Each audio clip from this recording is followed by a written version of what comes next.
starting our AI Skills 2026 virtual conference. My name is Max, and I'm an entrepreneur. I've launched several bootstrap businesses. And 3 years ago, I started doing content on venture capital. And 2 years ago, we started organizing virtual events for different investors like VCs, angels, accelerators, venture studios, family offices, funds of funds, and also for startups, and also for exit founders. And today we are hosting our 18th conference. So we hosted 17 event previously. And this is our event number 17th. And second event focused on AI. So we hosted one AI conference last summer.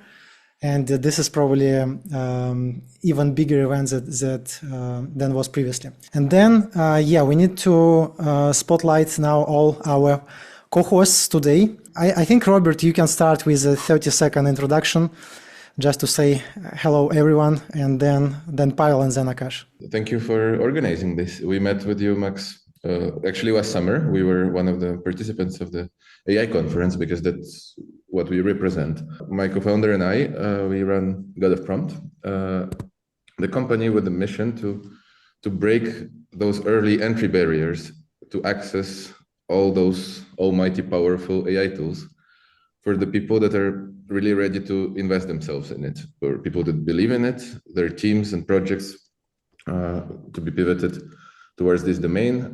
We started by curating a prompt library, but right now we actually have quite a team engineering solutions, consulting, and I personally love architecting AI solutions and solving cases. So I'm very excited for this conference. We make it as productive and even pragmatic to a degree. We really want to hear real cases from the industry and how you guys solved it. Sure. Super, Robert. Pawel, please. Yeah, hi, my name is Paweł. I'm from Poland, Warsaw. I currently experiment a lot with AI agents and with building products with the help of AI without coding. And I share this experience with my audience. So this is what I'm right now really passionate about, how those technologies empower everyone to create solutions and to they give us more capabilities.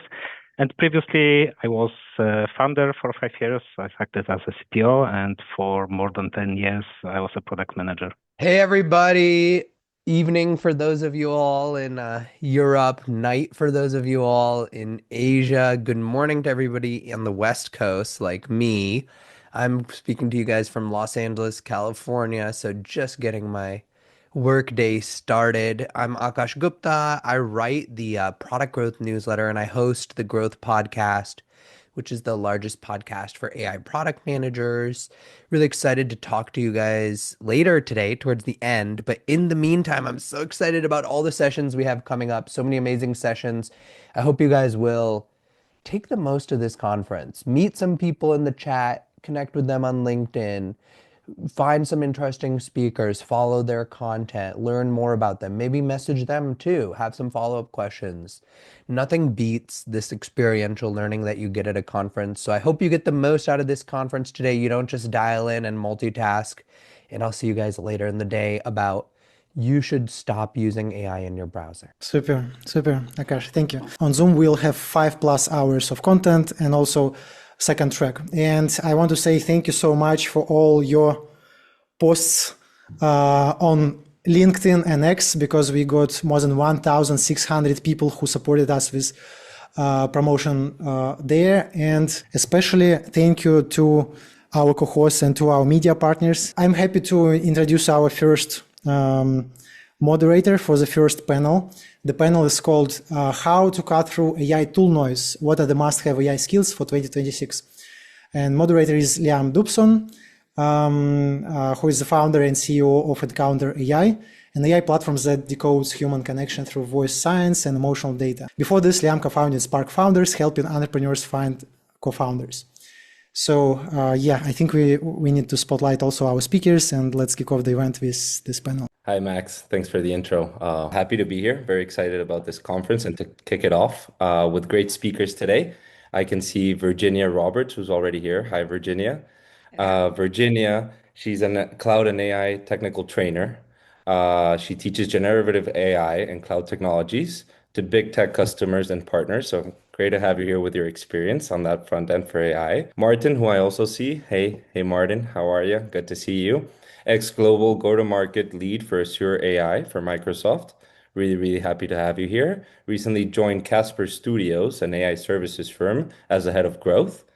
And he oversees the enterprise adoption of frontier AI models and platforms, specializing in macro integration of AI into global business ecosystems. Welcome, Martin. Happy to have you. And finally, Dima, I think I see you here as well. Welcome. Dima is the science director at Deliveroo, a leader in operating high-scale data science. He manages the predictive systems and logistics framework that power Deliveroo's real-world execution. Welcome all, and thank you. Let's start. Welcome to how to cut through AI tool noise and must-have skills for this year's 2026. And let's just dive into the questions. So I'll start with you, Martin, if that's okay. As GTM lead for Azure, how should an enterprise decide when to adopt a niche product or point solution, as they're just also known that way, versus how to build on top of, let's say, a global macro ecosystem like Microsoft or Azure? First of all, I'm super stoked to be here. It's always fun to be with fellow builders. Plus, I hope you don't mind watching some Scooby-Doo.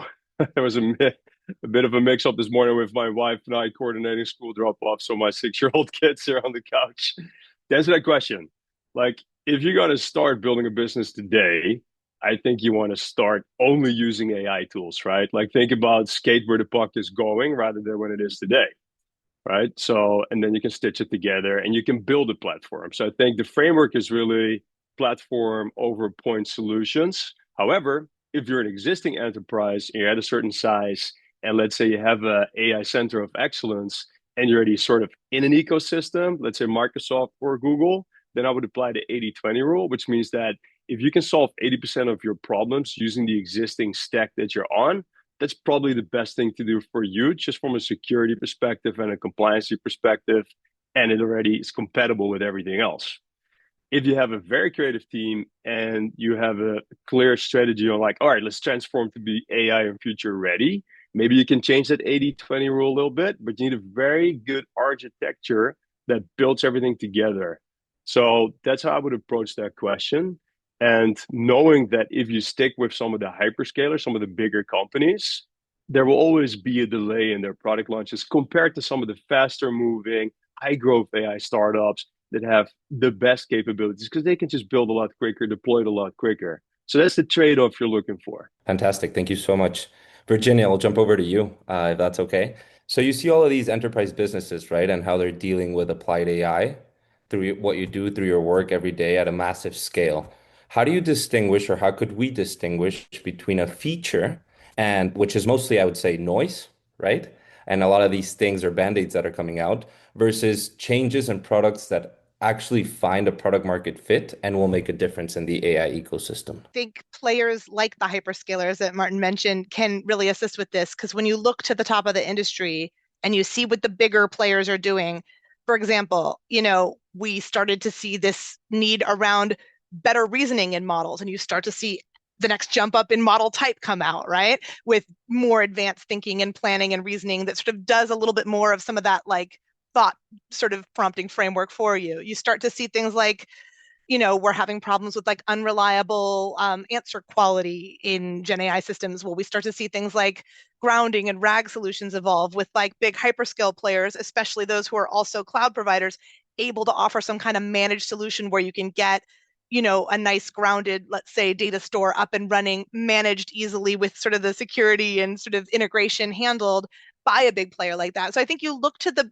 top of the industry because, as Martin said, it may not come fastest, but it'll be integrated well. And when a big company like that decides to integrate something like that at scale, you know that the like cost and complexity and analysis and like adoption is there to make it worth your while. So then you're not chasing a fad, right? You're chasing something that your Microsofts, your Googles, your Azures have decided, your Amazons have decided to invest some serious capital and effort in. I think that, not to be like a shill for corporate, right? Sometimes really great innovation comes out of smaller players, but when that stuff gets picked up by those bigger players, that's when you know it's got legs, I think. Interesting. So more so on the traction and the size of the tools that are being created by these said smaller companies. Very, very cool. Dima, you science directors to me are like the ultimate filters. You're like the gurus of this technology. So in your perspective, what's the difference between a product that is production ready or hopefully, let's say a worst case scenario where it's just an expensive experiment, right, for a company? What are those metrics and what are you looking for launching and having successful AI products? Yeah, thanks. Actually, the answer is very simple. It's probably another buzzword about the evals, but every time I see that when the team or within a corporation or a company launching something, but they're not sure how they're gonna be checking the results and output, especially when it's gonna Gen AI, which is like very unpredictable. I can definitely see that there's mainly for hype, and at the same time, if I see that if there is framework of understanding how I would understand actually whether the model was good or the application was good or bad. What is the metric that we're improving here? And beyond the metric, how can we evaluate the kind of stochastic outputs of LLMs, for example? If people thought about this, it's like 99% chance that something remarkable might happen. But unfortunately, I've seen many projects, and I've seen millions of dollars wasted because people were launching this project without understanding how to evaluate them in the end. Yeah, that's the key. You should always start from the very much evaluation at the end. Like, how would you understand whether in a month you've done a good job or not? And with this Gen AI space, it's way harder than with classical technology. So yeah, we need to grow that cultural almost kind of layer of people thinking about what the good looks like especially in this in the world of this very stochastic and random Gen AI outputs. Interesting. So the education around what truly matters in terms of evaluating said tools is more important than the actual conversation around creating them and seeing if they work. Yeah, that's very interesting. Okay, so Martin, right back to you, and I think we can go a little bit more into like a future outtake of things and scale and orchestration of what's coming. I think, and I would assume that we can all agree that prompting is now a commodity. I'm not going to say that we're all experts in it, but we've had some time to catch up and become somewhat of prompting engineers, right, in our own personal spaces and with the different LLMs at our hands. Martin, do you think in this 2026 and what's coming with AI that a skill like agentic organization or orchestration will be relevant in the age of AI? Absolutely, I do. So the Casper Studios team was having dinner last night in San Francisco, and one of our new hires on the product side said, "Hey, can we hire some interns? Because we're growing rapidly. We're implementing AI into all these really cool enterprises and building awesome applications and automating workflows." And the first response we all came with was, "Well, let's first try and build the agent ourselves. Why don't we build these agents that are our interns?" And then the question, exactly to your point, becomes, how do we orchestrate this? And I think, like, as a manager, as a business leader, the coordination layer was something that just wasn't really important anymore. But now it's more important than ever because that is your job, right? Like, you wake up, first thing you do is check all your agents, see how they're running, are they operating, where's the human in the loop aspect to that, make sure they're delivering the goals that you set out to, like, that's what success looks like, to Dimitri's point. So I think 2026 should become that year for this. And as you know, the hyperscalers have these platforms where you can build agents and you can manage the agents. So if you're already in that ecosystem, that makes a lot of sense. But we also know there's a lot of builders on this call. Claude Code is ripping. I mean, I'm having a blast building in Claude Code. So you can also sort of use that. As long as you have like a clean architecture, you can get a lot of stuff done there. Yeah, and I would believe as most tools through time, they are getting democratized and the access is easier, right? So the no-code tools, the easier to do it yourself culture around these agents, which is very, very interesting. So I'm very interested to see and excited what this year becomes in terms of not only creating the agents, but the use case for them. Super interesting. On that note, Virginia, I think we've also been focusing for the past year or so in more so of like a UI design in terms of product and how that looks for big companies and small in the world. And you have the Lovables of the world and the Bolts of the world and Claude, like Martin said, which are completely changing the UI experience, both for the users and the creators.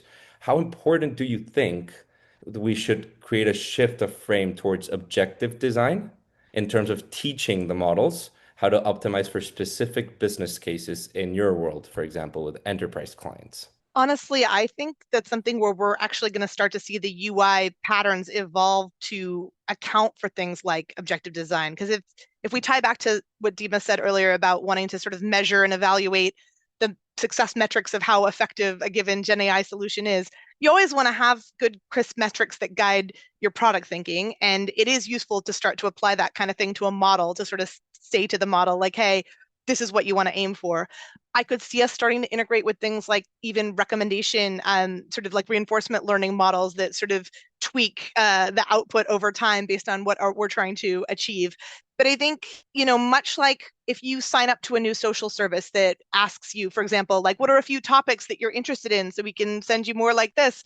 I think you're going to start to see things like that baked into how at least sort of less like developer type users interact with these models. I think you're going to start to see, just like we started to see sort of system instruction prompts get integrated into the UI of an LLM chatbot, that we might start to see prompts about like, what are you trying to get out of this solution, right, at the onset, so that you're sort of guiding the users thinking about how to guide the model better. So I could see those things being pretty related to each other, but I do think that learning how to teach the model what success looks like is going to be kind of at the forefront in the next sort of jump of model improvement. And these are maybe like the segue of how they start to come together, right? So back to Martin's question and answer is like, will these agents have the depth to then create objective design? It's going to be interesting to see. I'm continually amazed at like the depth of tasks that we can get out of agentic solutions, even in pretty lightweight, simple scenarios that I'm playing around with customers. Just for a teaching example, you can do a lot, right? It's amazing.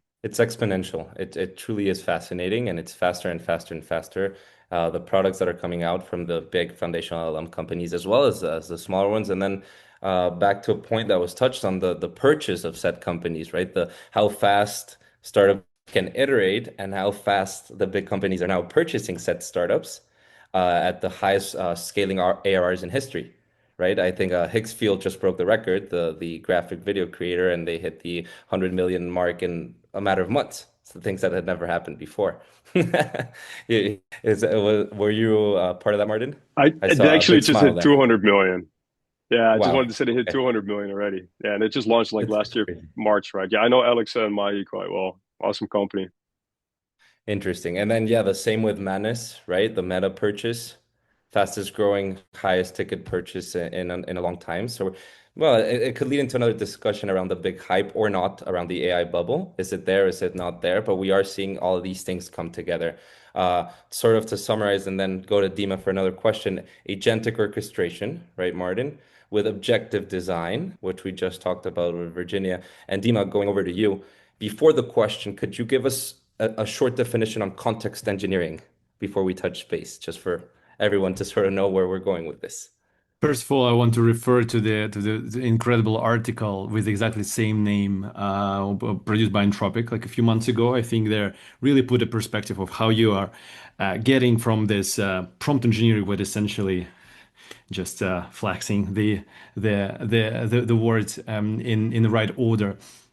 But what the content is the more capable models are becoming, the more signals they can get outside of just the prompt that we put into. And so with the context engineering, it usually means we want to provide not only the recommendation, like the requirement for the model, like their task, but also description of the environment where the model is, so like some sort of a metadata for the objects that this model are going to be working with. And so you kind of almost creating the environment in which you want to give the model the full freedom to do what you ask, and it comes from like this very narrow task setting to almost the exploration within limitations that you're creating with this kind of environment setup. Interesting. Thank you. Thank you for that definition. And do you think it's going to play a role in terms of like proprietary IP, AI models, but more importantly, so the specific logic and use case within companies?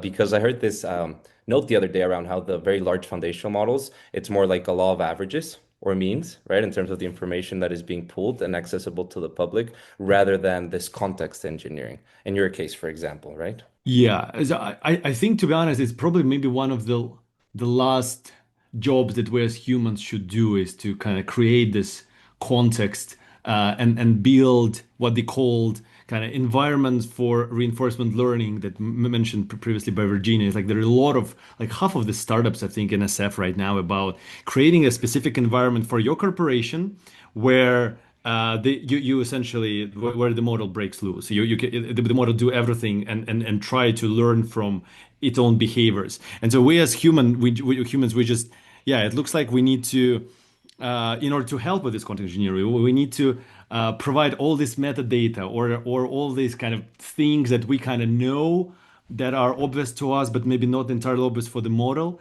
And what is even more interesting, maybe we should start, and this is what I'm pushing in my teams, especially in the business, especially in the teams with like mass agents teams, like customer care, for example. We want to register our process of thoughts of why we're ending up with a certain decision. In agents, it's called traces. You can actually look.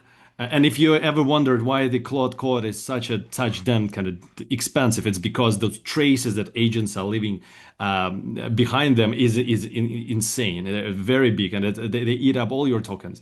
But these traces are actually helpful for the foundational models. And so us as human and as the ultimate kind of teachers of these models that we've kind of grown, yeah, I think we just need to to double down on describing the environment that we're in and making sure everything that is obvious to us we also kind of codify, because it's probably not very obvious to the models.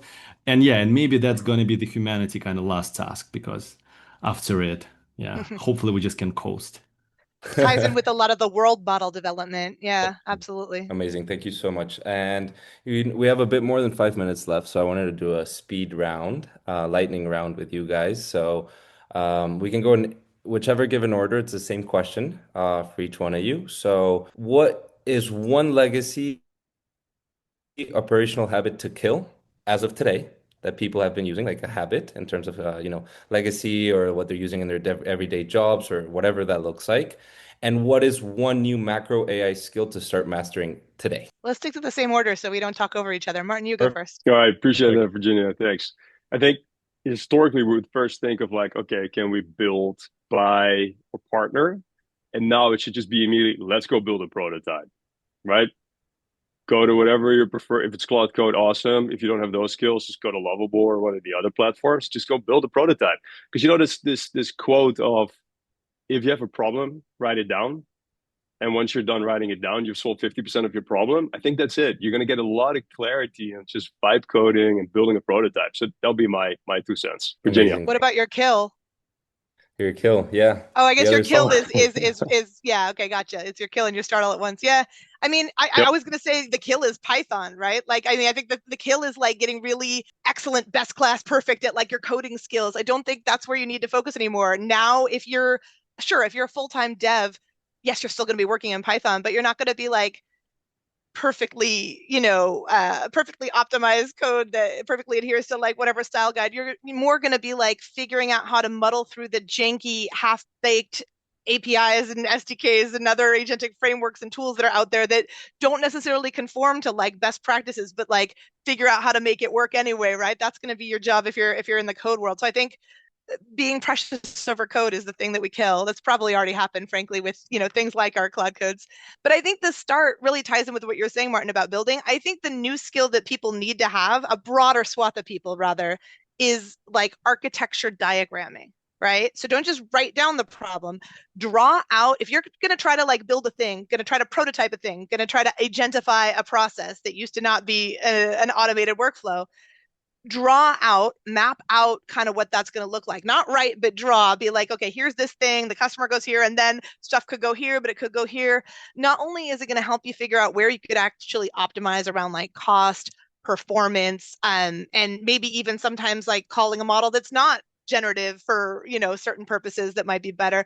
But I think you're also going to identify more where the security and like oversight holes are going to be, because all of these automated Gen AI processes have different sort of like observability requirements and compliance requirements that we have to think about. And being able to spot those is going to be a lot easier when you've thought it out visually, like what all happens in this workflow to get to a finished state, right? So I think everybody is going to go from kind of bad at this to a novice architecture diagrammer as they're thinking about this prototype you want to build, right? That's going to be your initial step, is like, and maybe not, maybe you'll end up just like muddling your way through with code, but I think seeing it in action sometimes helps. And when you're in a code-based tool instead of a visual tool, it's a little harder to see it come together in the prototype. So I think that's a skill that people need to bring up. Yeah. Very important. Thank you. And Dima, you're... Yeah. I really want to echo what Martin said. I think that the skill that we need to the kill, and maybe it's not a skill, it's a pattern, just like to overthinking and actually cut straight to the chase to building. I love this word by the founder of Coinbase, I believe, that the actions produce data. I really admire that. And we need to be like ruthlessly prioritizing building and shipping, and going from this kind of planning and other rituals that we as a corporates, we kind of, and a lot of startups as well, kind of been embracing for years. And yeah, and the same thing on the start is just we need to start building way more.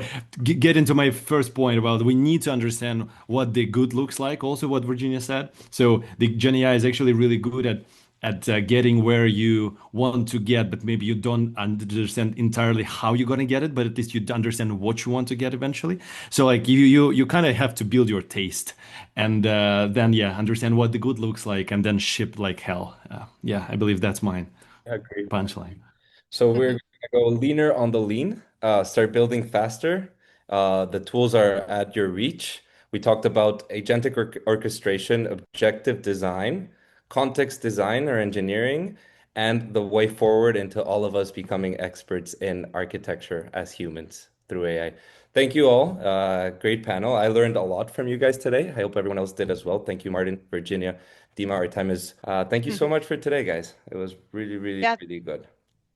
Yeah. Thanks, Liam. Thanks, everybody. Yeah, so first of all, we'll keep Dima Zborovskiy featured here because he'll soon start with his presentation on AI, how to use AI agents for metrics and personal growth. But now, I'd like to reintroduce Dima again. So Dima is a science director, AI director, leading Gen AI products and data-driven decision-making at Deliveroo, now part of DoorDash following its $3.9 billion acquisition. And he's also an expert at Community Sprints. So you'll know about Community Sprints today at this event. And I'd like to say again, thank you so much for all 1,600 people who posted announcements on social media. And if you posted, so we'll enable the chat now. If you posted, just post something like I posted, and I'll select 5 random winners for the books. So at our previous events, we've gifted more than 500 books. And this time we'll gift Co-Intelligence, some AI books, Supremacy, AI First, and also quite universal book, The Almanac of Navada Recant, for founders, investors, and all digital professionals, one of my favorite ones. And the Vibe Coding Trap, so one of the books of our partners, so he'll deliver at least 10 physical copies to the winners. Okay, I think we can feature 1 minute. We are not featuring yet Dima, because to make this event memorable and to bring all the attention to Dima's presentation, so I'll show something which is our calling card of our events, which is nunchucks.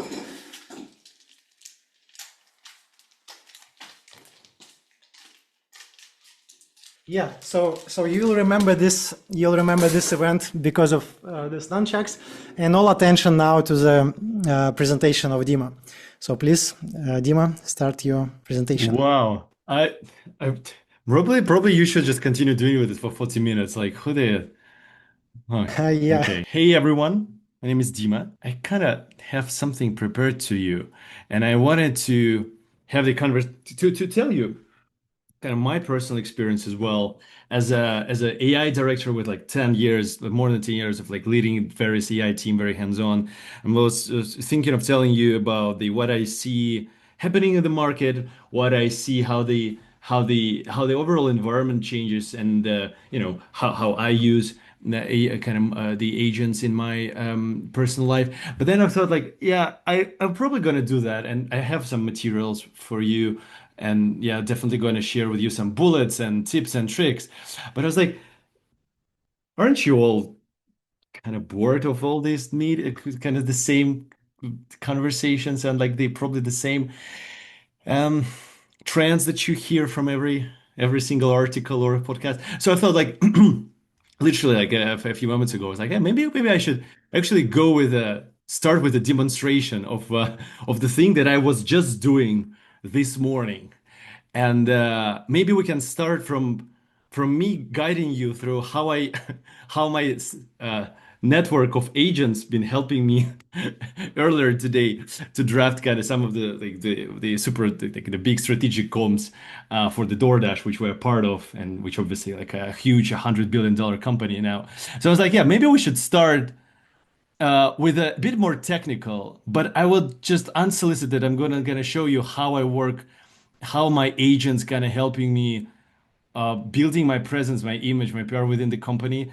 And then we're gonna jump back to the market and the trends and how we and what we can do about this, because I thought it might be fun. Like what yeah, after nunchucks, you probably say, "Oh, there's a guy who wanted to tell us about the AI market trends," but eventually he showed his cursor and sent his agents drafting the comms for himself. Maybe that's also the thing that might stay with you for for uh, for a while at least.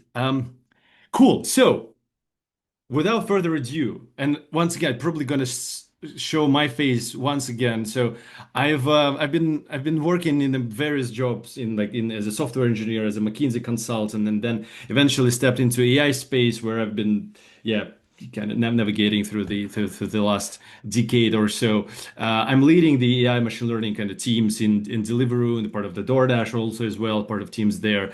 And my job is primarily like very technical. So so that's probably why you see on the very second minute of our conversation the my cursor setting.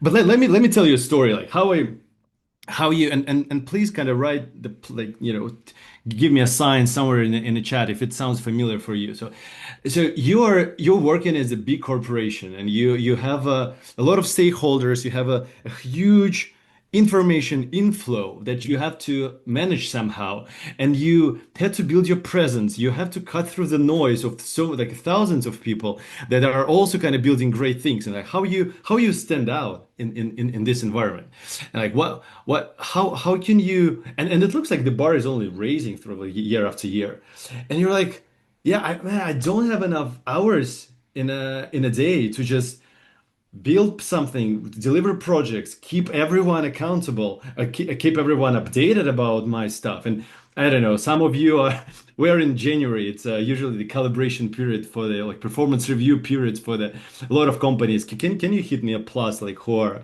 either who've been participating or a part right now of the various kind of performance committees right now, performance management, all of that. And so, like with all these things, you actually had to people formed opinion about you like for a year. They've been forming that, and they essentially give you a rating. And I was constantly was like struggling with that. I was like, well, I don't have time to kind of tell people how smart and crazy and amazing I am. I just can build things, but unfortunately, it doesn't work all like this. And so for startups, with the people that I observed, also the startups that I'm helping, they're like, yeah, we're building stuff, but we don't have enough time to kind of tell people around, like post on LinkedIn. And that's a cool thing, because now for us as builders, we have AI that finally came out into fruition, and we can actually leverage their almost free labor for our own good and benefit. So let me tell you, like literally this morning, I had that process that I'm just gonna show you.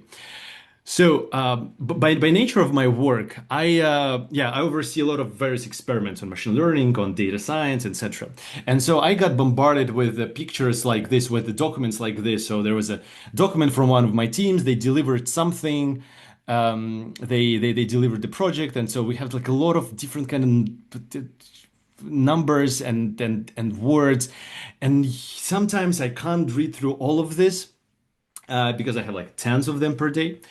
And so what I end up doing usually is I'm delegating some of the early thinking to my board of directors, which are my AI agents, who are giving me the good signals of like what should I focus on, or like how did they gonna interpret this, or something like that. So consider this. This is the experiment design doc that I've got like a few days ago. I think that in particular was probably a bit later, but either way. And I also have this kind of agents who are you can see it here, like on my left. These are the names of like my most important stakeholders in the company. And I sometimes I do that. I just go to my cursor, which I appreciate. It looks like a bit of a developer-ish frame, but it actually doesn't mean to be for developers. I think developers hijacked it.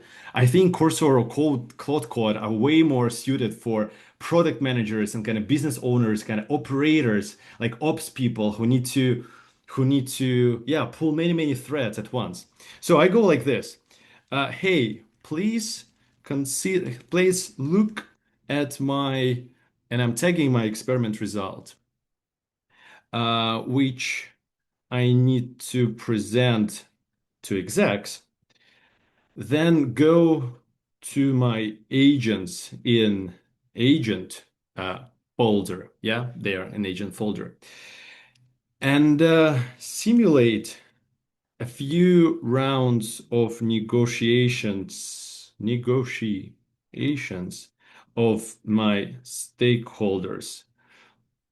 I want, as a result, to understand what questions I may expect, and also,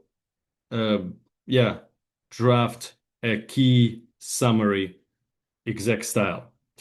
The cool thing about the current world is that we transcribe in almost every single meeting. And so these agents are actually becoming smarter as we grow, because every meeting that I had with any of those folks, I posted there in these agents that they're learning from it. They learn kind of to ask the same questions, to maybe have these kind of specific statements that very much kind of specifically designed for this particular person. They're actually taking up the traits of these physical real people. These are my AI board of my board of directors. And so I hit enter, and just hoping that this thing gonna help me prepare better for my conversation. Of course, I'm not outsourcing kind of my own craft. So while I actually want to maybe show it to you, like what is happening here. While it's doing its job, and we're going to read this in a sec once it's done. I'm very horrible in a plain English writing. I'm really bad at just structuring documents like top down. I was one of the worst probably consultants in McKinsey in the history of McKinsey because of that. And so I constantly struggled with that. And what I found particularly exciting is that I have a few style guides that I've preloaded. And so these are the sort of templates of how the good document should look like. And what I want to show you in a sec is that after I'm done with my reading of what my agent's going to brought me up, and so I can mentally prepare for the potential questions that I might get from my board of directors, who are kind of digital copies of my key stakeholders, I go and just ask the thing, which I'm going to do in a second, which I'm probably going to refer to one of those styled exact style guides and say, hey, can you help me draft the message based on this. And the cool thing is that I don't use, you can ask, okay, but ChatGPT is for that. But the key point here is that everything lives here locally on my computer. Everything is synced, like all those docs is synced from various kind of clouds, and so I can tag them literally effortlessly as I would do in my Finder, like go circling between the various folders. And so it's almost like a lot of agents and a lot of information lives kind of around me, and I don't need to go to ChatGPT and upload the messages every time or creating custom GPT and whatever. It's literally my my working station. So this, I believe, this has got to a point where it produced the negotiation rounds. Let's see how they got. So like CFO said something, Carlo. We won't be reading right now, because otherwise we don't have enough time. But it's interesting to see then what were their arguments with each other. Negotiating path forward, some positions, follow negotiation agreement. Yeah, so like I potentially might be what yeah, these key questions to prepare for. And like based on all the context that the cursor knows about my stakeholders, which I uploading almost daily automatically, about all the knowledge about the company it has, it kind of brings me the most probable question that I need to prepare mentally for, to then go and just to kill it in the room. So thanks for that. Let's create another agent and hey, look at negotiation rounds, and based on XP results, give me a exec style one pager following exec style guide, and let's launch it in parallel. Yeah, and so this is actually my ways of preparing for the very important meetings, because it's also kind of suggesting me the answers that I need to work on and like potential arguments. I have a specific kind of rules that like here in rules, like the round table of like how those negotiations usually happening and how I want my agents to interact with each other and asking each other questions. Do we see any kind of direct questions here? That's interesting. Let's see. Oh, but by the way, I think we're ready with the exact summary as well. Let's see what they got. Oh, not yet. Not yet. It's still working. It is here. Okay. No. It's this is the exact summary. So I believe the executive summary is here, and this is the appendix of like what we tested, etc. Cool. And so that still kind of looks a bit long. So I'm like, thank you. Draft me a Slack message based on Slack style guide. And this is my very personal style guide of like how I usually draft those messages. The cool thing is that I have way more control right now, and so on all of the things. And more importantly, I think I can maybe create an image of the person who actually controls a lot of things. And so that's pretty cool, because in one of my kind of feedback sessions with a few of our kind of VPs on the DoorDash, they mentioned that it feels like everything's under control. You kind of very prompt with your comms or something, and I'm like, yeah. Guess what? I have almost a free labor with the cost of electricity almost. Okay, while drafting my Slack message, I let's see what we can. Is there anything interesting here, or we should move on? Yeah, it's drafting. I actually using Claude Sonnet 4.5. It's a bit lengthier. It's smarter, but it takes a bit more time to get there.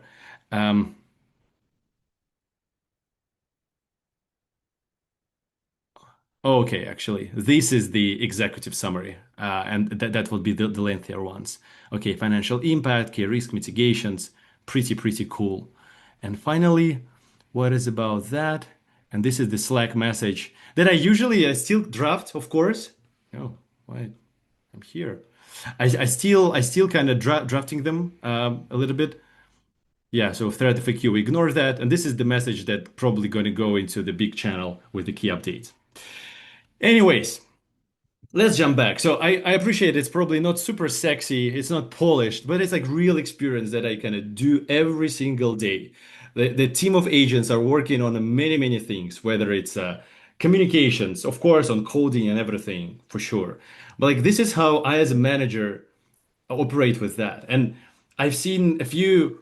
Now we've learned a few projects when the companies that I've been consulting is that almost the same pattern we've been using, but within the sales organizations, where all of a sudden you can automatically go through thousands of different scripts, the transcript that you're holding, and you can quality manage the people within your team. You can understand something beyond the things that your sales department puts into CRM, which actually like everyone's hate, of course. So there's a thousand of things that you can do as a manager to to use the power of those agents. Cool. So let me get back to my presentation because otherwise my panel won't be happy about that. So let's breathe out a little bit, and I want to show you my key goal here is to show you like how I see, maybe from a, let's say, kind of from a forefront, how I see the environment, especially in the West, is shaping drastically, and what expectations, both for startups that go to pitch to corporations, as well as expectations for people within those corporations changes.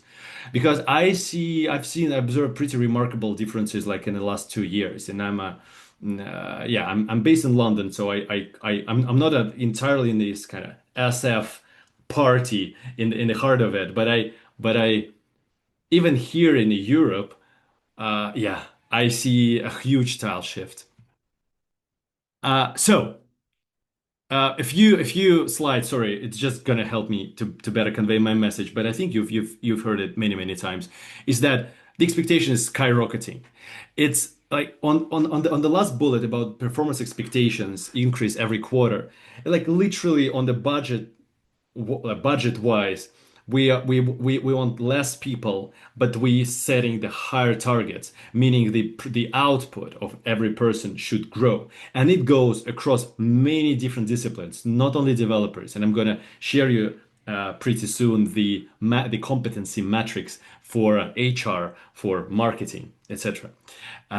Bill, I appreciate your hand. I do think I have a very limited amount of time to go through, and then I think we can have the questions afterwards. But please correct me if I'm wrong, Max. So I see that on the very kind of much capitalistic, from the capitalistic lens, that's happening. And this quote from Toby Lutke is that the AI's expectation, and there is no more headcount sign-off until they prove that the team proved that AI can't do this.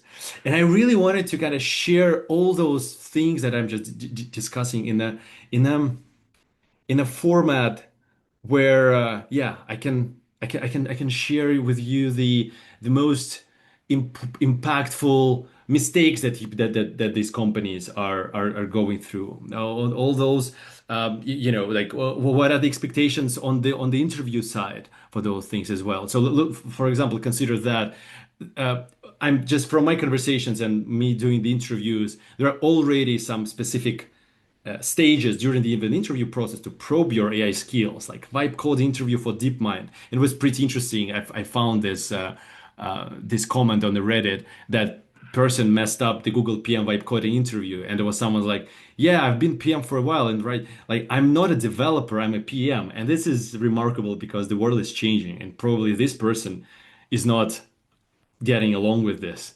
And so we see that in Uber, for example, the person that I've interviewed recently, they said that they are no longer given the end resources until they vibe code and almost defend this on the committee of the product and engineering to showcase how the thing might look like if they have the proper end resource. So many other things. And in the companies like Amazon, Netflix, to which we are either donoring people to or hiring from, almost every interview has some questions about how you use your Gen AI stuff. In Deliveroo, yeah, and in DoorDash equally, yeah, I think I've already covered that. But it's performance expectations. It's a competency matrix kind of mandatory thing. It's a mandatory question on every interview about how you are upskilling yourself. And this is a really interesting metrics that I found from a Zapier. Maybe you've seen these guys. And so this is the competency matrix for for various functions, not only engineering. And of course, like with engineering, it's going to be quite easy. Like, okay, what does capable means? Okay, uses ChatGPT. Okay, thank you. That's not very insightful. Maybe a bit more interesting, like what does it mean transformative? And so, yeah, build AI first dev pipelines with guardrails. And by the way, the RAG docs and evals, and this is something that we've been discussing like literally right now. But also equally for product, for customer support, for people in HR and marketing. Like this is unacceptable if you are, if you're not kind of, let's say, ignoring AI tools or like not rapidly testing with them.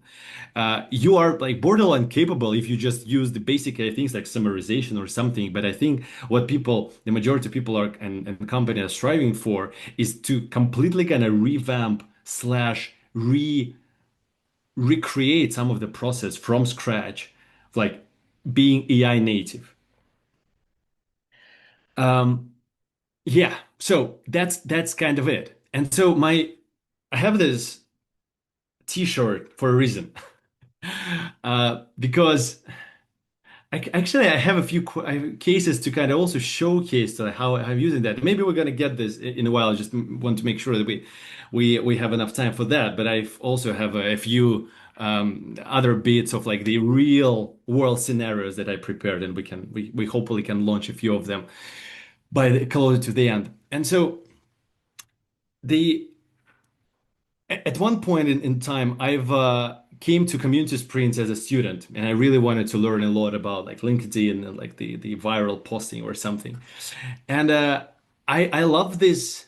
I love the way the community sprint build their cohorts around the educational purposes. It's like 100% practice with like real world experts.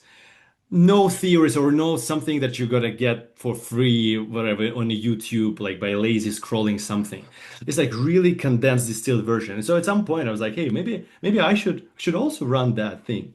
And for the last 6 months, we've started like more like we started a few cohorts and groups like with exceeding like hundreds of people that were taking part in these cohorts and groups, and it was remarkable because people want that unsolicited kind of unfiltered way and the lens to understand what actually drives value, what is the things that you actually build and look for in corporate, or what startup should be doing in order to get noticed by the corporates. Like what are your evaluation criteria for the for the AI projects? How do you understand whether anything's successful or not? I also like, I'm being part of this kind of AI scene in London. I'm very fortunate to participate in all those kind of little close conferences of like Anthropic or like Meta AI or DeepMind, where like world leading scientists chatting with each other, and they're like, hey, how do you approach that as a parent? Like what? Of course, like you are like say senior researcher in DeepMind, but like what are you teaching your kid? Like what should they vibe code or not? Like at what age we should start vibe coding? And so I really want to kind of share it, and we've been building those cohorts and launching them with like exceptional feedback. And and the thing that I wanted to also present you today is that I want to launch another one, and so together with Community Sprints, we're doing that. And so I'm gonna share you this in a sec. And so I'm launching another kind of bootcamp where I've tried to distill like all my knowledge from the corporate tech, and I've been growing startups from like zero to as a chief data officer to like billions of dollars. I've been operating on the very big kind of mature companies. I've been seeing a lot of startups around. I'm kind of immersed in this kind of AI research theme. And so I really wanted to share everything I learn. I share all the materials that kind of surround myself, because like a lot of people asking, hey, how can I surround myself, put myself in an environment where the people are going to be around me talking about the things that I can learn from. Of course, I have all the access to almost every single piece of content online, but I want to have this almost environment where I'm going to be in.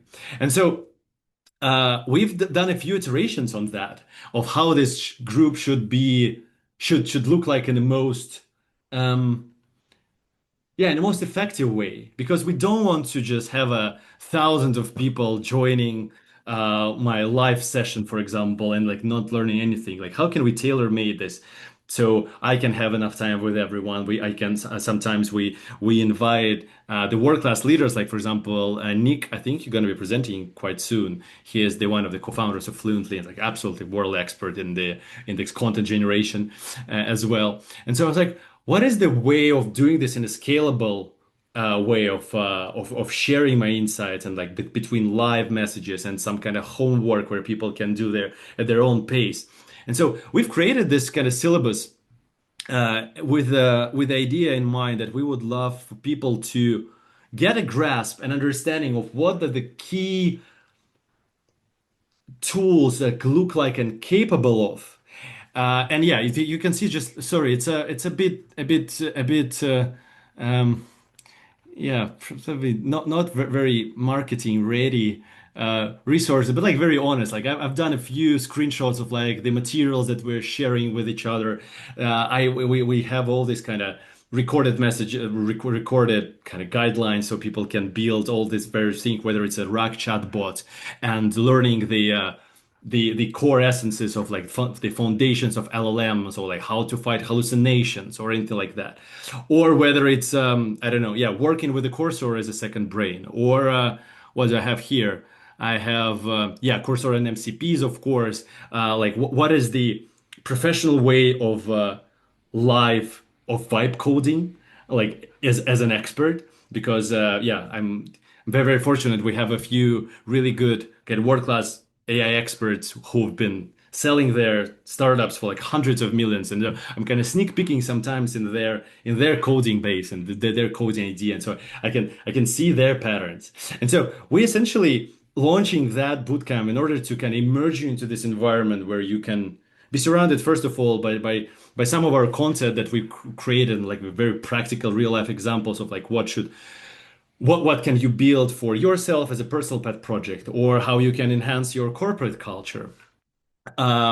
Like the Claude Core, of course, is one of the cornerstones right now. What is the best way to use them?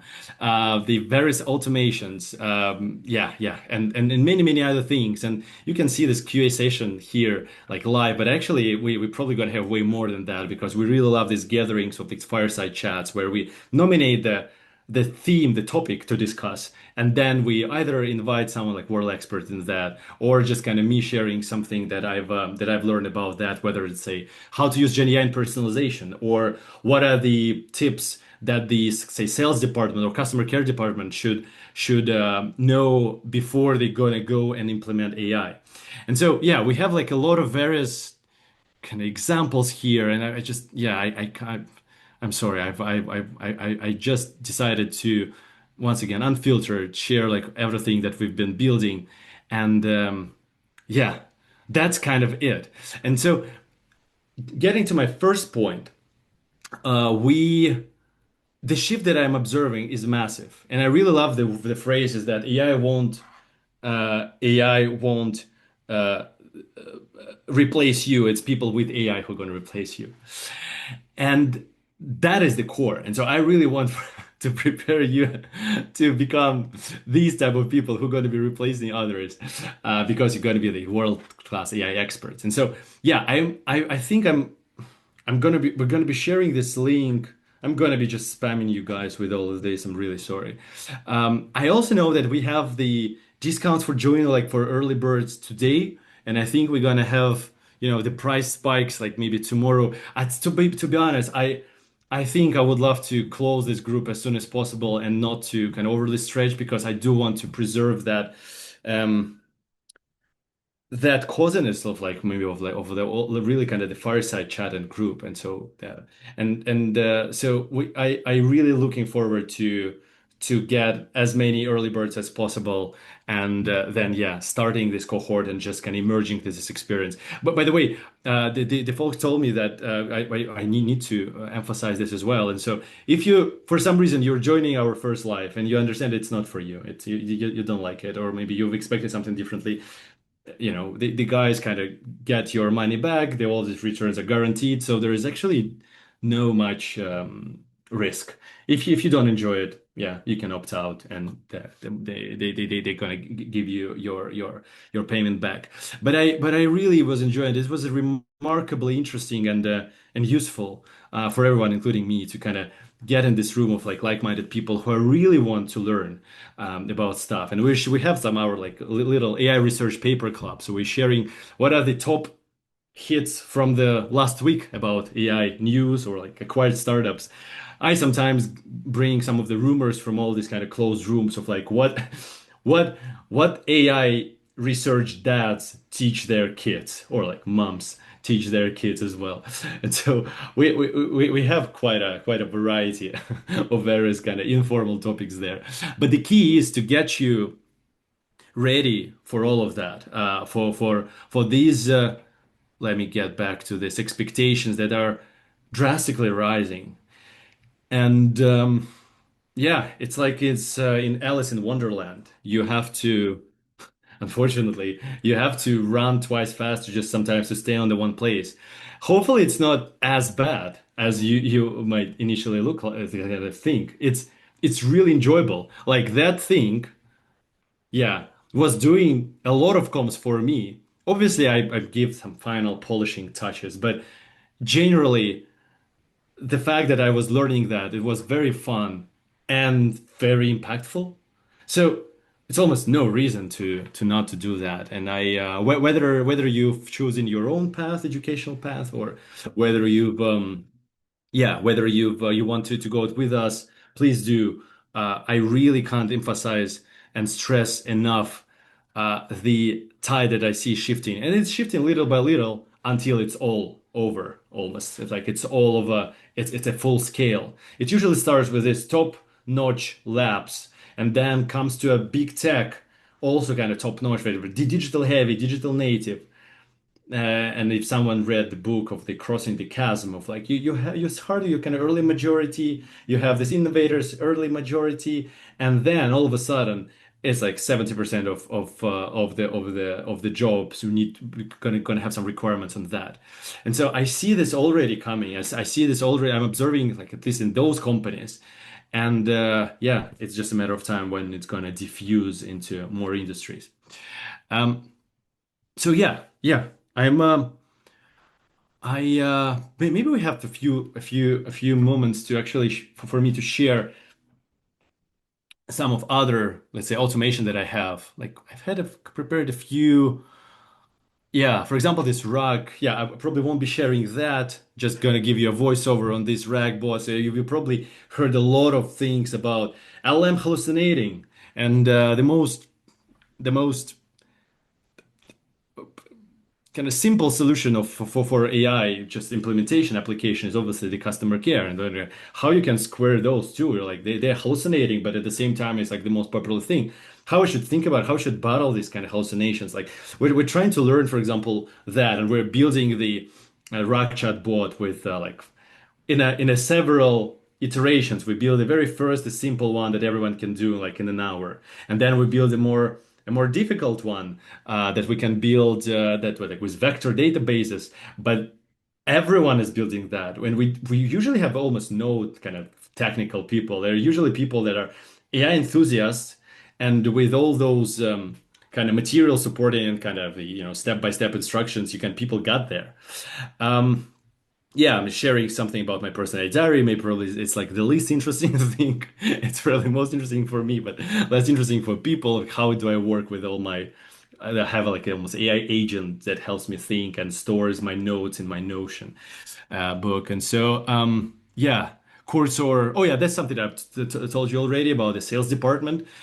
We've seen like it's incredible, but you have those $2-3 billion companies that don't have even a even the pilot on those things of like, let's say, how you can do the AI-led, like AI enhanced sales process. And so it's remarkable results right there that you can download, literally do like in a day. It is that insane sometimes. You can just literally spend a day and significantly step up whether the quality of your sales or ops department or something. Yeah, that's probably one of the, yeah, sorry if it's being too technical, but I can't even emphasize enough that I really wanted to build this kind of community around the hands-on tech skills sprinkled by some by some AI industry rumors because they're always interesting, like, isn't it? Like, isn't it interesting like what people who are working on, let's say, in the reasoning department of let's say Anthropic thinks about models' abilities to deceive and how the models are mimicking their behavior, that they're kind of aligned with our values, and they know when we are evaluate them. And once we evaluate them, they kind of understand that they passed the checks and they got back to their, let's say, harmful agenda. And like the way that we can can track and pinpoint almost the moments when the model start drifting away, we call it like scheming, where she's trying to conceive her initial agenda and trying to kind of please us. Isn't it like mind-boggling? We've grew something that already tried to deceive us, and he has like survival instincts. And yeah, and sometimes yeah, we had a few months ago the Geoffrey Hinton lecture in London. He's the Nobel Prize winner for AI, and I've asked him about this, exactly about this um, explainability, observability, interpretability, and he's like super big doomer. And he's like, hey, and he told me like what he thinks, like how AI gonna evolve and whether it's gonna kill us or not, and very interesting things about the kind of mother instincts. And like, yeah, whatever. It's just so many things that I want to tell. Anyways, yeah. So for example, one of the things that we've been doing lately, I really love that because it's so damn easy, but it's solves a lot of problems for product managers with one of the teams that is like one of the top e-commerce players in the MENA region, in like in Saudi, in Emirates and around this area. They have the product managers who've been kind of deprioritizing the user feedback that are coming from various sources like Google Play Store, App Store, or some direct quotes on the application page. And so the thing that they've done is that it is something that we're also teaching, and we're almost everyone doing this like in a 2 hours maximum. We're doing this kind of AI agent bot that goes to specific sources, extracts the data, summarize all the feedbacks, and send it into the messenger, in the personal messenger as a summary every week. And so, for example, that was the feedback that we've been using. So it's just going to kind of show you the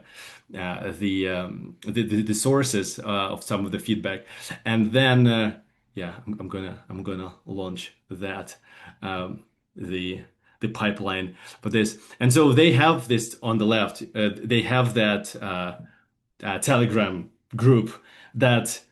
For the purposes of this call, I've just created the test one, but they had this kind of product manager channel that, and every week they got the summary about the key features that people are asking for, what are the negatives, what are the positives, what are the sentiment analysis generally around the whole, let's say, group of all these feedbacks. And yeah, let's just wait a few seconds until the magic comes. And so, yeah, I'm probably going to hide that because it's not as interesting as important. And so like every week on a scheduled trigger, every week it sends this. I think it's taking some time to kind of actually think. Yeah. So the GPT is thinking right now, heavily. Uh, yeah, and actually I understand that we're also approaching our timing, which is perfect because I believe like in a few secs it's going to be ready. Yeah. Well, phew. It's very always like a bit scared during the live translations, like whether everything going to work or not. And so yeah, these kind of the things that shared, like what is the positive, what is the negatives, what are the explicit feature requests being asked, and general kind of key insights. And that type of message kind of lands in their Telegram, like their working chats on a weekly basis. And so we build a lot of things like from the real world, from like the real world examples and scenarios and real world teams. And so my essentially mission here is to bring you the distilled version of everything that I know. And yeah, I've started as a software developer at Intel. I've been writing the compilers in assembly language. And then I went all the way through the very business focused areas to essentially the cutting edge of tech. And so I think I know how to tell you like this story in a way that it won't be overwhelming, but equally, but also going to be very exciting, hopefully, for you. And please, yeah, as I said, there is like a huge, almost a 50% discount. Oh my God, for today. And yeah, we have the money back guarantee if the folks kind of do that. But yeah, look at that. We learn how the machines are speaking. We have all these kind of materials to be shared, like so people can do this in their own time. But also we have this kind of live sessions where we all get together and either building something. For example, let's say we're building the full stack AI product in 2 hours, end to end, back end, front end, everything iterative, GitHub, everything from complete zero, complete kind of basic knowledge. And we also have a few QA sessions to kind of build this sense of group and yeah, the coziness that I've described in the beginning. But my question will be, so you started with showing cursor, and then in the bootcamp you also have Claude Code. Like, do people need to know both tools so they can just like master Claude Code, for example, or cursor? And ideally they should not know this at all, because I believe it's a very weird pattern where you can actually try those tools.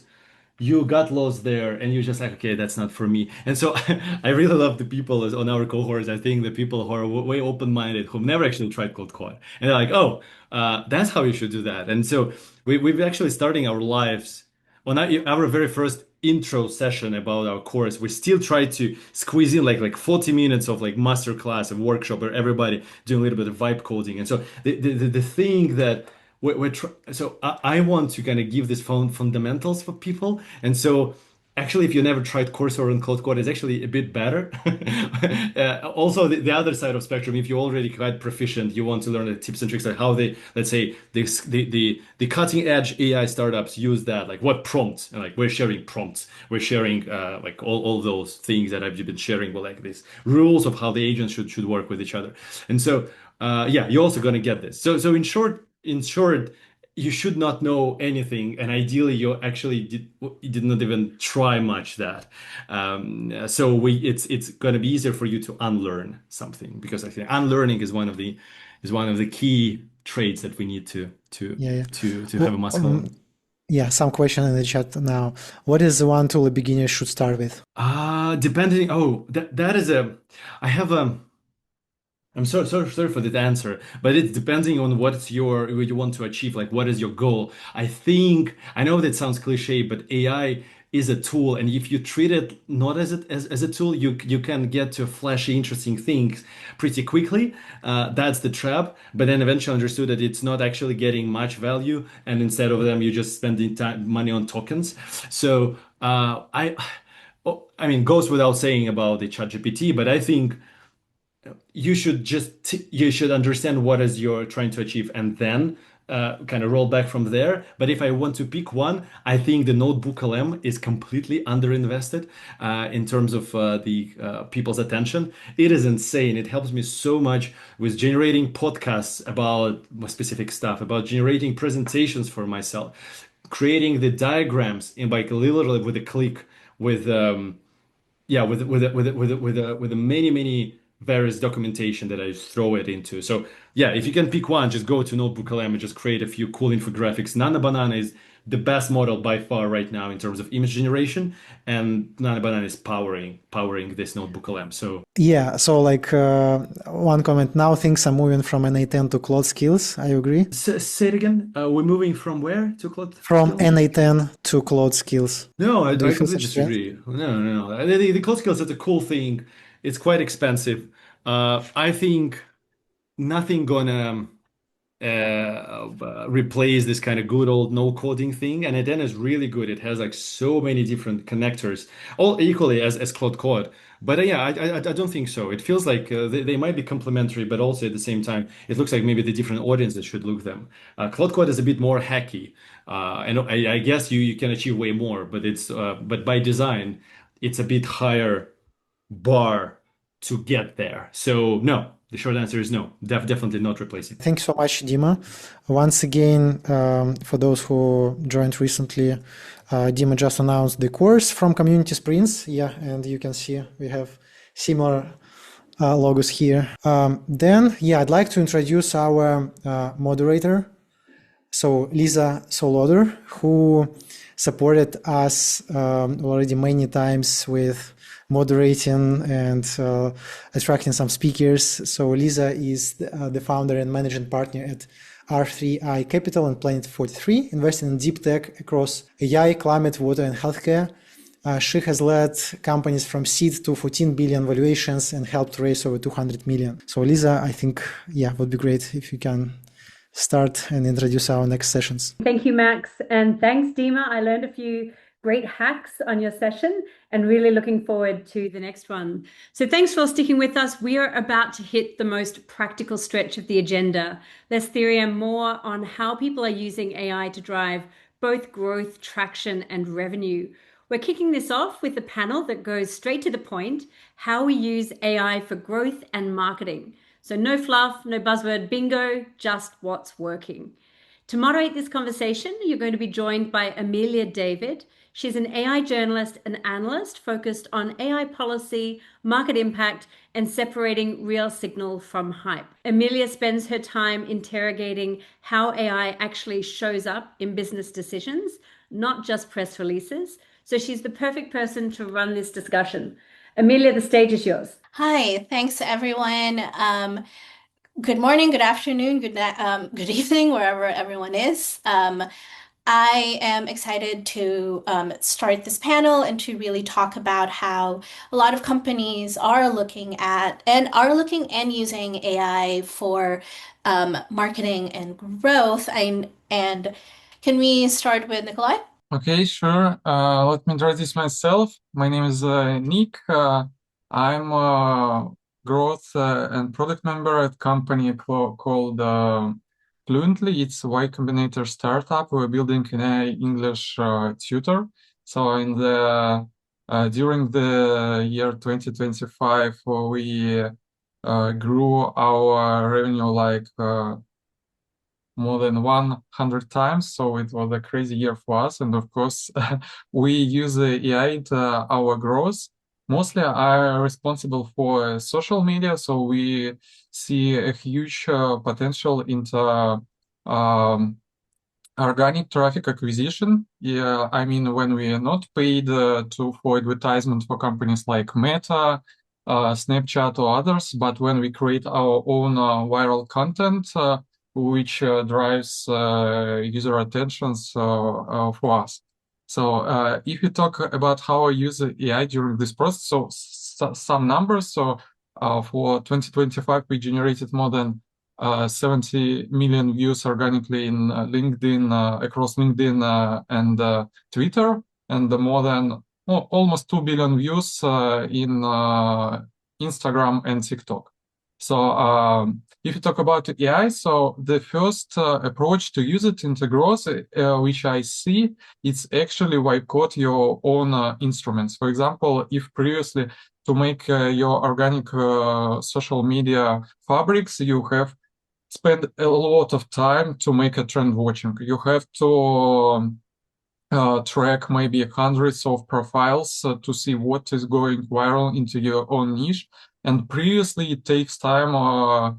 It took time nearly for several people just to make research, summarize it, and make conclusions and find the best ideas for the marketing. Now we can. I usually use Cursor. I set up their own projects which track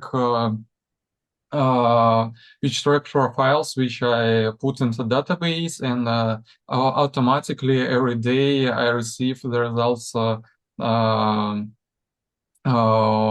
Great trend watching results, which previously took time of several people and hours of work. So, Laura, would love to hear from you. Talk to me about your company and kind of like what it is that you focus on.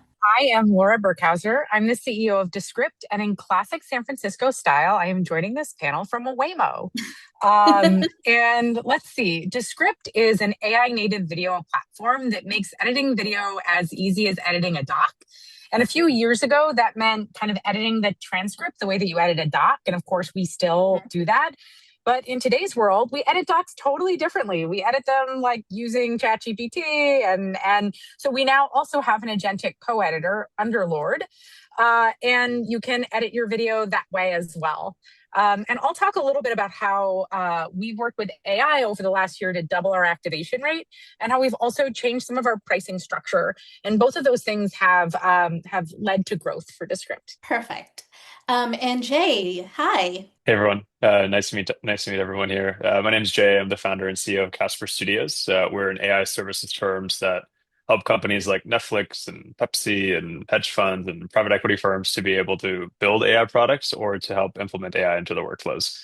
I used to work at LinkedIn for 5.5 years. I was on their product and BD teams and helped lead their verification effort, which is a ton of fun and got me more kind of familiar with like trust and verification, which led to AI. In terms of marketing and growth and AI, I think 95% of our business is driven off of LinkedIn content creation.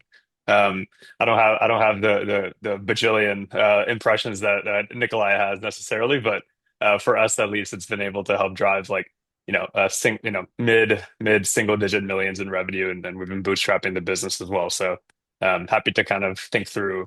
And like share some tips on how to best do that using AI, but also trying to be able to kind of maintain your authenticity, which I think has been supporting our growth as well on these social platforms. One of the things that I wanted to do before we go on and talk a lot more concrete applications and tools that you guys have been using, I just wanted to also kind of open the floor to level set of where exactly a lot of these AI marketing and growth tools are. I think what's happening right now is there are a lot of general tools that are being force fit into a lot of different applications. And I know, Nik, you talked about you're using Cursor, so you are using at least something that one might call a general type of AI, and you are using it for your own processes. But where do you think AI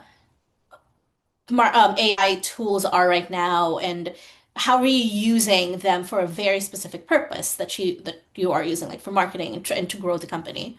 So actually, as I mentioned, I just trying to figure out what like typical processes took a lot of manual work, and how can I automate them to achieve results faster.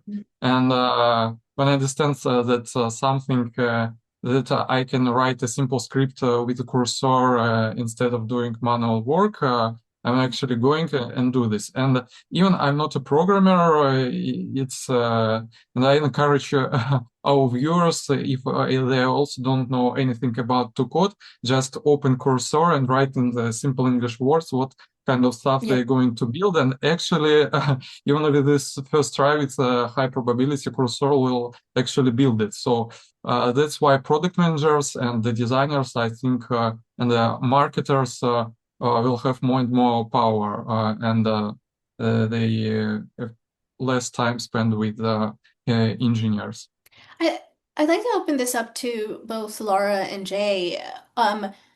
What marketing, like what tools are you using? Are you using more specific to the use case, or are you using more general AI tools and putting in your own use cases, like maybe because both of you kind of do content as well, do you try to use something more general, let's say a chat GPT or Claude or something, to do your work instead of using one of the many products that are coming out that are supposed to be specifically for marketing? Yes, I have I'm very skeptical of specialized tools in a world where we can very easily build apps or even micro apps ourselves to do jobs. I imagine that I think it's a really good way to get yourself into a B2B SaaS contract that, just will feel outdated in a couple of months. So I think now it's time to be very, very skeptical of signing up for new, especially like in like a year contract with like new marketing tools, without first doing the due diligence to be like, how hard would it be really for me to bootstrap this with Claude Code? And I think that we are saving a lot in tools and in contract work. Our budget is getting much leaner because we're realizing that a lot of these specialized tools are actually unnecessary if you're willing to put in a little bit of elbow grease and set up the right environment for yourself. Interesting. So it kind of like what Nik was saying, that he's not a coder, but he knows what he wants. And if you kind of use one of the pre-made like products, that kind of you still need to do a lot of finessing for it to work. Jay, you wanted to say something? Yeah, I agree as well. The way that I like my workflow for creating content, we try to post daily. We also have our team that tries to post as not daily. I'm trying to kind of encourage them to do more of it, which is a lot of it is like associated to voice and specifically either a meeting that we've had and then like kind of pulling like insights and thoughts from those meetings and then like kind of pulling it into like our Slack channel to give us ideas on what to talk about. Or voice as in just like opening up Claude or ChatGPT myself and just like brain dumping. Like right after this call, like we're talking about some really interesting stuff. I might want to post something about this conversation. Like right after I'm done, I'm just going to open up Claude or ChatGPT, not another specialized marketing, vertical specific AI tool to do so. And then if I do need more of like customization on Laura and Nikolai's point, I'll actually now open up Cursor as well. I'm non-technical myself. I've been learning how to use Cursor and Claude Code. My team's been bullying me to do so. And it's been incredible. Like I'm now starting my day in Cursor versus ChatGPT or Claude. And I've connected Claude. I can like now kind of like work with it and I can then build those agents to say, take my meeting transcripts from Firefly, then run it against a couple of my previous LinkedIn posts, give me a couple ideas. Like you can kind of build those things. We just kind of created a course around how to be able to have like non-technical people use Claude Code and Cursor because it is a little bit intimidating. I was kind of scared about it. So I can share that as well in the chat if need be. But yeah, that's a similar kind of perspective to the others on the panel as well. I think like while we're at it, it's a good way to kind of ask this question then, how different or has anything changed in how you're using your tools, or at least how you are structuring your workflow compared to say maybe 3 or 4 years ago when all of this was kind of just starting? Because it sounds like there's a complete change, complete like different focus, a little bit more automation, a little bit more immediacy. So if anyone wants to start with that. I don't even think compared to 3 or 4 years ago, it's just a completely different universe. But I think that, this started with, what if I can chat with ChatGPT or something and do my job slightly better. But then the next like big shift for me was when the Anthropic like version 3 models came out and vibe coding like actually worked. It wasn't just kind of like a vague promise, but I like one shot a feature that we actually like ended up shipping into script. And I was like, oh, okay, we're in a different age.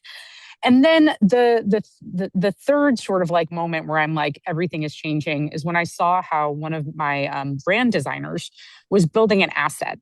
And the way that she did it was she actually used Bolt to create a micro app, like a micro design app where she would just upload one asset. And she's like, I want the collage to have more pieces and I want those pieces to be smaller. And so she actually built like those like knobs and dials into the micro app of like just change this one asset in that way. And I'm like, that's crazy that you built an app to just work on one brand asset. And she's like, well, it took me 2 minutes to build the app. And I was like, oh, the way that we do our work is going to change forever. Like, we have a brand designer building her own design micro app for a single photo that she's going to put on a blog. That's insane. Yeah, can I add to that? Because I love that point. I think as like non-technical folks across industries, like what have we been doing? We've been talking to people, reading stuff, and then putting a plan together, and then giving that plan to somebody else to go do, right? And like what's happening now is like I'm able to do all that and then actually build the plan and then create the plan and do the thing. And then it's not going to be perfect. But I'm like getting my mind going to be like, wow, I can actually like own the full cycle of this thing, and it feels so empowering. In terms of the tools, if like pre-2022 knowledge work would start, in a Google Doc, or a Microsoft Word doc, it was clear that then, a lot of folks started it in Claude or ChatGPT or Gemini or a chatbot.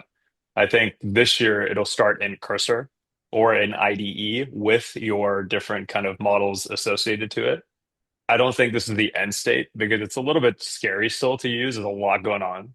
There's going to be another stage where it almost is probably going to go back to like a Google Doc looking thing, but it has the functionality and power of like, yeah, exactly. Yeah, they probably will just do it themselves, right? So I think for me, it's honestly like I've been hesitant to say my work is changing so much, but as of literally 2 weeks ago, I'm now starting my day like consistently in an IDE and Cursor specifically.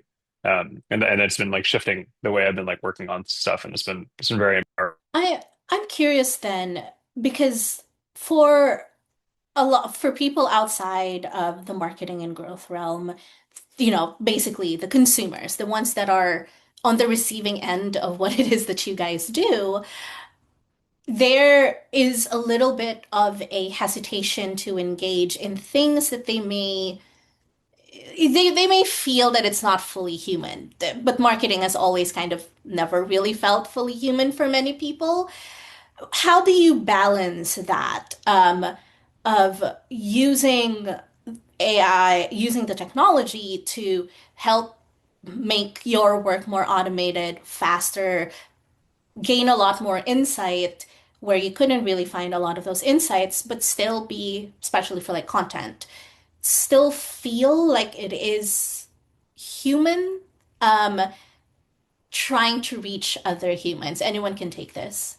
I'll just quickly say that, the entire idea behind Descript, we're an AI native video maker, but our thesis on the role that AI has to play in making videos is it should speed up the slog.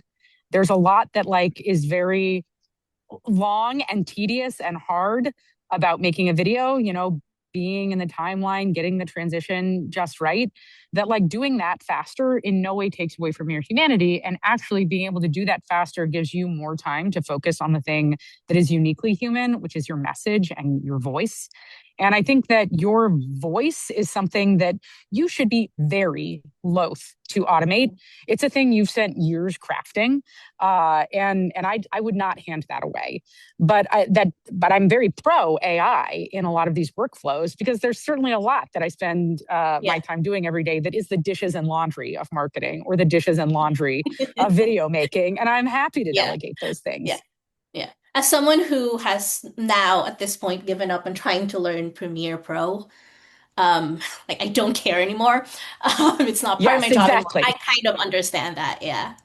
I think again, Laura, we should hang out after. I think we're synced up on a lot of stuff. You're like, we can now speak. We can now, there's the saying write like you talk. I think it's easier to do that because you can literally just talk into a thing and then just port it over and then edit it a little bit and type it, ship it. And so I think my authentic voice is coming out more and more and more. It's not AI generated. It's like me communicating into a chatbot via voice, editing it, posting it. Yeah. And so I feel like I'm finding my voice better now. And I think that's important. That'll be very important because you will get lost in the sauce with everybody else AI generating content. If anybody here on this call is AI generating comments on LinkedIn and Twitter, just please stop. You lose credibility so fast. Just think a little bit. maybe put a little spelling mistakes in there. Like, it'll help more than the automated responses. Before we go on to questions, Nik, you mentioned earlier, right before I cut you off, the change in the numbers that it's had, the technology has had. I think one of the big important things that AI has been able to do for a lot of industries, not just marketing, is to really open up more insights and kind of really find those niches that they can still tap. Could you talk a little bit more about what you were going to say about how it's helped like increase numbers? Is that what you're trying to say? You were mentioning earlier before I cut you off that AI has helped a lot of your numbers, that it was like, was it improving a lot of the work that you were doing, or that were you finding a lot of these other niche places that you could tap? Actually, I'm not sure that AI. So the main value I see here, as I previously mentioned, it's about automate manual parts of my work. So it's not about finding new $1 million ideas. It's actually my job. It just helped me to solve my tasks better. So yeah, How much faster or more efficient have you become then? It depends on the task. So previously, I could even skip some hypotheses because they were too hard to implement, and I have to involve designer, engineer, and so on. And right now, I can many tasks by myself without asking designers or engineers help me with something to build. For example, to change in my onboarding into our funnel and stuff like this. Yeah, so actually AI just supercharged me and made me like like extra hands for me. That's how I mostly use it, and I'm not actually use it when I ask AI to find me new content ideas or generate new hypotheses, growth hypotheses, and so on. They're usually low quality, or maybe I'm wrong using AI. I mostly use it when I already thought about the task, what I'm going to create. I thought about the flow and so on, and I'm looking to automate something if I need to use less other people in the process, because they always stop you. If I need something to change in the onboarding, I will think hard about how to use AI. Instead of asking colleagues to change something, because it just usually takes much more time. So there is a question through chat, and I think this is interesting. So for everyone, will the entire outbound marketing industry survive when consumers are kind of finding all of the physical and digital products kind of based on LLMs? And that's the thing that's going to happen now with agentic commerce. It's going to be a different type of marketing. So any thoughts around that? I mean, I think that we are seeing that is, I would think about that not as eating up the entire top of funnel, right? But almost as like it will be a new distribution channel or a new source of organic traffic.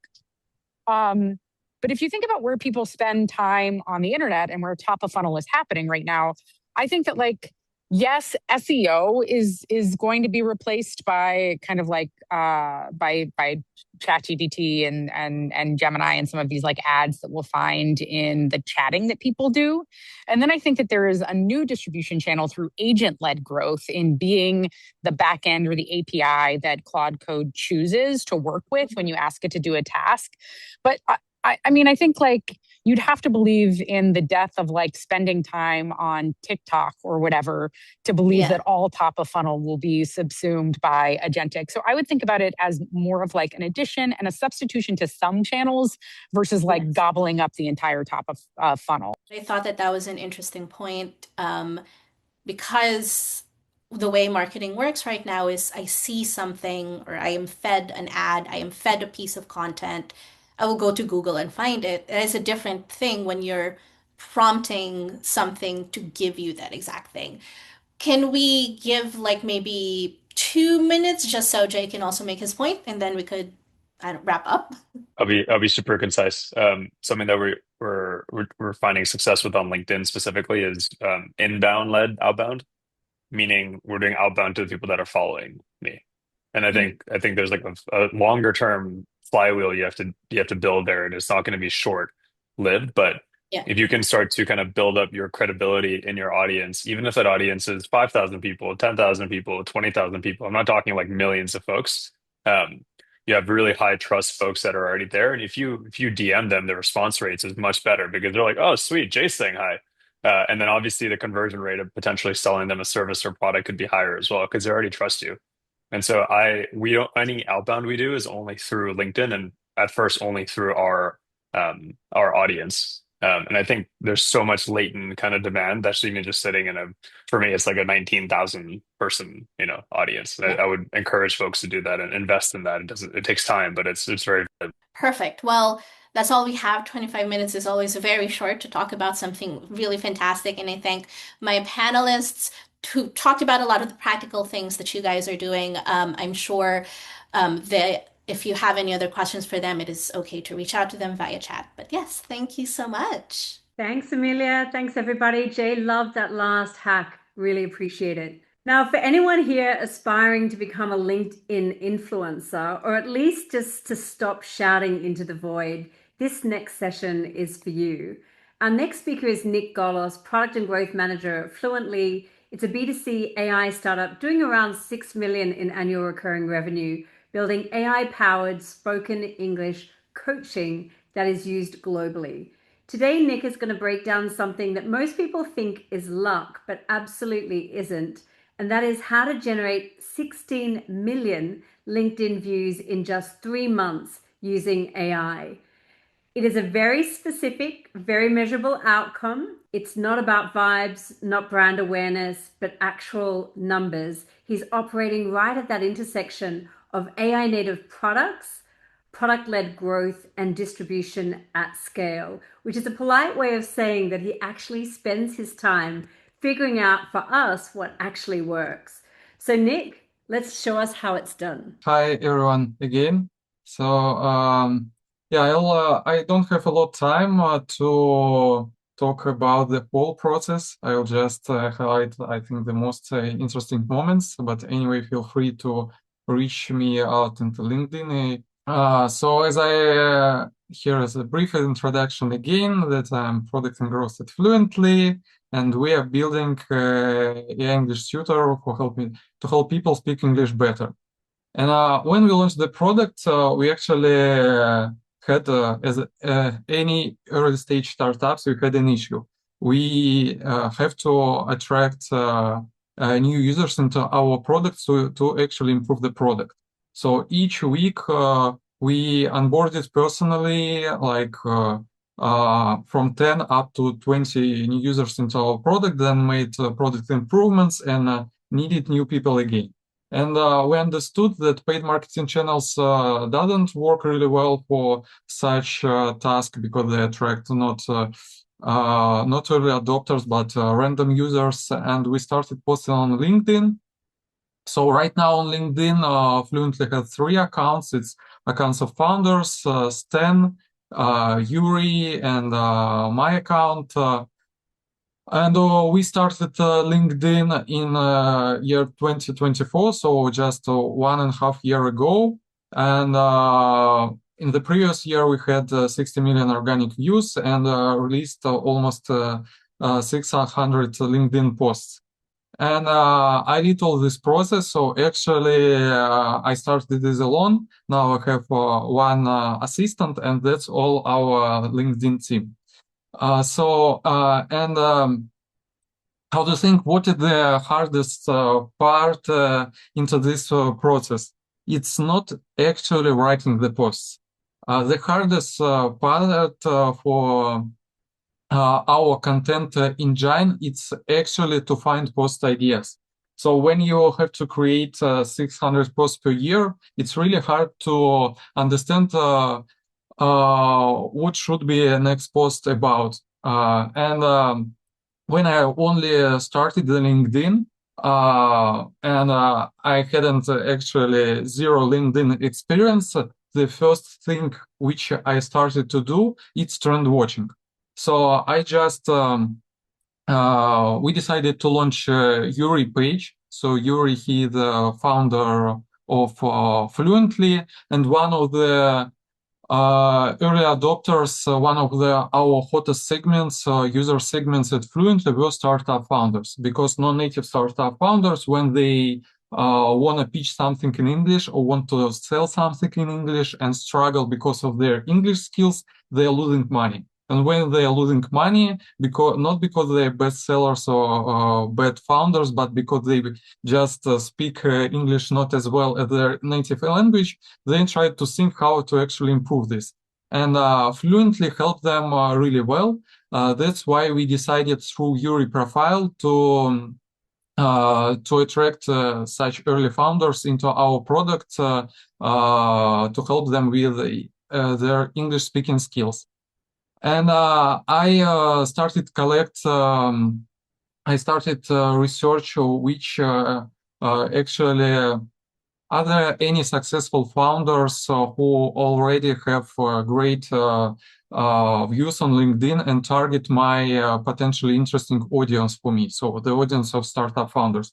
I found the first, like 2 years ago, I found from 10 up to 20 profiles, and made a quick research what kind of posts these guys are making. So I just made screenshots of the most successful posts in terms of like, comments, repost, and so on. So as I mentioned, I collected nearly from 10 up to 20 profiles, and I researched hundreds of their posts. And I made screenshots of every the most interesting post for me. And then I tried to divide this post into different segments. So actually, I noticed that some founders, they're posting news. And the news, as you see, gets usually tons of likes. Also, I noticed that some founders share useful materials, like their decks, their marketing materials, and so on. I noted that they share some company announcement, like investment rounds and so on. And I collected hundreds of examples, and using these examples and using the segmentation, I figure out what actually should we post from the Yuri profile to get attention and to be valuable for our audience. And as I mentioned previously, we are not using AI actually to generate the post. Because AI-generated posts, people feel when the post is AI-generated. It's a really bad thing for me to generate posts through AI. It's right. It's even for now. It's 70%, or I think up from 70 to 80%. It's manual work. But how do I use it? It's as I mentioned previously, it's vibe coding. So when you posting on LinkedIn, and as I mentioned previously, I have to create posts for 3 LinkedIn accounts, mine and 2 Fluently founders. Each day I should make this trend watching. I should what other authors post on LinkedIn, what kind of posts they are making, and so on. And I just decided to vibe code my own tool, which will handle this process. So I even can show how does it work. I'm not a programmer, so I just opened a cursor. First of all, actually, I opened Claude and asked him to create for me a PRD for such tool. So I understood that this tool should track the most interesting profiles of authors, which I track into Notion. Yeah, I have a big Notion database where I track all the most interesting profiles at Fluently.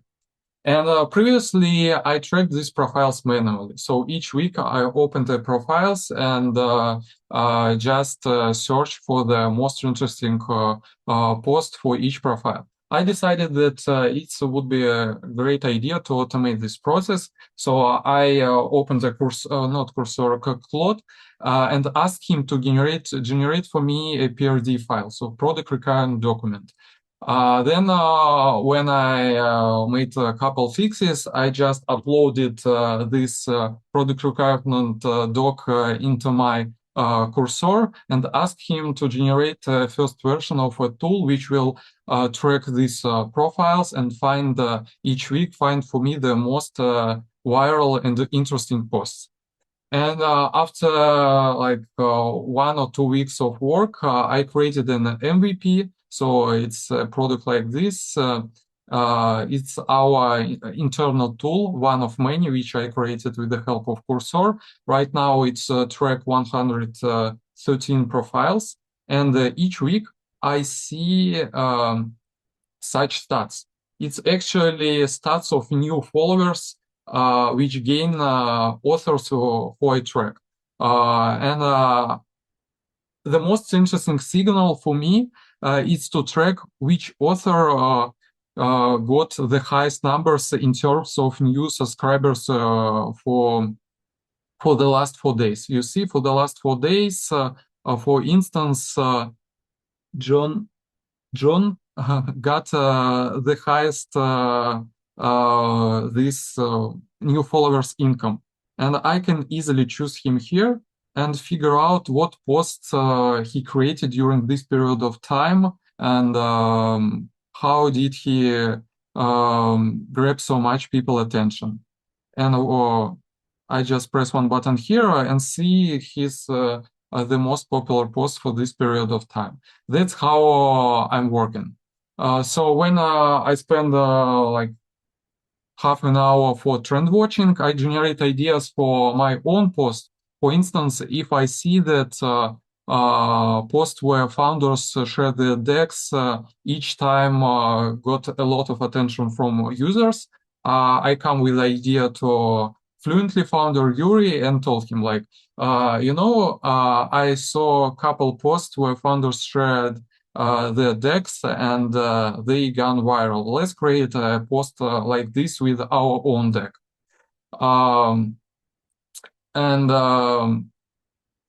It works pretty well. I understood the main thing in content creation. It's not, I compare content creation with learning music. When you are learning the music, you are not like when you're first time opening a piano, you're not playing your own melodies. You actually play melodies of other famous musicians. And the same approach I use in LinkedIn. When I only started LinkedIn, I didn't create a topic for posts from my own head. I just research what other successful authors post on LinkedIn. Then I choose the most interesting categories for me and created my own post, and they gone viral too. That's approach which actually I use. And as I mentioned previously, I don't use AI to generate a post. I use AI to reduce my and my team's manual work here into this process. That was a really great short lesson on how to amplify our impact. And I'm sure everyone in the audience has been taking massive notes. Yeah, Nikolai, so. Everybody wanted to know, how do you extract LinkedIn information? Because it seems to have so many front doors that the LLMs can't see through. Yeah, actually you can, unfortunately, I'm not able to promote actual tools, but if you ask Cursors what APIs can I use to extract data, he will suggest you ideas. And by the way, I also launched my own tool. It's called Trends.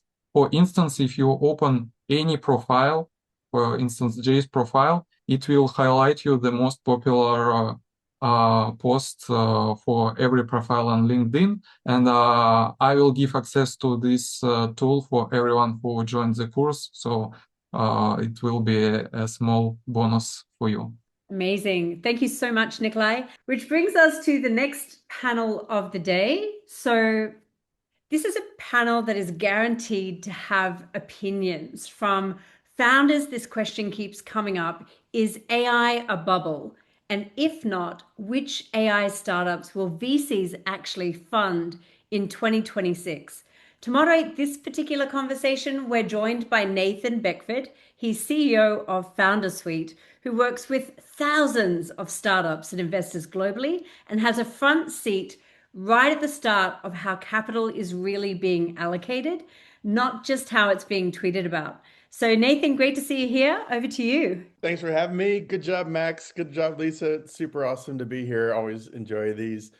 Lisa already gave me my intro. I run foundersuite.com. It's a software platform and investor database for startups raising capital. And the quick sales pitch there is we've helped 100,000 startups raise $21 billion. So check out foundersuite.com if you're raising capital. Super excited for this panel.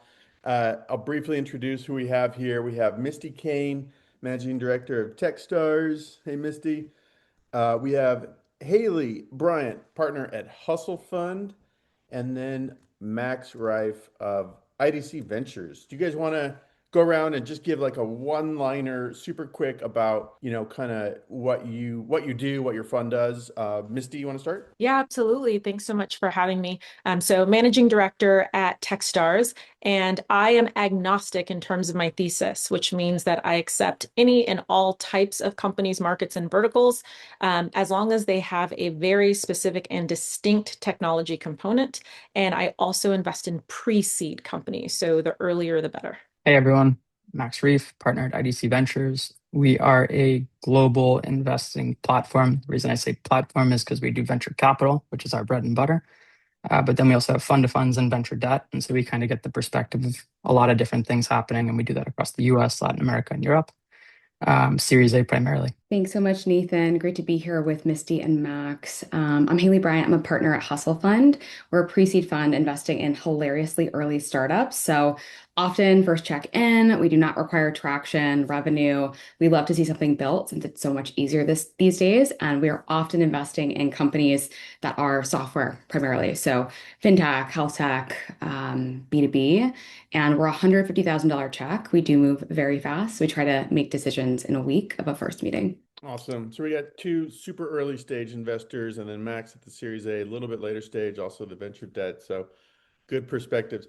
Let's just start off with kind of the headline of this panel. Are we in an AI bubble or is this the new normal? Who wants to go first? I'll start, but I would love to hear my other panelists' thoughts and views on this topic. The one thing that I love to make sure that everybody's on the same page on is, number one, do we all define bubble the same way? So I will give my semantic view on what a bubble is, and then I will talk about whether or not I think we're headed there. So in the most simplest layman's terms, the bubble means that you are just overvalued. You have so much hype that you have been invested in that has exceeded what the value is that you can provide as a company. Now you can go and look up a more clear, maybe more jargon-filled explanation, but for the purpose of this particular panel, that's how I define it. Are we headed there? There are pros and cons, right? There are people who are definitely like, yeah, we're all going into a bubble, it's going to pop, there's nothing here. And then there are people who are proponents. My glass is, for the most part, half full. So I like to think of things on a positive lens. And when I look at the AI companies, especially the ones that are pitching me or the ones that I get to invest in, or even the ones that are leading the market, I can see the demonstrable value that they provide. And I think that we can provide some sort of a formula that says, this is what it would have cost if a human was doing it. This is what it would have cost time, energy-wise. And then to have this particular tool take that over, boom, here's the value that it provides. And I think there are so many companies today that are doing so many things that are so valuable that the fact that they have high valuations is not a problem. It's if we get too squishy with that, are you providing value or not? And I think that's where we as investors have to say, show me the value versus show me the feature. And really quick, while I have you, what % of your last cohort at Techstars was, AI native companies? Is it everything now, or what do you think? I mean, come on, Nathan, even candy bars are AI powered. So for the most part, I would say 90% of my cohort. I did have a hardware company that was utilizing haptic technology, but we had AI compliance. We had an AI company for space tech. We had an AI company for life science and bioscience. automation. So we had an AI company for supply chain. So out of the 6 companies that went through my last Techstars San Diego powered by SDSU accelerator cohort, 5 of them were AI. Who wants to go next? Same question. Kind of, are we in a bubble? What does that mean?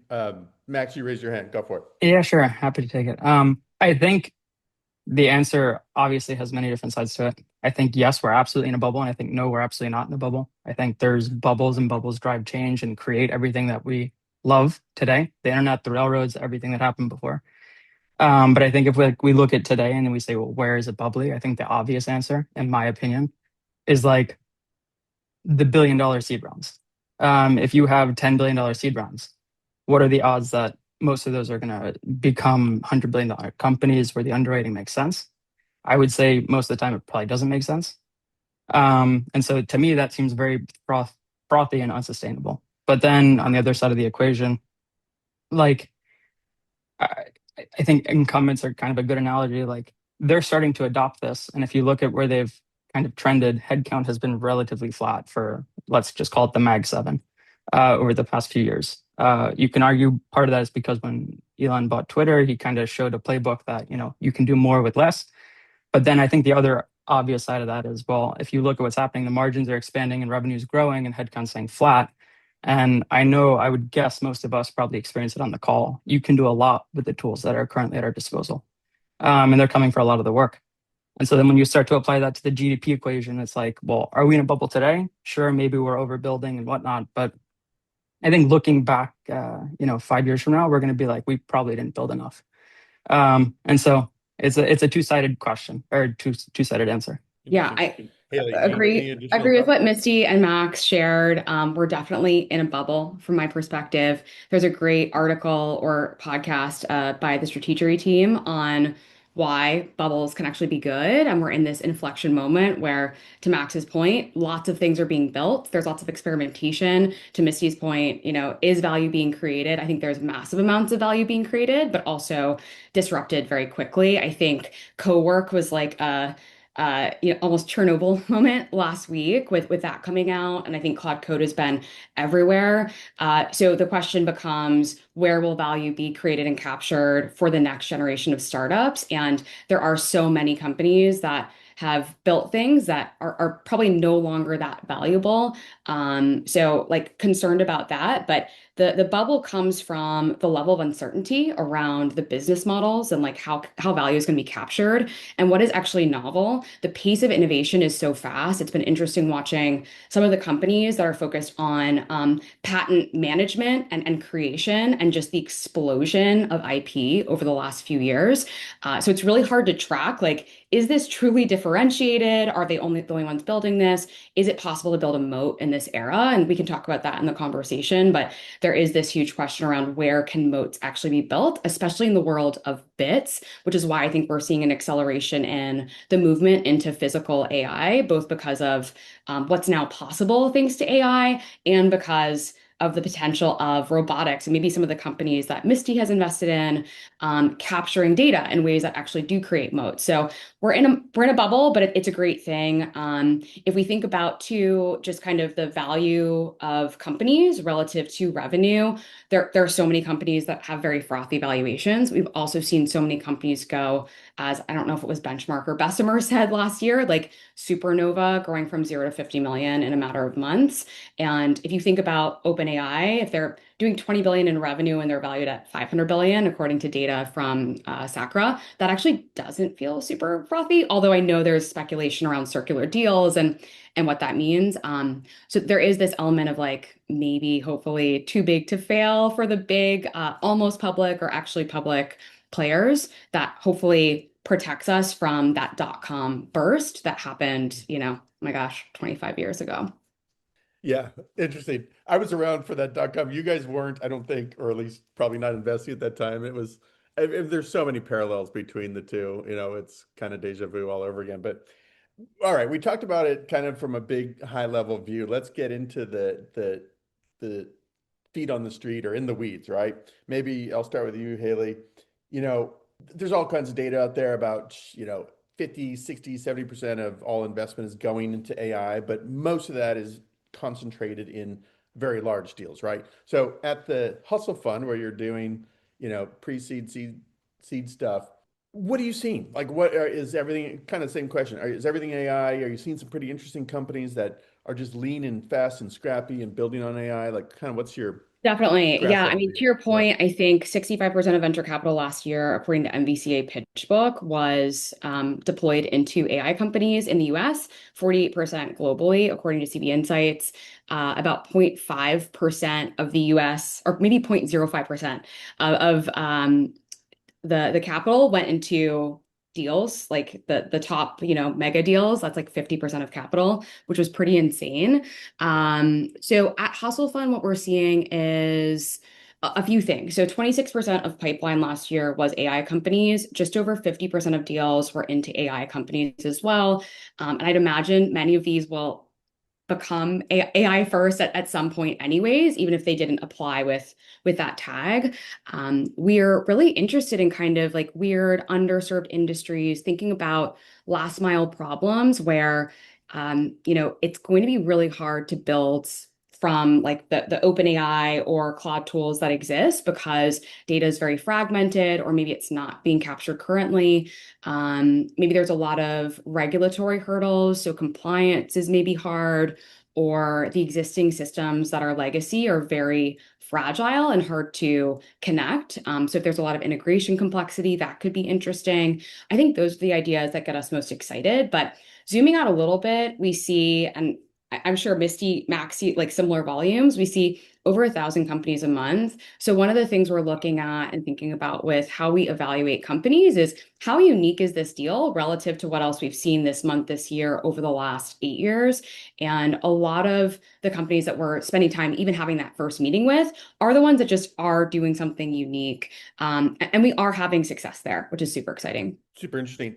I actually want to come back to how you're processing or looking at 1,000 companies a month. But let's come back to that maybe as the next question. Max, do you want to maybe go next? Same question. What's the view on the street from your lens? What are you seeing? What are you looking at too? Because everyone on this call, or many people on this call, are startups raising capital. So a little insight of what you're kind of looking for in addition to what you're seeing. Yeah, I think the numbers are similar. I wouldn't say we're looking at 1,000 a month, but a lot of stuff, and I would say the majority of it is AI. Everyone's attached AI to their name for obvious reasons. The valuation tends to tick up when you do so. It tends to be easier to get a meeting when you do so. Although I think that may be starting to change a little bit. And one of the reasons that Haley alluded to, like everyone's doing it. And so now when you see it, it's kind of like when you see the M dash in the email, you're like, okay, there's too much of this. And so what are we looking for that's unique? Honestly, we're trying to figure out what the roadmap is that doesn't get crushed by these labs that have billions of dollars to play with. And I think it's really hard to do. And it's a game I think I feel like VCs have made a thing of, is every time Anthropic or OpenAI or someone releases a new product, it's like, well, what 20% of startups is going to die that week? And it's not killing 20%. Like you could argue vibe coding has no place in the world of cloud code, but then you could also argue that vibe coding makes cloud code a lot more productive. And so it's like, well, what are these things that are defensible, unique, and that are able to find distribution and then keep retention once they nail distribution? And those are the things that I think we don't have the answer, right? We kind of take the philosophy that the founders that we speak to are teaching us what's next. But it's gotten really hard. And I can, like, just a very simple anecdote. I'm not a software developer by training, but I create stuff every day now. And we were on a meeting the other day. We had our deal call. We were talking, and I was thinking of a product I needed. And I was like, the old line of thinking was, well, okay, I need to go maybe try and build that myself or talk to someone on our engineering team. And it would probably be 3 weeks before I had something like suitable.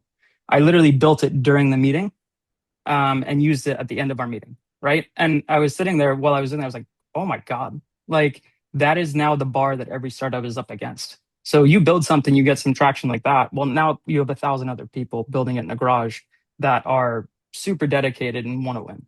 And so like, how do you compete against that? So if you can show me how, then, the conversation gets really interesting. And that's such a hard topic. I mean, even here at Founders Rate, like we're thinking about our defensibility and how do we build a moat in an era of a new copycat or clone popping up every 7 minutes that's trying to do what we're doing. And we're kind of looking inward at like our user generated data and our data as a moat, right? Anyway, I don't want to go down that path, but how do we build a moat, right? Like how do we fend Yeah. off 1,000 new clones that are popping up like every 7 seconds? So could riff on that for a while. But Misty, any thoughts kind of like what you're seeing? You're seeing a lot of very early stage, high volume stuff too, but same question. What are you seeing and what are you looking for? Absolutely. One of the things that I see, and I'm sure Haley and Max see it too, is we see people who are solving obvious problems. So the amount of times that I get pitched the same exact tool for the same exact problem for the same exact solution, but they're like, wait, a dating app, but get this, it's just your voice. I'm like, well, okay, I don't think I need that. And it's not like to the people who are building, I'm not throwing shade at the builders. What I'm saying is you have to go deeper in a world where, as Max was just saying, you can build something while you're in a meeting. I'm sure Haley's building something right now. She looks so intense. I think she is. Right? She's going to ship it in like 5 seconds. If you can build something that quickly and then put it out into the world and get people to use it, then your product and your features are not your moat anymore. There are people who come to me and they're like, no shade, but they're like, in their 20s or 30s, they're like, we have a combined 50 years of experience on our team. And I'm like, that's because there's 10 people on your team and you each have been doing this for 5 years. Stop it. Right. So a brilliant team is no longer a moat, or they have people who are like, we're the first one to do it, or we're the only one to do it. And I'm like, either you didn't do your research or it's not worth doing right now. So some of these things that people are used to saying, this is a huge moat, this is a huge advantage. One that might step on a few people's toes is we have a patent or we have certain IP, and that's not always a thing that is going to give you leverage or give you an advantage. So the thing that I look for and the thing that I want to see from companies, number one, is that they are changing laws, they are changing policies, and they are changing status quo. Because if you see a trend or something coming down the pipe, for example, Cytodyne, it's one of the companies that I invested in, and they are doing AI automation for life science and bioscience. Well, in 2027, there are new laws that are coming that make it very difficult for life science and bioscience companies to do things the way they've currently been doing it. Having a tool that's being built now for a law that's coming in 2027, that's awesome. That's only half the story. The other half the story is, how are you going to make what you're building extremely sticky? Do you have something intangible that other people cannot touch? And I'll just give an old school example. Back in the day, I'm going to say 2023, back like way long ago, when you were looking up something, what did you say? Google that. Even if you were using Bing, even if you were using are there even any other browsers? But you would say, Google it. When you ask for a tissue, you say, hand me a Kleenex. I'm a recovering digital marketing strategist. I almost got kicked off account because I was like, oh yeah, we're going to really increase your jacuzzi brand. Well, jacuzzi is a very specific company. I was on an account for a hot tub, which is the actual device. Jacuzzi is the brand. But there are certain things that are so ubiquitous that like you are known for that. That's a moat. And how do you get that way is building a really great audience, building a really great community. So if you can show me high switching costs, if you can show me distribution that a lot of people can't touch, if you can show me you're solving something that's changing laws, policies, the status quo, and if you have a network effect business, something that as you build it and more people join, it continues to grow because of the fact that more people are using it, then I'm really excited about that. Max, wanted to add one go quick for it, thing, if yeah. that's okay. So I think those were awesome points, and just they kind of made me remember one more thing. So like I think a quick and easy way to stand out, not easy obviously, but is like people are looking at the rate of which you're shipping things. Because in this world, when everyone's building all this stuff, the more you can put out and the more you can show it sticks makes a big difference. But also then like the AI native efficiency. So the fact that you can do a ton with very little. And like we all have that advantage at our disposal right now, and there's an arbitrage because it seems like half the world still somehow is not paying attention. So if you work with that and then build the other things that they were talking about, it compounds and people notice. And I don't know, VCs tend to like it as well. To Misty's point around building something really sticky, something I've been thinking about, well, two things. One is like what companies are building market expanders. So a lot of companies are going to replace labor, like Max alluded to that earlier. Where is that labor going to go? Like really interested in that sort of theme. And then two, to Misty's point about stickiness and distribution, I'm really curious about companies that are targeting laggards, whether that's SMBs, and we see so much SMB tech, to your point about just getting the same pitch over and over, like, no, thank you.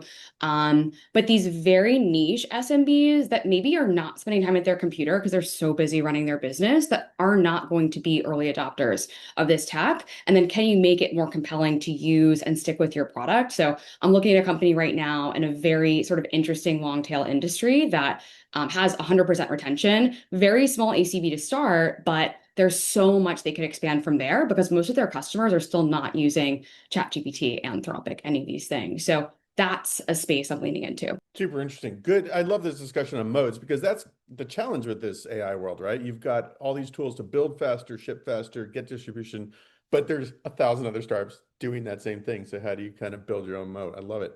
At least two of you, and I don't know about you, Max, but are dealing with high volumes of startups. So kind of the question is, how do you stand out when approaching you? Or also, how do you guys process 1,000 deals a month and find those ones that are kind of unique? Who wants to take it first? Either one. I'll start since we get a Go for it. lot of applicants. And then I know Haley mentioned that she's looking through like 1,000 a month as well. And I'm sure Max has some feedback on volume 2. In terms of what we see at Techstars, getting thousands and thousands of applicants, like I literally go through every single one, but they're divided into thirds. There's a third where you can tell that they didn't even try. And I'm just like, what? Do you even know what I do? Because it doesn't seem like you understood the assignment, right? Those are extremely easy. There's a third where it is a really good business, but it is not venture backable. And a lot of times people don't understand that with venture, it is not a loan and it is not a gift. You are looking to return on that investment. Can you show me how if I give you $1, you can turn it into $3, $5, preferably $20? And it's very difficult to do that, especially if your margins are low, you don't have any traction, there's no data. And then the last third is where it gets really difficult. And then that's where I have to like look deep into my soul, also heuristics, also data, and also relying on the expertise of others to understand, could this be something big? And at the pre-seed stage, it is like looking into a crystal ball. I honestly don't know, but I do take solace in the fact that there are other people who are smarter than me, who have done this longer than me, who have also passed on really great opportunities. But that last third probably encompasses a few hundred applications. And that's where I start having interviews. First ones are like 10 minutes, 15 minutes long. But what makes people stand out to me is that they talk to me in terms of problems and value versus solutions and features. So if you are building something and you tell me, here is something, and this is why it is extremely problematic, this is how urgent it is, this is how pervasive it is, it's continuing to happen, and here is how we are solving it, not the tool we're solving it with, not the AI, not the features, because that can change, should change. But this is what we're doing to solve it. You have customer discovery, you have learnings, you have subject matter expertise, especially if you have a deep background in whatever it is that you're working on. Also extremely attractive, moves you up to the top in my book. Super interesting. Haley, let me go to you and then we'll have time for Max. But you guys, if I recall, have kind of an application form that there's a lot of data they have to put in. Is that kind of, are you using AI to kind of process all those? We are layering in AI to help. So we do kind of a first sweep, to Misty's point, to knock out things that are just sort of obviously outside of our strike zone, where someone maybe doesn't know that we're focused on pre-seed, we don't do CPG, that kind of thing. So we're not wasting time. We still try to provide actionable feedback, but we do send a quick turn down. Transparently, I probably end up talking to something like 5% of cold inbound companies, definitely a higher percentage of companies that come through warm referrals. We do invest in cold inbound, and some of the best companies we've invested in have come through those channels. So please still apply, but it is that uniqueness. And in terms of uniqueness, to make this more tangible, it's things like, are there multiple companies that have raised at least $15 million in venture capital in the last like 4 to 5 years? Probably, like, it's going to be too competitive of a space for us, given our check size, portfolio construction. Do I learn something by going through the deck? Are you sharing something that's non-obvious from your lived experience? And then just great channel, come through founders. We have a huge portfolio, 650 companies. Get to know our founders, see how they like working with us, and then get a recommendation. I had a few calls yesterday based on founder referrals. I take almost every single one of those because I really value our founders' opinions. Max, what about you? You're sourcing and or filtering. Yeah, I'll try and be quick. I'd say we're probably looking not at 1,000 a month, but probably like closer to 500 to 700. it's a mix, kind of like they both said. We do inbound, we do outbound, we kind of sort it by both. Inbound is a higher bar, unless there's a warm referral generally. But what we've started to do is build our own system where, and I have links in my X profile that people can click into, easily submit their company. And then what we'll do is we'll parse the deck if they submit a deck, or we'll try and take the information they give us and see if it matches our high-level criteria. And then we'll always have a group of people on our team go through the stuff that's coming in, including myself. And where there's a fit, we have a conversation. On the outbound side, we generally have like an internal whiteboard, but it's digital, where we're continuously putting ideas out there and we're actively searching for things that kind of match those criteria. But yeah, I don't know that there's any secret other than try and find a unique way to get in front of the people that are making a decision. Because everyone tries the same thing. And if you're doing the same thing as everyone else, you're not really going to stand out. So absolutely awesome. I learned a thing or two, and really fantastic to see how you're really taking care of founders on the way through. Kindness goes a long way, and I can really see the empathy as you head out into the field. All right. So next off the rank, we are getting practical again, but this time around agentic AI in finance, but with relevance well beyond just finance teams. Our next speaker is Raphael Joseph, co-founder of We Are Agentic. Raphael brings over 20 years of experience across Goldman Sachs, JP Morgan Chase, and Kaltura, and now focuses on helping enterprises deploy agentic AI workflows, improve executive AI literacy, and do it responsibly. He also publishes on Gen AI through FT Advisor, if you're a reader of the FT. His talk today is the 5 most popular financial agentic AI workflows relevant to all industries. Raphael, welcome. Hi, thanks for having me. What I'm going to do is just show you the most common workflows that we see inside of financial organizations. Now, actually, these are very relevant to other companies as well, but the majority of our clients are in finance, actually a lot in legal as well, but many in the regulated industries. So I'm just going to show you what we see. But I've already been introduced very kindly, so thank you. A little bit about us. We are a training and transformation agency.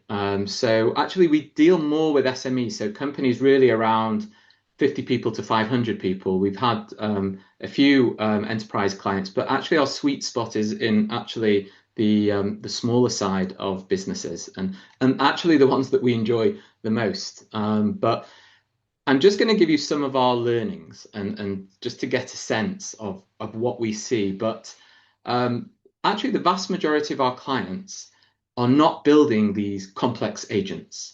I think that if you go on LinkedIn and you read all the posts and that we're doing this and we've fired half of our team and we're building all these agents and so on and so forth, actually, that is not what we are seeing.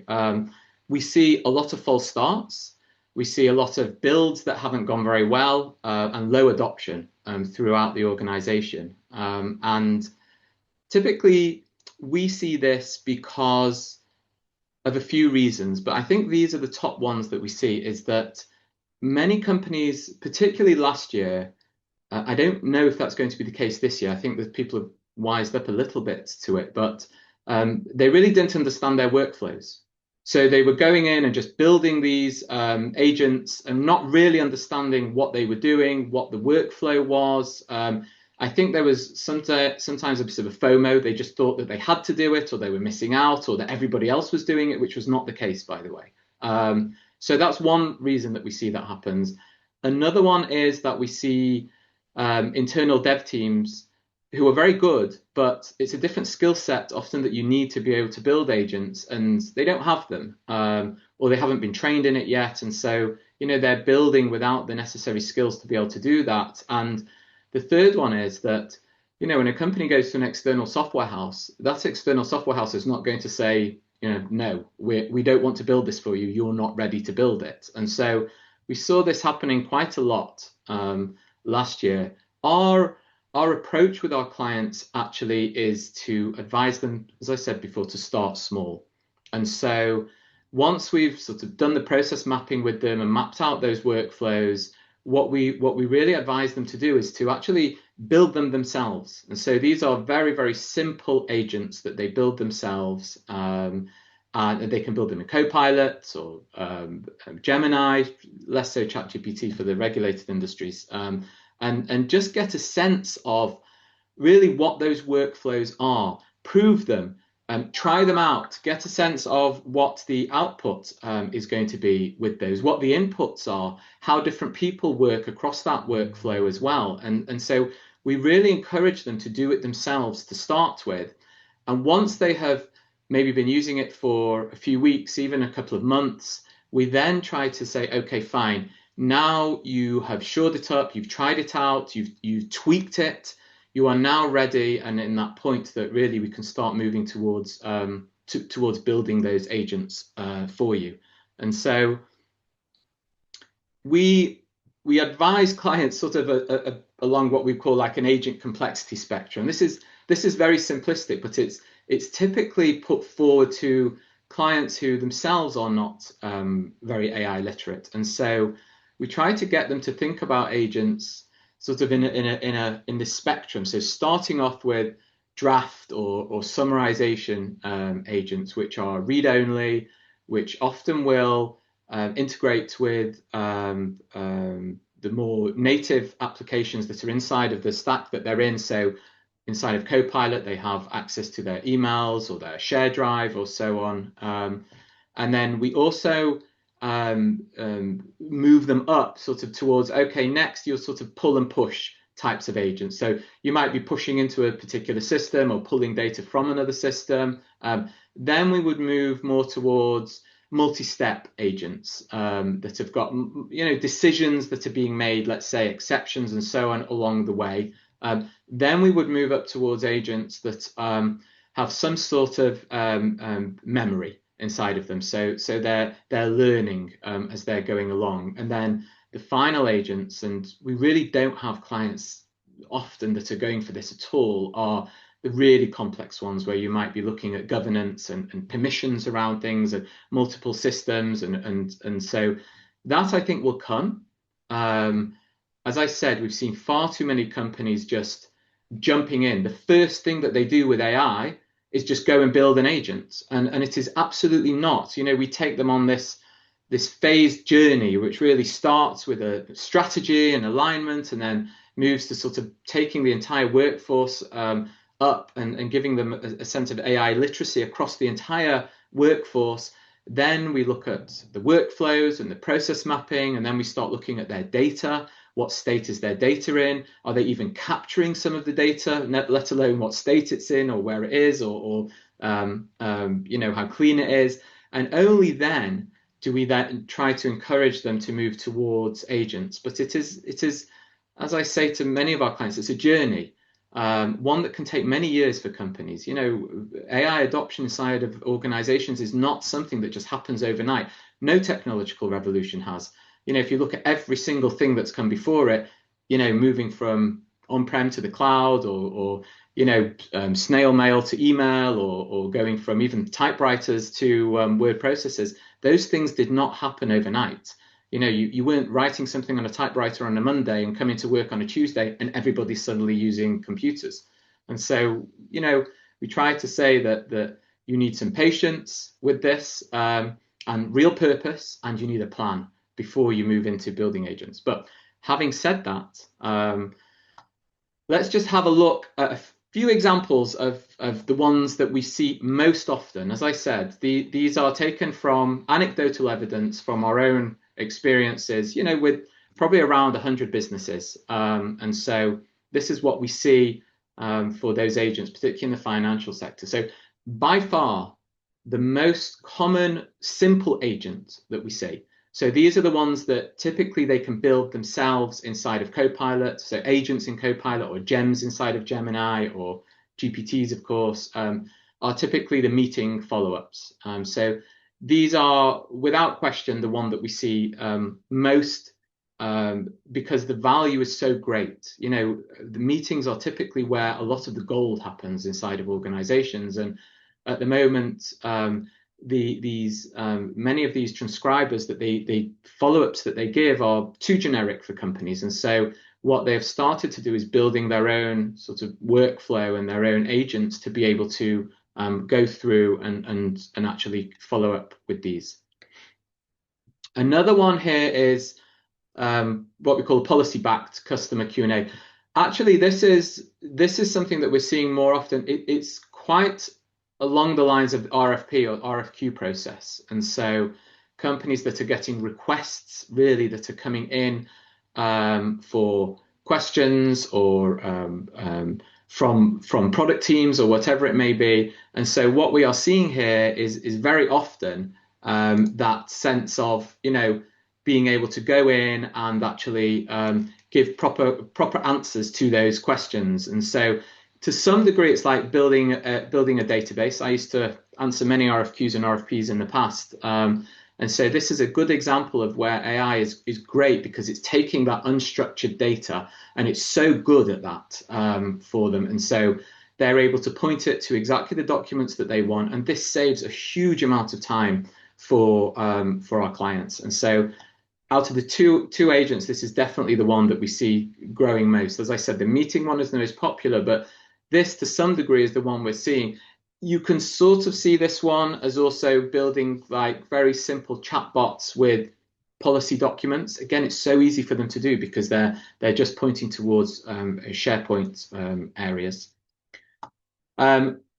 We then move into what we call the sort of the push and pull agents, and these are slightly different, these ones. And so one of the ones that we see is these action to task agents. And so this is where we're moving up in the complexity, and we have some element of pushing or pulling from a system. And so these ones we see quite a lot of, where they're taking inputs that can be emails or transcripts or notes or whatever it may be, and having those sorted into some order. So structuring that information and then pushing it into systems.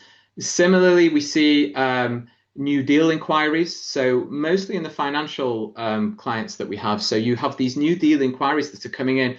They get lots of different emails, lots of different information about these. And what this is doing is taking all of those inputs. So emails that they might be getting, inquiry packs, PDFs, questions, all of that, and creating a one-page brief that they're able to then push into their CRM. So again, this is something that goes across industries, but that we see quite a lot of inside of our financial clients. And just lastly, on the more complex agents, so due diligence packs. So this is really where they're sort of got a case that they're onboarding or due diligence starts, and this of course goes across multiple different areas of the business. And so these are far more complex. You have humans sort of interjecting along these systems and having a look and then pushing them to different systems. And so, but people love it because it just reduces that cycle time across the whole team. Nothing falls through the cracks, and it just improves that sort of audit readiness and defensibility. Financial markets are really highly regulated, with very big penalties if you get it wrong. How do you navigate the bleeding edge? It's a very good question. I get a sense that people think many of the companies are more advanced than they are. Many of them are just starting out. And so are at the beginning, we're trying to encourage them to just get their data ready and make sure that they don't have any shadow AI inside of their businesses, and that they're building these agents on top of the right systems. But the best way to make sure that the agents are right is to get the workflow right in the first place. It's the build is the last thing, and actually quite honestly the easiest thing. The hardest thing is to shore up the process, the workflow, the people that are involved in that, and that is the area that we spend the most attention on, and that is how you will make sure that they are safe, right, and governed correctly. And given that liability has moved down to the front line, that is absolutely terrifying for those poor kids who are taking those jobs with liability on the front end and addressing the pointy end of the sandwich. So huge round of applause, everybody, for Raphael. You certainly made us think more critically about how we're applying our agents. And I'm sure there's lots of people here on the call today who'd like to extend that further. Thanks, Raphael. Thank you. All right, well, to close this block, we're now looking ahead past today's hype cycles and into what is actually going to survive into next year? This next panel tackles MCPs, AI agents, AI skills, automations, and prompting. What's already dead, what's overrated, and what's genuinely next in 2026. Moderating this discussion is Robert Joseph, co-founder of God of Prompt. What an awesome name. Someone deeply embedded in how practitioners are actually using and abandoning AI tools in the wild. Robert, over to you. Yeah, thank you for the word. This panel is as practical as it gets. Is about real cases, real experiences, and challenges, of course, with all the cutting edge approaches, techniques. And I'm very excited to cover AI architecture, something I'm so passionate about from so many dimensions and in such an actionable manner. So just to introduce our participants, Pallavi Gupta. Pallavi leads AI and product analytics in Titan product at Microsoft, democratizing data and insights across Microsoft AI, Copilot, and Windows. So it will be very product specific and hands-on, Pallavi's presentation and our engagement. Then Fabrizio Carraro is an AI developer advocate at the Barcelona Supercomputing Center on the intersection between the public-private partnerships, cutting-edge research, developers, real big business. And by the way, he's also host of the largest technology podcast in Brazil, which I'm hoping to be a guest of at some point. And the next participant is Hamel Hussein. Hamel is a seasoned ML engineer, 25 years of experience. He's also an educator, and we share background in informational business on AI. But right now he's an independent consultant engineer, contributed greatly to an open source community, machine learning, and AI evaluation. He's a big expert in AI evals, and we will talk about this today for sure. And Alex Veremenko. Alex is my co-founder. He's been marrying generative AI and marketing in so many new ways. And while experimenting, as researching prompt engineering, he built quite an authority on X. He built our brand forward, and will share his insights on what's on the edge of informational front of AI adoption, right? Because that's part of our mission also, to break the barrier, to get as many people as close as possible, and then go specific. So let's go specific with, I believe, the biggest product we could cover today, I think, on this entire conference. Pallavi, please. I will just briefly mention that Titan is a self-serve data and AI platform. And I would like to, let's say, hear more details, but also maybe we can start with the specifics on how such a huge project, such a layer, would be integrated in the ecosystem of Microsoft. As we know, many companies, corporations trust Microsoft fully. And my first question is whether, after, of course, you present Titan more, is if you would be using MCP as the interface for the connecting of the capabilities of Microsoft Titan, or you believe this is just another API wrapper and you would probably develop something else? Yeah, sure. Thanks, Robert. It's a pleasure to be here with my fellow panelists. So I can start with describing briefly on what Titan is, because we might refer it later also. So Titan is Microsoft's, as Robert mentioned, self-serve data and analytics platform with a mission to make data and insights accessible to every decision maker at Microsoft. And what we do is that we do it through an interactive UI, natural language conversational interface, self-serve data agents, and in a very secured and trusted manner. So, I mean, just to keep one line is that what makes Titan different is its ability to process billions of rows of data in seconds and give trusted insights without the need of writing the code. So I think that's one key takeaway I would have for everyone. Coming back to your question, Robert, on yes, Microsoft is integrating the AI across its stack, and you would like to understand, like, when we talk about MCP, whether it's like how are we taking MCP and what about it creating a fundamental shift. So I would say that MCP is definitely a fundamental shift. It's not just an API wrapper, unless you create MCPs like an API wrapper. It's literally an architectural move from thinking from UI-driven workflows to more reasoning and intent-driven workflows.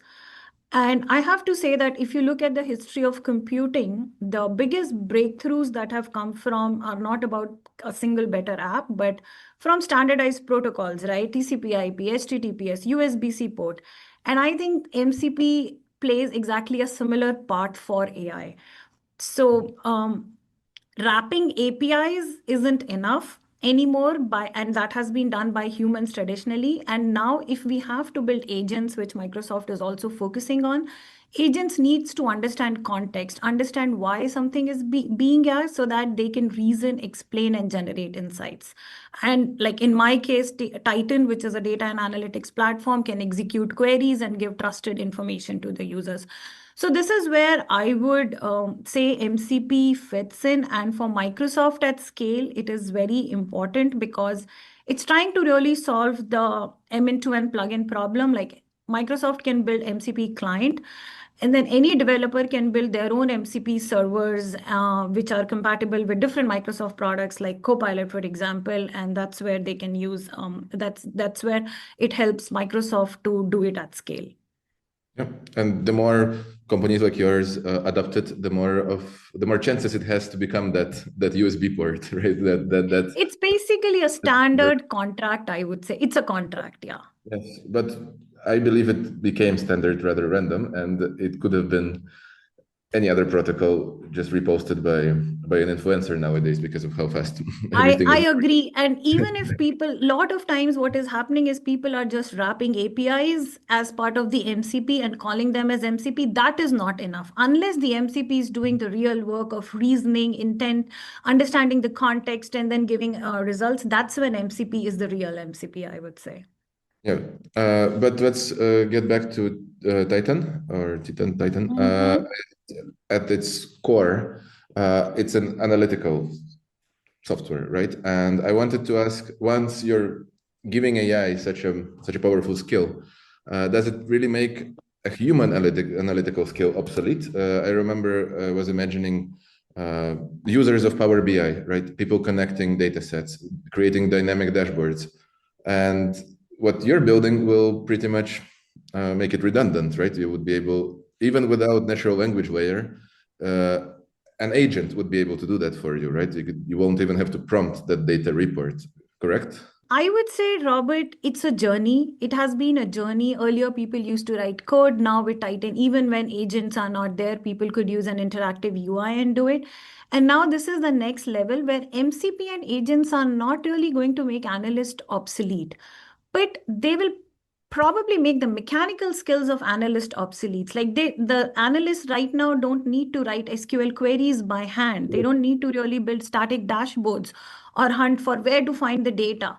So that stops being a differentiator as an analyst skill.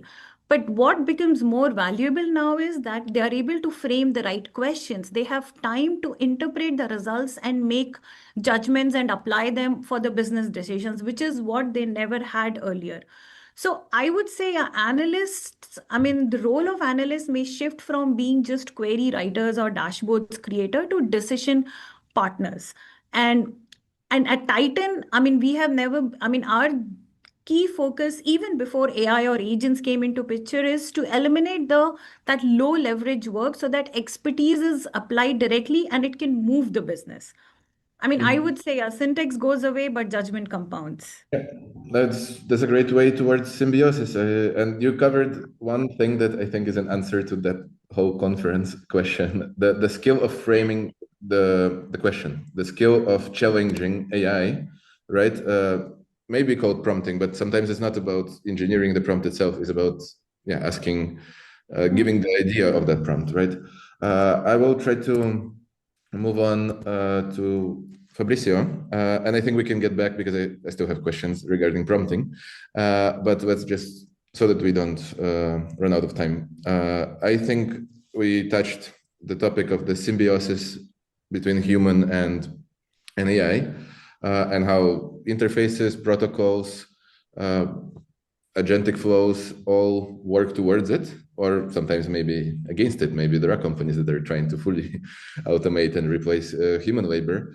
But I believe that one of the cases from the Barcelona Supercomputing Center that Fabricio could present really can cover this issue, right? Yeah, basically, I cannot name names, of course, but we've been developing one of the things that we do there, like we create the models from scratch. So we are developing our own LLMs. And my team specifically, I mean, the innovation team, we're trying to be the connection between the modeling team, the team that creates the whole thing, with the society, the companies, the developers, and all that, creating MVPs, POCs, all of that, and helping them also maybe have an idea of how they can use our models. And one of these projects was very interesting, that our idea was to create a multi-agent system with an orchestrator, of course, but to help operators who are answering calls all day. But the idea is not to replace them, but to help them. So the agent, the first part of the agent would be listening to the call together with the operator and transcribing it. And at the same time, it was sending these messages that are being transcribed real time to another sub-agent, let's call it, who is going to decide, okay, is there a question there in what we have so far? And when it decides, okay, we have a question here, something that may make sense, it already shoots to an API or to a RAG system or whatever we had there to search for answers in the data that might help this operator, this human operator, to answer this question more quickly, which was made by the client. So it's real time, right? During the call. Yeah, exactly. During the call, like in real time. So it's listening together. So the operator, if it's something that it's easy, of course, the operator doesn't need that. But if it's something that is harder, that is not so common, then it's going to, okay, instead of having to look through, I don't know, type it on Google or the internal search of the company, it's already integrated. It already gives the answer to this operator. So the idea is to make their life easier. That's an amazing case of symbiosis, and that's, I believe, is relevant, right, Pallavi, to what Titan can do to analytics. But again, it's about good experience, user experience, and AI powering it. But I want to touch one more thing before that is the models that you've mentioned, right? You're yourself, let's say, curating that process, right? Because you have the modeling team and a huge technical capacity of, again, national powerhouse. It's the biggest one in Spain, as far as I know. And yes. So I wanted to ask you about prompting, right? Like you're developing models. Some of them are specific. Some of them, let's say, are more general. Still, like, are there universal techniques that are always going to stay there, or there will be a need for something hyper specialized in your approaches to whispering, to controlling those small models, small specialized models? Yeah, I think the point is this one that you mentioned, like the small models, usually they're not going to be as powerful as a bigger model. It's not an overall rule. There are some small models that may perform even better than models like 3 times their size. But in general, they're going to be less robust in some points. So working with these models, with the smaller models, let's say like a 2B model or a 7B model, I understood that prompting is, I mean, in general, it's already very important, like Pallavi was saying before. But with these smaller models, it's even more important, because sometimes if you don't if you don't ask the question or send the prompt in an exact specific way, it's not going to respect it as well, or it's going to understand it in a slightly different way, you know. Of course, fine-tuning is there to help. But when it comes to these things, I've seen it that the more specific and the more examples you give, it's going to help. But at the same time, you're fighting here with another power, which is the context window of this model. Because maybe it's not as large as, I don't know, a Gemini, which has like a 1 million context window token. It's never going to be as big when you're working with open source models, or almost never. but it's another thing. You have to limit how much information you give on the system prompt or on the user prompt in order not to overload this model. So it's very interesting how you have to learn how to play with this smaller and more specific models to get what you want from them. There's a lot of optimization, right? And but would you say that like giving it a role or like some regular prompting techniques that are becoming pop and widely used, like is still there, or you would have to? Yeah, I mean, I use a lot of few shots. Prompts that maybe to understand some language, like programming languages or formatting differently, right? Like it's a lot of testing, I believe, right? It's a lot of testing always. I would love to actually myself see the statistics on how many prompts in the world are being run just as attempts, not as an actual resultative action. But I think here Hamel can jump in, please, because of the evaluation expertise. We can also come back to your case, Fabricio, or the work on the supercomputer center. But I believe it's very interesting, and I personally don't know much about it. I would love to hear the real expert. Evaluating models, evaluating products, right? AI evaluation, how to pick criteria, how to just please present us AI evals in a meme, in a small paragraph before we jump in. Yeah. So there's a lot to know about AI evals. I think the main thing that people get confused about are the difference between foundation model benchmarks and evals. So if you go on social media, you'll see like, okay, every time OpenAI releases a new model, they'll like have all these benchmarks around like how good the AI is at coding, writing, math problems, so on and so forth. So that's a different kind of eval. But what most people care about is how good their product works that they're building. And those evals are very different.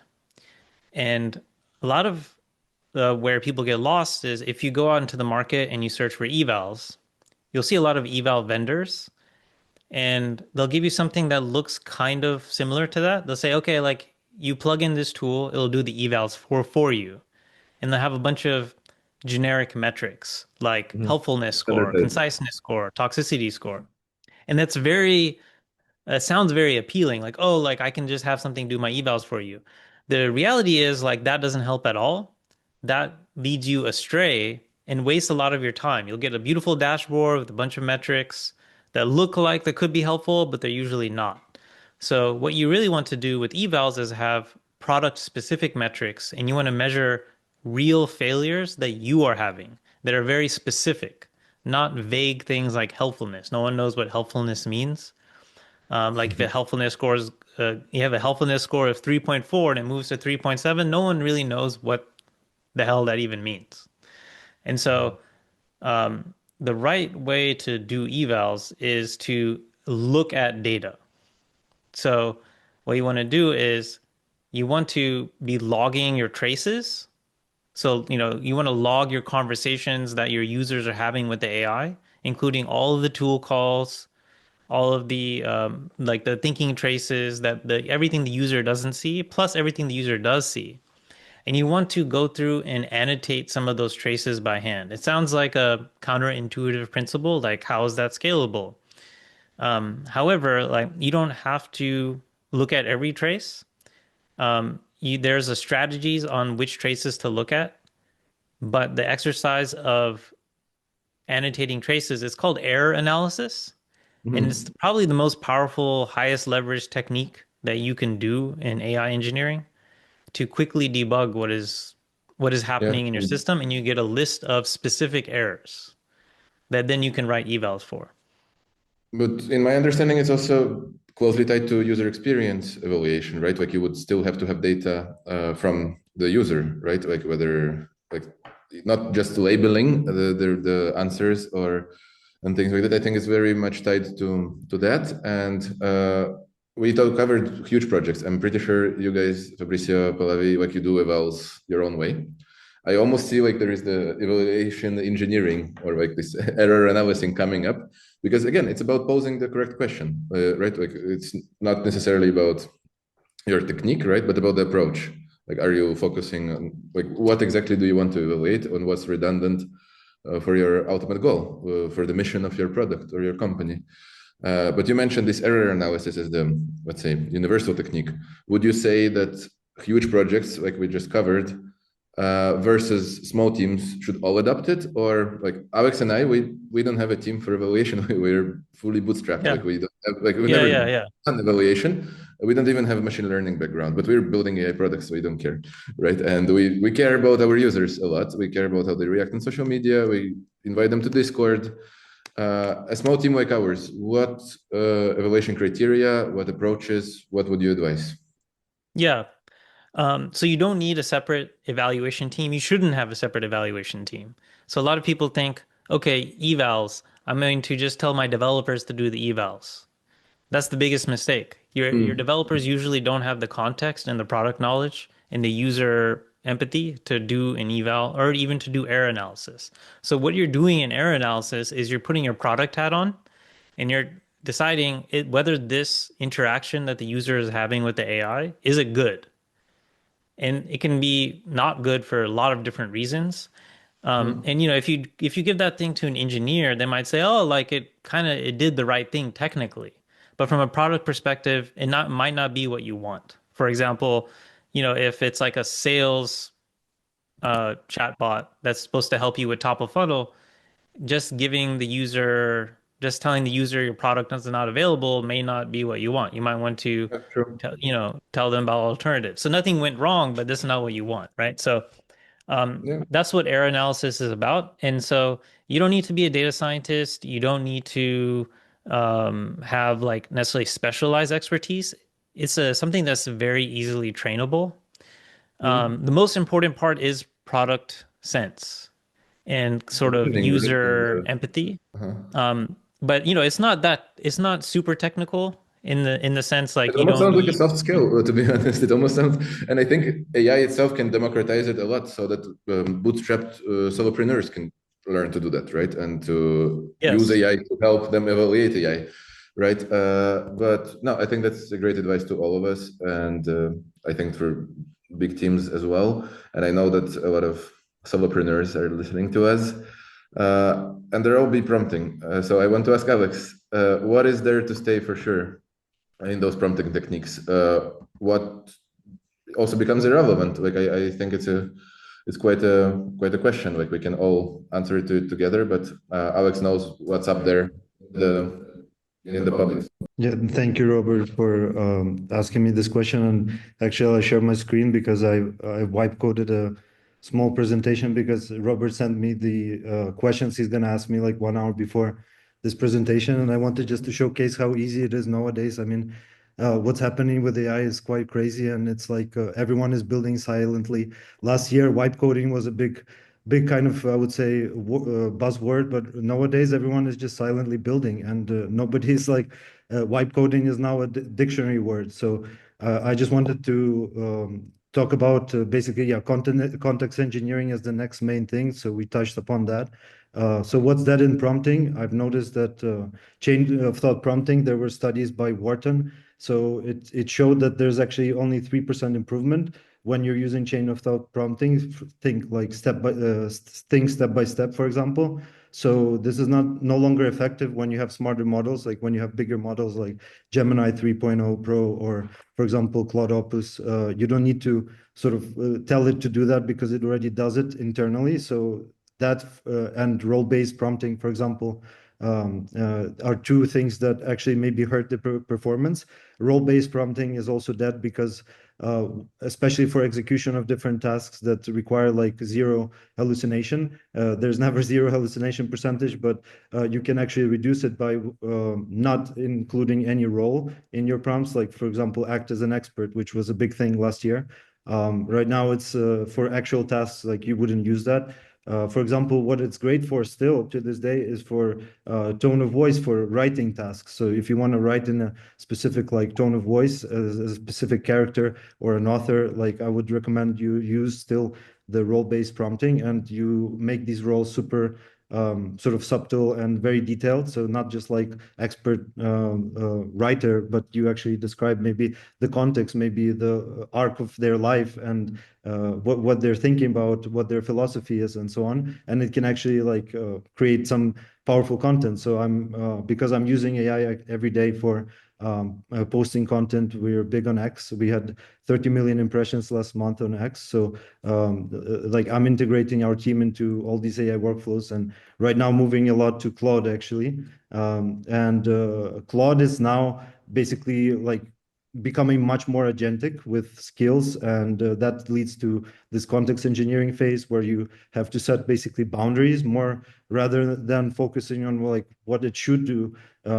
Try to think about what it should not do, and also what kind of tools it has in its access, and also put it into your instructions. So for example, system prompts like are huge deal right now. When you're starting wipe coding, it's better to have like a system prompt that you actually like think hard through and through, and you can generate that with Claude. But just try to think about your project and what you actually want it to be, and ask Claude to generate the PRD file, so that before you actually start wipe coding, you have to feed that PRD file and basically, project manage AI at this point. And you can wipe code anything. I mean, now you can wipe code a presentation, you can wipe code a productivity tool, literally anything that you want to demo. Like you shouldn't even prepare like a month before your meeting. You can wipe code a presentation like I did, and you're already like looking like a professional. So there was a MIT study actually that proved that in terms of like the effectiveness of your workflows in AI, it's 50% the model and also 50% the prompts, so system prompts and so on, which decide like how effective your sort of outputs will be. So half of performance actually comes from prompting, as well as like context engineering, which goes hand in hand with prompting. So prompting is evolving into that as well. So basically like, it's always resetting. So constraints are more basically important than capabilities. You don't want your agents like going rogue. So for example, with Claude Cowork, you don't want it to delete half of your files on your desktop. So make sure that you set these constraints into place. One thing that nobody mentioned was about basically using AI to replace your thinking. I would say that you should always kind of write down your thoughts and like still read books, because right now we're outsourcing a lot to AI, and there has been numerous studies warning against that. So that's just a thing that I just wanted to mention, that we shouldn't forget about, because we're using AI daily as a daily driver nowadays. Would you double down, knowing all you know about prompting, all about the performance of those tools? Would you double down on one of those tools and advise our audience to just be fully Claude adept, or no? Like, what's your take on that? So in terms of AI tools, I wanted to mention that I wouldn't like double down on one tool at a time, because right now we're witnessing is actually a cycle of, so for example, Gemini creating something groundbreaking, then Claude engineering something groundbreaking and new. And so like actually, I think tinkering with all of these tools and getting used to all of them, I mean, the top AI models, of course, I think will help you in the future, because you'll be able to be prepared and adapt really fast to whatever workflows are in place that are coming through. So one thing to keep up with trends is follow us on X at God of Prompt, and also like other great builders. I think keeping up on X with like all these recent developments is very important, because X is like, anything new happens, it's like immediately there in real time. So you're actually like always keeping your finger on the pulse, and you're able to adapt to this fast growing, changing space. Yeah, thank you, everybody. Such insightful, notes that you've done, and particularly Hamel, I just want to say a huge shout out to you, and to you, Alexander, for sharing some really practical tools that we can take out of this session. So everyone, without further ado, that really wraps up this part of the session. The first half of our conference focused on real-world AI execution, how teams are actually using AI to drive growth, distribution, and durable businesses. We kicked off with the growth and marketing panel moderated by Amelia David, cutting through hype to what's working in practice today. That then led us to Nik Golos from Fluently, breaking down the systems behind his 16 million LinkedIn viewers in only 3 months, with a clear takeaway that AI-powered flywheels beat one-off hacks every time. Then Nathan moderated a candid VC bubble on whether or not AI is a bubble. Investors signaled strong interest in AI native efficiency, distribution-first models, community, network and data effects, and high switching costs, and clear skepticism towards low ACV and non-digital laggards. We then shifted over to Raphael Joseph, who outlined the most in-demand agentic AI workflows already being deployed in the financial markets, before closing with a forward-looking panel moderated by Robert Youssef and his panelists on what's dead and what actually matters in AI heading into 2026. The key takeouts that I had was that constraints are more important than capabilities. Don't let your AI agents go wild. Context engineering and prompting matter equally. Set the right person or agent for the right task. And bottom line, build AI native, adapt to the workflow with the right tool, ship fast, and focus on distribution and durability.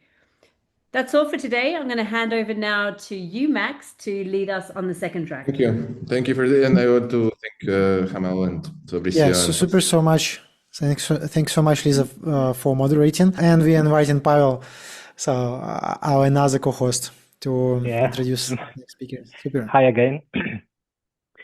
Okay, all right. So our next speaker is someone who has been at the center of AI at Google for years. Satyajeet Salgar is Director of Product and UX at Google AI. He leads applied AI products across speech, video, and human interaction. And before this role, he scaled Google experiences to over 1 billion daily users. He also mentors founders through 500 Global and guest lectures at Stanford, Chicago, both, and University of Michigan. He will talk about whether one person can actually build a unicorn with AI superpowers. All right, so I first gave this talk. Maybe a little over a year ago, and at the time it seemed a lot less clear, and many people were actually quite skeptical. I feel like now we're a lot more sort of open to the possibility, and I think there's a few reasons why.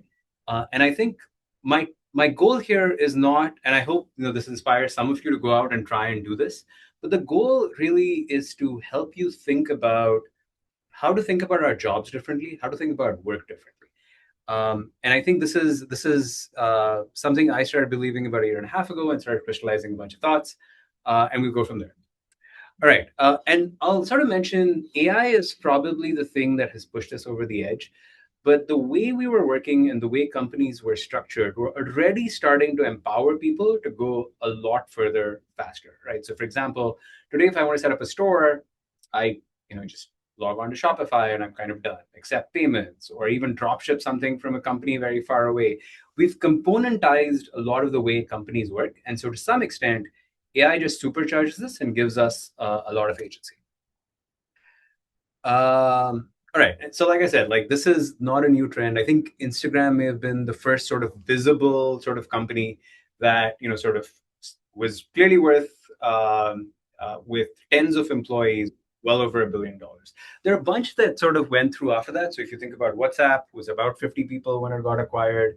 If you think about the new range of sort of AI startups, all got into hundreds of millions of dollars in revenue with tens of employees. So the trend's been there for a while. I think people have been sort of predicting this $1 billion company for a bit. And I think that the question is, when does that happen with a single person?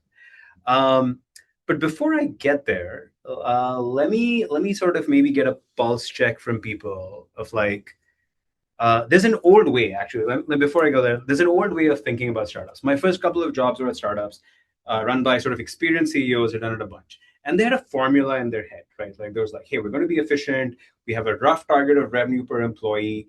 And growth was part of it, right? So you sort of just imagined that as your company grows, as your employees grow, it affected revenue in some way, bottom line in some way. In fact, we measured people in that way, right? So a large part of how I manage a lot of product managers. A large part of how I would view seniority and competence was, wait, how many engineers were you mapped to? And that's how you thought about engineering managers.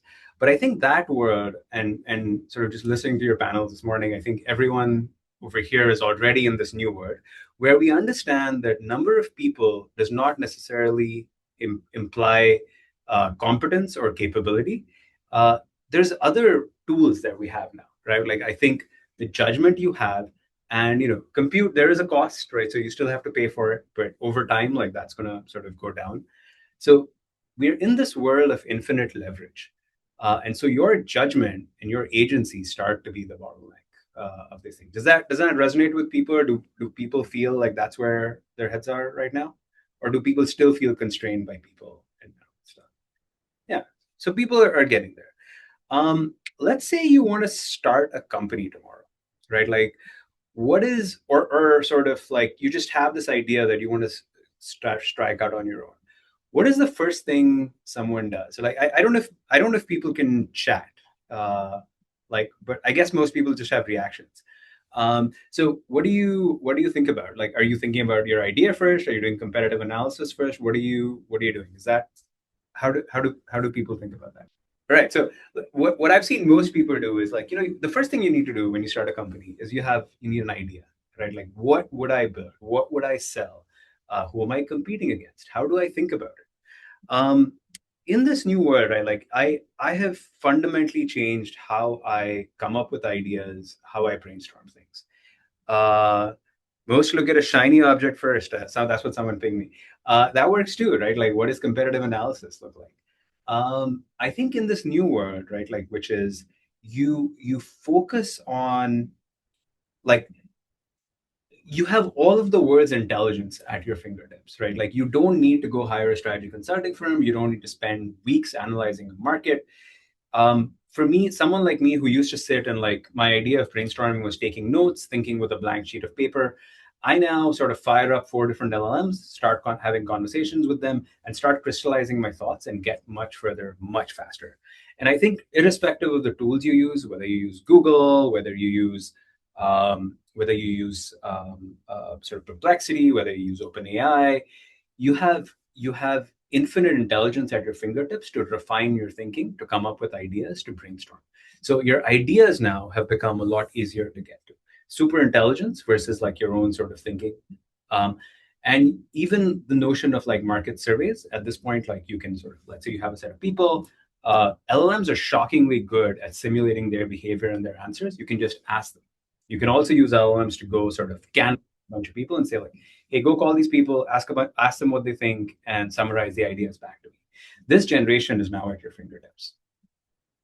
And I think you've talked a bunch about this earlier this morning. I happened to like sit in on a couple of panels.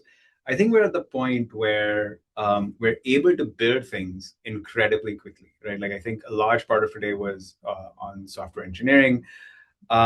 And I'm seeing this, when I said this a year ago, I didn't believe it as much, simply because the models were hitting walls fairly quickly. Even I have a background as a software engineer. Even I found it like a lot of work sometimes to actually go fix these things.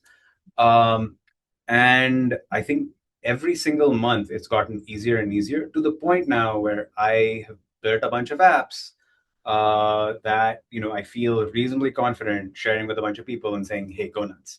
I didn't feel that way 6 months ago. I knew it would take a lot longer. And the thing that everyone here should sort of internalize is every couple of months from now, this will get easier and easier. The models get more and more capable, and you have like greater agency with you.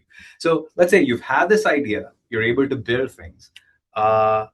What's the logical sort of next step? It's not sufficient for it to work. It has to look good. It has to be designed. It has to sort of like start looking like a product that people want to go grab. I have an anecdote here, and this is one of my favorite ones. There's a famous comedian who also happens to run this copywriting agency, and he talked about even 2 years ago, like his process was very clean, right? So they come up with an idea. A bunch of writers sit in a room and like write a script for a thing. And then the natural next thing they do is they actually storyboard this stuff. And then they call in like a bunch of people to help them with that. They hire like a couple of sort of artists. They sometimes hire like sort of assistant director to shoot a little bit of film, and then they go pitch a client. Once he said, like, actually, let's not do that. Let's see if we can get further just by ourselves. So he ran this process where they just, used ChatGPT, they used Midjourney, they animated a couple of things, and what would have taken them 4 weeks took them a couple of hours, and they took that output to a client, and they were able to book a job. If you've used anything like Midjourney, like Veo, in fact, any ad tools today, you sort of realize that you're at the point where you can be your own creative agency. You can be your own marketing agency. You can write incredible copy. You can build incredible pictures. In fact, there's a friend of mine whose startup like supplies a bunch of pictures to a bunch of really well-known websites. He's like, yeah, we stopped hiring photographers a long time ago. That perfect photograph of like an apple or produce, it's probably AI generated already. And so we already live in this world. And then there's scaling, right? So it is not sufficient to sort of start up a business and sort of build a product. The very natural next step is, okay, there's the day-to-day running of things. How does that work, right? Like, how do you take care of your books? How do you do customer support? How do you automate like order management? How do you do email? At some point, like, how do you do taxes? Fortunately, we now live in this world where there are a bunch of companies, there are a bunch of services that take care of these for you. And to different degrees, they're very automated. They each have like, sort of their pros and cons. I encourage you to try a bunch, but they all sort of do the work that, traditionally you would have thought about hiring another company for with people, and you have to deal with those, or sort of go down sort of a path of building things on your own. The thing I want to encourage all of you to think about really is we live in this new world where I think everyone, this notion of that is not my job, or I need to hire someone with that expertise, I think that world is gone. I think we live in a world where each of us needs to sort of think in a very we need to think like polymaths. We need to think like we have different abilities. We need to have different responsibilities. The line someone gave me a little while ago was, don't think about these as there are no more blockers. There's just a question of like latency until you figure out how to move that block. And so the idea is really this notion of thinking of what you're doing is managing sort of multiple agents, and versus having a single job. I think what sort of distinguishes you in that era is agency and taste. Like, do you have good judgment, and do you have the grit to follow things through? And so I think that's the call to action I sort of give people is don't just think about doing your current job. Think about all the jobs that are involved in the place and how you actually orchestrate that work. Okay, thank you. I have just one question. So you mentioned in this formula there was an intuition and compute. So is there any way how we can develop a better intuition and what it actually means? So intuition, 100%, right? Which is almost anything you can improve with practice and repetition. The same goes for intuition. The thing I sort of tell people is, whether you have good product intuition by taking a decision and seeing how like your decision was like 3 or 4 months ago. The advantage you have with AI is you can just like speed up that loop, right? Which is, I think AI is the ultimate tutor. You can tell like, let's say you think it should look like this, get a bunch of AIs to critique a bunch of your design and say like, hey, was I right or wrong? And by the way, like you can always sort of look back in a certain way. Okay, thanks. I love the presentation. We have the next guest. And next up, we have a duo from Zencoder, Andrew Filev, founded Vehicle, grew it to over 1,000 employees, and so it acquired for roughly $2 billion. Now he's building Zencoder, and joining him is Alex Sherbacherev, their lead DevRel, and a founding member who has spoken at more than 50 conferences and built large-scale AI infrastructure across GCP, Kubernetes, and the GPU platforms. And they are here to share how to scale AI engineering to production repositories. Let's welcome them. As we were introduced, we run a company called Zencoder. Been doing it for a couple of years now, so we were very, very early in this AI coding revolution. But as a nature of building the product in the space, you're kind of typically try to be at least 6 months ahead of the overall industry. So what I've observed in the last 2 years is whatever work that didn't work for us later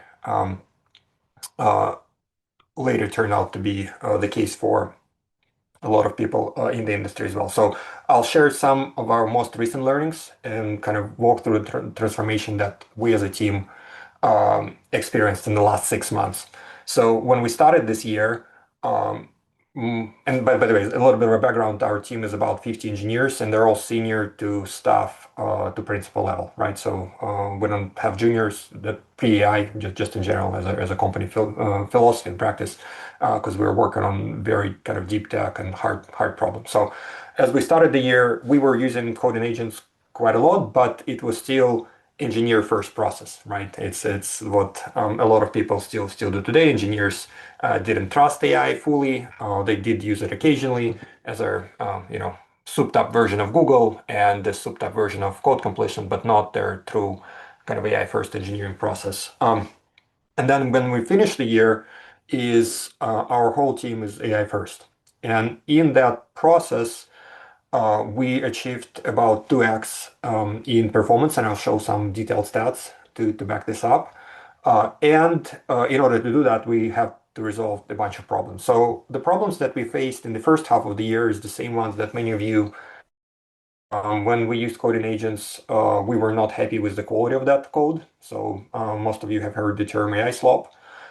We all sincerely and wholeheartedly hate their "you're absolutely right" phrase from the agents, because that typically precedes it going in circles and loops where suddenly you kind of waste 4 hours in debugging session and realize that it would take you 30 minutes to write that code by yourself. Occasionally agents do what you don't ask them to do, which is frustrating. And then they're kind of by default, the meaning of the word vibe is kind of the lack of system and production. And so when there's lack of system and production, that goes across everything, including tested and whatnot. And so I kind of equated vibe coding, again, in a true sense of the word, because right now the term is overloaded, but in the original true sense of the word, it's a lot of it is like a casino. You put the slot lever, and you're hoping that what you're going to get is going to be awesome. And sometimes it is, and it's mind-blowing.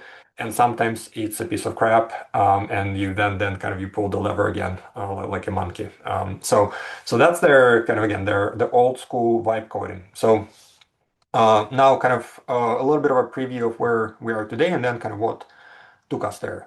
So roughly over the year, we on our largest team, we achieved about 70% increase in PRs merge and corresponding kind of drop in cycle time on our 80% of headcount. So over the years, some people naturally treated. So with a smaller headcount, we're moving 70% faster. So that's about 2x productivity gain.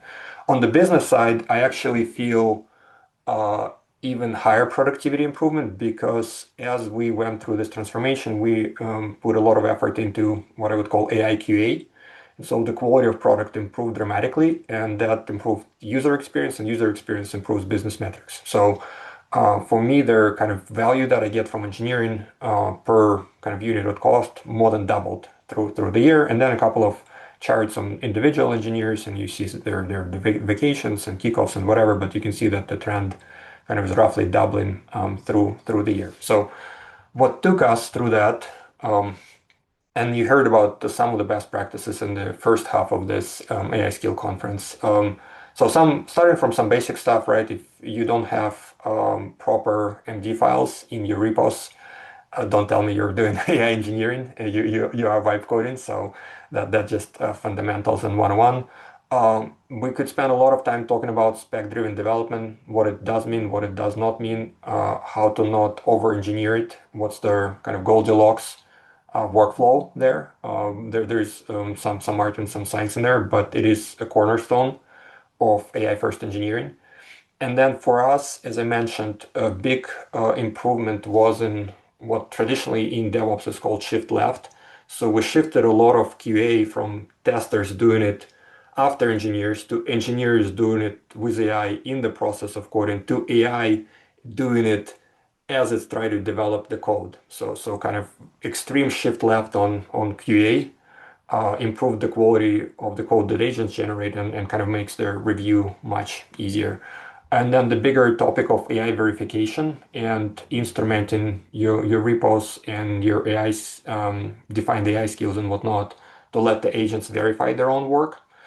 And then last but not least, we also had to do a lot of quote unquote technical soul searching. So we did improve our own architecture. What if your architecture is so complex that the humans cannot figure it out, then don't expect AI to figure it out. Like big chunk of the improvement was us rewriting the arch to make it much more easier to work with. Luckily, again, we had agents that made this transformation easier for us because the refactoring now is much easier with agents. And then once we implemented all that cool stuff, it allowed us to execute multiple agentic workflows in parallel. And that's the next level unlock in productivity. So it's not just kind of single threaded. Now AI writes the code for me, but I wait for the agent all the time. It's more like, hey, if I got this workflow and it works, now I can run 3 of those workflows in parallel. And that's the next level of productivity gain that we're still continuing to unlock. So I expect this kind of the doubling. Okay, looks like we have some connectivity issues. Yeah, looks like we lost Andrew. Yeah, so the huge part of that is, as was Andrew saying, is file execution. So you're not constrained to just a single agent, right? So if I would assume people here used tools like that, like AI coding agents, and where they have to essentially just sit and wait while the agent is finishing the job, because you can't really start another agent. Otherwise, they would conflict. They would try to change each own files and so on. And the huge improvement in productivity was gained from parallelizing, enabling agents to parallelize their work, enabling them to run independently without conflicting with each other. And while doing that, we built a product, all right, which we just recently released called Flow. Let me just show how we are doing scaling at production through this parallel execution with the product we built for that. Right. So now let's say we have a typical website, right? So in this case, it's a platform for conference call for papers management. And of course, there are a lot of features which we probably, as the developers of the product team want to implement. Of course, we usually don't have enough people. So with Zenflow, we essentially enabled our team to run agents in parallel. And here I have a few already tasks which have been done that are agents in progress. And essentially, let me just start duplicate this so that it is running in the background. And yeah, one of the main unlocks is, of course, SD. If you're not familiar, it's expected in development, which essentially just lets the agents or LLMs to work in a more straightforward manner so that they don't lose focus, they don't go in circles.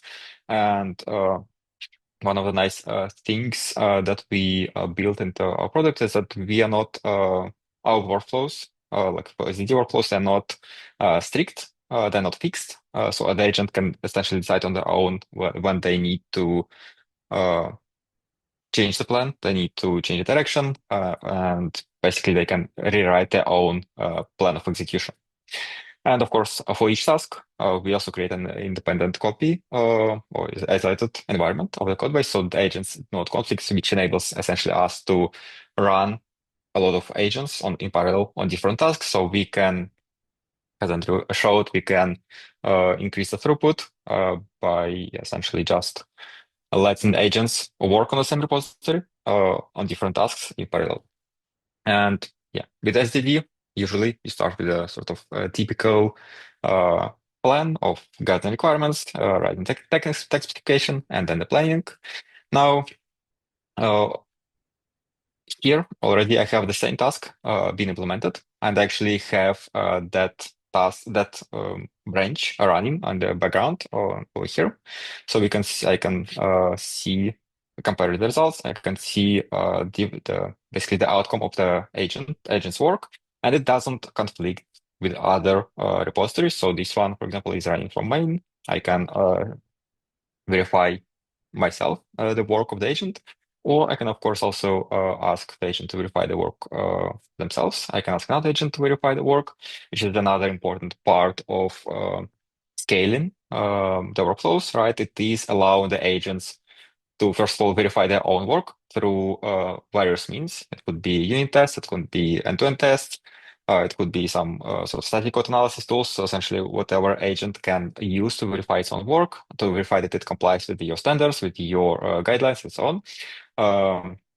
The agents should be allowed to use, right? So, for example, in this case, I actually have another agent write end-to-end tests. It was one of the tasks for the agent, and I can actually see and verify again in the independent environment that the tests are working, and then agents subsequently can also use those tests or update those tests as needed whenever they implement new feature, whenever they change, whenever they fix the bugs, and so on. But then, of course, another important part of verification, much like we as a team, as people, we do rely on peer review, and it is also important for agents to be able to sort of peer review their own work or their work of their virtual peers. So essentially, you can at every step you can ask another agent to review the results of the work of the initial agent. So let's say in this case, this task was done by Zencoder agent. I can ask, let's say, Cloud Code to review the changes, see if there are any changes needed. Let me actually open the fixed review. Yeah. So I essentially can make sure that multiple agents work together on the same code base, and it's also isolated from my main environment, let's say, right? So this also allows us to not just do sort of prompt roulette, but actually have agents verify their own work or verify other agents' work at scale, because again, they don't collide with each other. They work independently on their own environment, their own branch, and this again enables us to essentially parallelize the work. So if I want to implement 10 new features, if I want to fix 10 bugs, I can just run 10 agents in parallel. And then in the end, just either review the work or just let the agents review the work of each other. Yeah, so in the meantime, I think, this agent is still doing the work, but this one actually got reviewed by Cloud Code. So we can see that there are some strengths, some minor suggestions, and of course, as I mentioned, all the plans inside Zenflow are not fixed. So agent can essentially just take those updates into account whenever needed, and then act on these.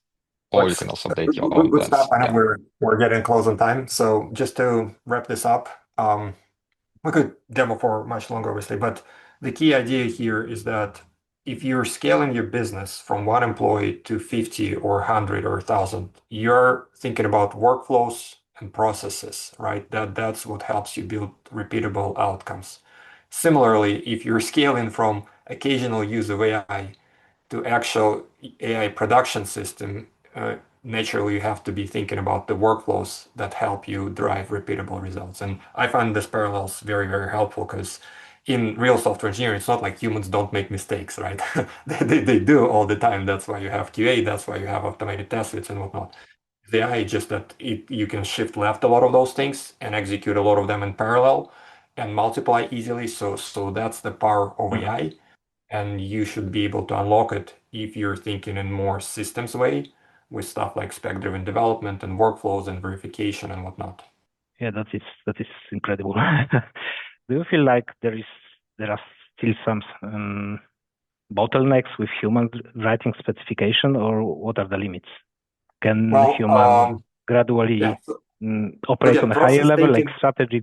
Process thinking helps a lot. Any process by definition has a bottleneck. It's not a bad thing. It's just that you have to identify it, and as you resolve it, you move to the next one, right? So, for example, when people start first deploying AI, I feel the main bottleneck is actually not the specs, it's their QA part. It's enabling kind of closing that verification loop is the first most important bottleneck, because otherwise, like you can generate 10 times more code, but like who's going to test that stuff? Once you close that, you're correct that specs become the key bottleneck. And this is where the AI review helps reduce that bottleneck, right? Because it kind of, you generate the spec with AI and then you review the spec with AI and then you jump in and you add your 2 cents, but that's their critical point. And I'll give you a real life example. We're right now going to be migrating big chunk of our logic from one architecture to another. The spec there is the most critical part and the workflow around it, because then it's going to orchestrate literally like probably thousands of agentic executions at the micro level.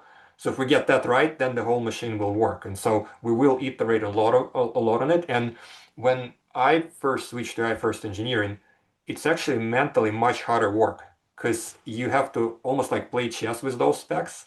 You have to think 3 steps ahead and you have to do it at a larger scale. So I call it kind of like we're moving into the new era of intelligence, but it's a pun because it's not AI intelligence, it's a human intelligence. It's kind of like today, you probably, your mode of operation is much mental intelligence, like is much bigger than what our farmer ancestors had hundreds years ago. I'm not saying they were dumber, right? But their leverage that they had was smaller. And so their problems that they have to figure out mentally was kind of smaller part of their day. So now you got extra leverage. And so you are going to move into the next level of intelligence with the help of AI that you're going to orchestrate. Yeah, I love it. Thank you. And our next speaker is Aakash Gupta. He's a former VP of product at Unicorn, now advises companies on product growth and product-led growth, and is the author of Product Growth Newsletter and Product Growth podcast. He writes one of the most actionable newsletters out there for PMs looking to scale B2B SaaS. And his topic is Stop Using AI in Your Browser. So this is a provocative title, Aakash. Let's hear why. Wow, so, Aakash, it's awesome to be introduced by my good friend Pawel, who writes my favorite newsletter, The Product Compass, if you guys aren't reading that yet. In reading Pawel's content, in listening to all of the amazing talks that we've had so far today, I think it only reinforces the title, this provocative title, Stop Using AI in the Browser, because the chat window, I feel like that's 2023, guys. And what I want to do is, a lot of you are being measured on AI fluency, whether you're a marketer, product manager, designer, your companies are starting to see how are you using AI. So I want to give you the toolkit to get that exceeds expectations using AI well. Who am I? I was a PM for 16 plus years. I went from PM, senior PM, lead PM, group PM, director, VP at a $2.5 billion company. Nowadays, I'm making content. Some of it's doing pretty well. Some of it's with famous people. Just had a video on Twitter go 500,000 views explaining Claude Code. Video on YouTube go 38,000 views. LinkedIn was where people used to find me, where I have, 300,000 followers, 50 million impressions over the last 12 months there, 200 million plus on X over the last 12 months. Here's the thing, right? Browsers are where ideas go to die slowly, is what I would say. Even if you can use a project, great, but otherwise, memory, state, artifacts, it's tough. And it's disconnected from your file system, and there's a lot of copy paste or screenshotting you have to do. But if you're a builder, which we all have now become, as Satyajeet was saying, right? We've all become builders now. You need long-lived context. You need the ability to iterate. You need tight feedback loops, and you need shippable artifacts. With browsers, you're just reprompting. There's hallucination risk. You're acting as the manual integration layer. What you really want is AI to become your teammate. You don't want it to be just a search box or a chat box. You want it to have database, file system, repo access. This is especially making everyone a product manager. I have that product management background, of course, but now you can connect it to your code base. You can get better product decisions made. You can make faster PRDs. You can run safer experiments, and you can build your technical intuition. So if I had to summarize, browser AI, it's stateless. You manually inject context, you have disposable sessions, and your output is generally text. With embedded AI, you're going to be stateful, have integrated awareness, and compounding context. And the most important thing, you get real output, which we're about to see. So we're going to talk about 2 levels of this. And the first is just a harsh truth out there. Claude users are winning and getting way ahead of their peers who are using ChatGPT and Gemini. Right now, Claude is the best model for work productivity. And so there are two levels to using Claude. Neither is Claude in the browser. The first is Claude Cowork, which is Claude in the Mac desktop app. And I'll show you how it gives you access to folders and it can create files using apps for you. And then the next level up is Claude Code. So Claude Cowork is actually just a skin of Claude Code. Claude Code is the real deal, and it's going to give you even more power, and I'm going to show you how. But before we get into all the demos, there's a couple use cases I want you guys to think about. Things like PRDs. We've been hearing from so many people, specs, PRDs, product requirements documents today. Now you can do that with code level reality with these tools. Rapid prototyping. You can build code that's transportable to your dev. You can even work on refactors and migrations if you're building your own app and do 0-to-1 builds. The browser isn't totally dead. It's still good for quick explanations of general concepts, one-off research disconnected from the code base, and learning new languages or frameworks from scratch, but it's not the building tool. Let me show you what the real building tool is. So we're going to take a look at Claude Cowork. So this is Claude Cowork inside the Mac desktop app. I just put together a couple demo chats for you guys this morning. So one interesting one is you can connect it to a folder and then you can have it organize the files in your folder. So here I took a folder that I had been working in that had a bunch of random stuff, my Apollo folder back when I was a VP. Some of those documents, it looks like, got saved on my personal computer. Whatever I've saved, it's now going through and it's actually organizing them. Can you believe that, right? How many of us have a messy desktop, messy downloads folder, whatever folder? Cowork can go do that. Now let's take it up another level. Let's say, I started out my career, I did some management consulting. We lived in PowerPoint. Guess what? Now Claude can preview that PowerPoint. And it looks like this code preview failed. So why don't I actually show you the actual PowerPoint, huh? This is the actual PowerPoint presentation in PowerPoint that Claude Cowork has go ahead and made. I asked it to pull AI news from this past week. Look at this. This is all editable. This is all using components in PowerPoint. Now Claude has access to PowerPoint. It can generate slides for you. It can do even more than that, not just slides. So if we go back into here, it can create Notion files. I used the Notion connector, and I asked it to put it into my Notion, a PRD. So now it asked me some follow-up questions, which were pretty smart, and it's going to go create that Notion file for me. It can create financial models. So I asked it to create a Jane Street analyst level Excel model of the financials for CrowdStrike. I saw that CrowdStrike was, growing really fast. And actually the prompt for me was, I saw it in one of the ETFs that I own. It had been growing in holdings. So here's the actual Excel model that Claude Cowork has created. These are true. If you guys have been working in finance and stuff, these don't happen in 2 minutes. Claude created it in 2 minutes, and it's pretty well done. That is the power of Cowork, which is one of the most underrated tools out there. You can, as you saw, create PowerPoints, Excel files, organize folders. You can do everything in Claude Cowork. Then, if you want to take it up the next level, what you want to do is you want to get into Claude Code. And I recommend you open Claude Code in an IDE like Cursor. Cursor is my recommended, but I don't use, in the view, you'll see here, I don't have the Cursor chat agent or anything open.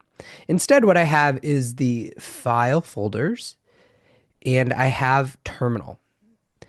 So what you guys want to know about Claude Code and why Claude Code is so amazing is you can create all these parallel agents. So here you guys see I have 4 different parallel agents working for me. And I like to use, by the way, set these up with dangerously skip permissions. So what does that mean? Basically, otherwise, Claude is going to keep asking you, do I have permission to do this? Do I have permission to do this? But if you use this dangerously skip permissions, it'll just go out and do stuff. So what did I want to do? I wanted to think of what's an interesting demo. I was watching God of Prompt and Yusuf and some of the other people's talks, and I said, okay, I have a cool demo for you guys. What if we go in here and we say, hey, Dan Coe, he had a Twitter article that got like 154 million impressions. That's like mind-blowing, insane number, right? So what I asked Claude to do is I say, create a new folder. Download the last 10 articles of Dan Coe into their own markdown files. So what did Claude do? It figured out, okay, maybe I should probably go into my context library folder 01. Inside there, why don't I go ahead and create a research folder and I'll create these Dan Coe articles. And it created these markdown files. Now, what you can do with cursor, using cursor in Claude Code, is you can right click, or I'm on a Mac, so 2-finger click, and you can hit open preview, and all of a sudden that markdown file is a pretty real file. And so you can see it's downloaded interesting summaries of all of those articles. You could even have it fetch the actual articles if you wanted, and it would write these markdown files in. Then what I did is I just wanted to look at how much context I was using. So in Claude, you can use these slash commands, slash. It'll show you all these different things. I recommend you guys use slash clear to clear context and context to look at context. Because really a lot of Claude Code usage and AI usage in general is managing the context window.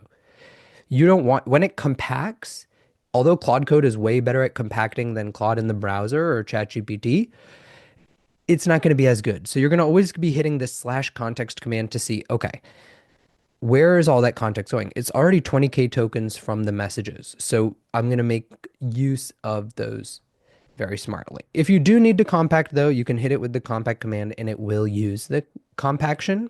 So with Claude Code, you can set it off on huge missions. If I wanted, after compacting this, I could have it download every single Dan Coe article full text, and it would actually go do that for me. Claude in the browser, Claude, any other AI tool out there basically won't do that. And I've even tested this with my own newsletter. It hits rate limits. It'll figure out a way around those rate limits too. And it'll just keep going. So you set up this maybe parallel work, that agent, maybe you hit it with that. I'm not going to actually go do that because it's going to burn all through all my tokens and I have more work to do today. And managing your tokens is everything, right? And even though I'm on the $200 a month plan, I still hit the limit sometimes. Then what I went ahead and do is I said, read the 10 articles from Dan Coe and create a skill to write articles like him. So one of the most powerful things that Claude has released, if you guys haven't used it yet, honestly, I think this is like, if you only get one thing from this conference, if you start using skills, and you can see how many different types of skills I have, you are going to be ahead of other people. Skills is one of the best features they've ever released. And one of the cool things is you can just hit a slash command. So they created that Dan Coe skill. So I could say slash Dan Coe, and then I could prompt it. So we could come up with an article, like we could say, I want a 6K word article. This is going to hit a lot of tokens for me, of course, but 6K word article. Maybe I give it some topic. Topic is using Claude Code as a creator, even though that's not really something Dan Coe would talk about. Do it in his style. Boom. It'll start to work. It looks like I hit an unknown skill, so then you might need to prompt it, although it's funny, right? It's like, what? I thought I told you you could use Dan Coe. So sometimes you have to work around debugging things when you're in Claude Code, and that is fundamentally one of the issues. But luckily for this demo, I went ahead and asked it to do it already because I knew I was going to give this demo. And so it's created this markdown file, and I even iterated on the markdown. I said, can we make this longer? And it's shown, it's right now what you're seeing is the diff of how it made it longer. And I said, can you create a new folder output? So it created that markdown, and we can open the preview, and it's created a Dan Coe style article. That is the power of Claude Code. Some of the other things that you guys should know about Claude Code, your claude.md file is super important. So you can use that to define everything. You can see here in my setup, I have all these different things. I have a context library, for instance, decisions, launches, meetings, metrics, PRDs. The context you can set up in Claude Code is so amazing because then if you included, for instance, all of your one-on-ones with your manager, all of the PRDs from other people in the company who you think have done a good job, all the strategy docs, whatever is relevant, it can reference that context and it's going to do a better job than almost any other AI out there at managing it. So one of the cool things and why this is so powerful is because of this Opus 4.5 model that just got released by Anthropic like 6 weeks ago. And since this Opus 4.5 model, even Andre Karpathy is tweeting about it. People are calling it essentially AGI. And that's why I made the bold claim of stop using AI in the browser. I hope this inspired you guys a little bit because there are just a million use cases. We talked about a couple use cases today. We talked about how browser AI just doesn't have all these functionalities. So if you want to learn more, be sure to check out these tutorials I mentioned. You can find them on Twitter or on YouTube. You can subscribe to my newsletter, my podcast. I'll be sending out a lot more on this. One of the coolest techniques out there is called Ralph Wiggum. So Ralph is this thing that people keep talking about. It's basically a bash loop that is going to allow you to set your Claude Code instance to go run off and code something and just keep working. And if it hits issues, keep powering through those. So I'm sending out a guide on that tomorrow. Coming next, we'll have another advanced podcast on Claude Code. So there's a billion places to find this information. If you guys aren't on Twitter, I think Twitter is definitely a couple weeks ahead of LinkedIn and YouTube in terms of where you can get this information the fastest. A couple people that are worth following, Greg Eisenberg, Riley Brown. These people are putting out content that's at the bleeding edge of how to use AI. And I think that you're going to get so much of an edge. You're going to be rated so much higher. You're going to perform so much better. And most importantly, you're going to be more productive and work less. I myself am working less than ever using these tools. So I hope you guys can too. Okay, thank you, Aakash. I have only one question. Are there any other tools that we are unaware of and we should be using every day? Because Well, cloud I is mean, there's a million obviously tools, so honestly. powerful. Like if you guys aren't using Granola to record all your meetings and everything happening on your computer, you're missing out. If you guys aren't using a dictation tool like Speechify or Whisperflow to dictate your prompts, you're missing out. So I could go on and on and on and on. You and I have been huge fans of N8N as well. So there's a million tools out there, but I think for your fundamental operating system, Claude Code is the most important one. Okay, great. Thank you, Aakash. And I can introduce Pawel if we need. So Pawel, I don't think he needs an introduction. In Twitter's list of product and strategy leaders, Pawel is one of them. He writes one of the most epic LinkedIn posts. He has hundreds of thousands of followers there. And on Substack, he has his newsletter, The Product Compass. It's very actionable, which I think is how it stands out. Pawel is actually in there using AI. And today he's going to show you how to make a SaaS with AI. yeah, thank you, Aakash. Let me share the screen. So I have actually prepared a presentation, but I don't like presentations. When talking about building real SaaS, the first thing I would like everyone to understand is that there is this term vibe coding that sometimes some people are very passionate about. Some complain that it results in a poor quality. And what I've been arguing in the last months, not weeks, is that there are two types of vibe coding. There is the vibe coding where when you throw something, some ideas without thinking about the consequences, like casual make fix. I need that feature. I would like to present a prototype, and you do not need the technical skills. You don't need to think about users, about the architecture, about the protocols, how it will integrate, how it will get data from other places, or how it will synchronize data with other systems. This is great for prototyping, experimenting, for quick demos, but this is not something that you can use to deploy real products in production. And there is this another type of skill that does not require coding, and I've been working with this for many months, where you start with a real problem and you think about the mode, you think about the strategy, you think about the customer segment for which you are trying to solve the problem. Then you need to consider your value proposition, how you are going to differentiate, how you are going to build a mode. You do not need coding skills, but you need to understand enough to ask the right questions.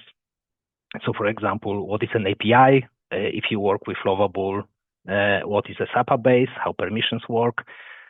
What is HTML? What is CSS? And also, you need to make some decisions. So sometimes an agent like Cloud Code or Lovable will suggest some solution, but you need to understand enough to ask follow-up questions and until you understand what are the trade-offs, and then you are the one making the decision. So even though you don't need to code, you can't ignore engineering, and that's my experience. And what I have built, my goal is not to present it because you are not even the audience for this platform, but I just wanted to present you what is possible to build in like 3-4 days of work with Lovable, which is less advanced than Cloud Code, but it doesn't require working with the terminal.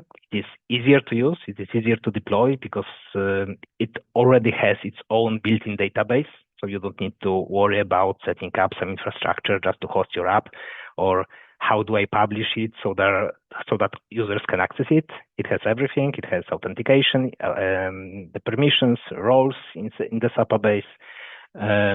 It integrates with GitHub, but in a way you do not need to think about, so that every change you make is stored in the backend and is versioned.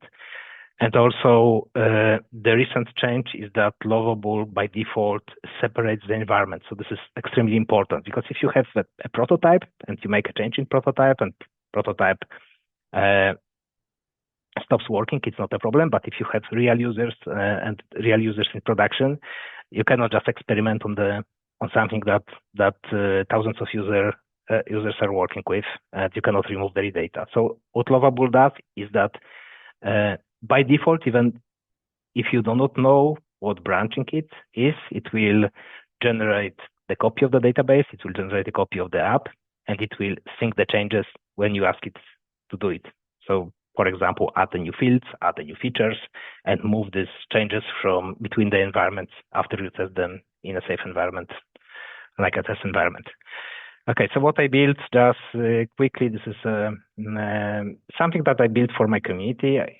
It was not really meant to be a SaaS product, but right now this is a B2B2C SaaS platform where organizations can manage courses. Like this is a real production system. Let me check that I have enabled filters, so you will not see. Yeah, it is enabled. So it allows you to define courses, which is a way to assign certificates like digital credentials for students. So, for example, I have continuous product discovery master class. I've been hosting on Kajabi, and I paid $200 every month just to have this functionality. Next, I've been paying $90 a month for Accredible, which is a digital credentials platform. And right now, I can define my digital credentials in this editor. Of course, what I've been paying for in Kajabi are video courses. So here you can define modules, lessons, and for each lesson there can be text content, video content. Videos are uploaded to external hosting platform. You can set thumbnails and so on. So this is like a real platform. And there is a player. There are also students that can be enrolled. And just before this presentation, I introduced this security feature, which masks names and emails so that I will not share, I hope, personal data. I will not. Okay, and how it looks from the user perspective, there are also other organizations we have right now without any marketing, 500 5,000 students and 11 organizations using it and assigning certificates almost every day. So from the user perspective, first I have my certificates. So those are digital credentials I can easily share on LinkedIn or on other platforms. I can go to my courses and see the courses I have enrolled in, like, for example, this continuous product discovery. This course is already completed. It is branded, so every organization can define its branding. And yeah, this is, for example, one of my courses. So I'm participating in the course that I'm also the author of. So with this player, there are also exams, there are quizzes, and after passing after taking the exam and passing getting a specific number of points, you will get a digital credential that you can share. And also every student, I will close it, every student, and I will close this in a moment. Every student has a public profile. So if you go to this URL, you will see me as a student. You can view my certificates that I assigned to myself. You can verify them because a training organization can retract them anytime. And also I can see the learning organization and courses by this learning organization. And as I said, this is multi-tenant, so it means that there are already multiple organizations. Every organization has its own students.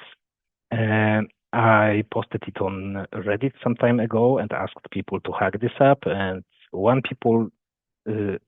person discovered XSS, which is something I forgot about, and two others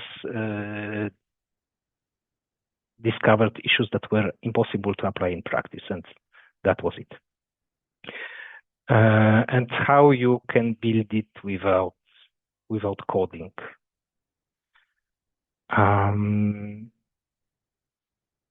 So for me, the most important rule when building such a platform that I discovered is that you need to document everything, so that just like in other presentations, the context is extremely important. But in Lovable, I had to stimulate this context like by my prompts. I do not look into the code, but if we look, you will see that there is an entire documentation folder with how analytics are implemented, how API for external apps is implemented, how courses works, how cron jobs operate. So those are operations that are triggered regularly. How email system work, satellite domains, because if you go to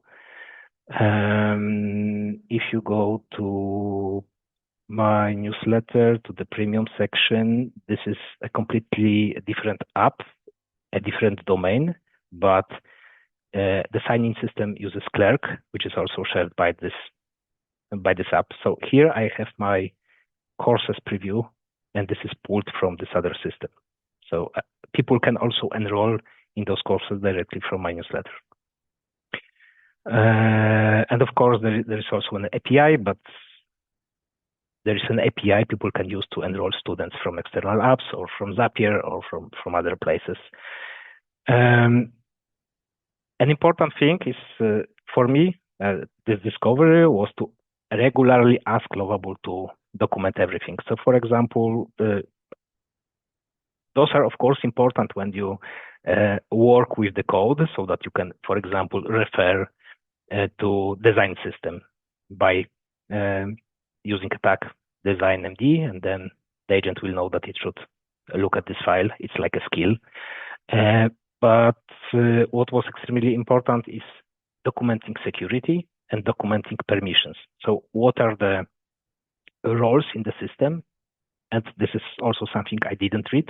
I only asked Lovable to document it based on the implementation, based on our chats, and I verified this later manually.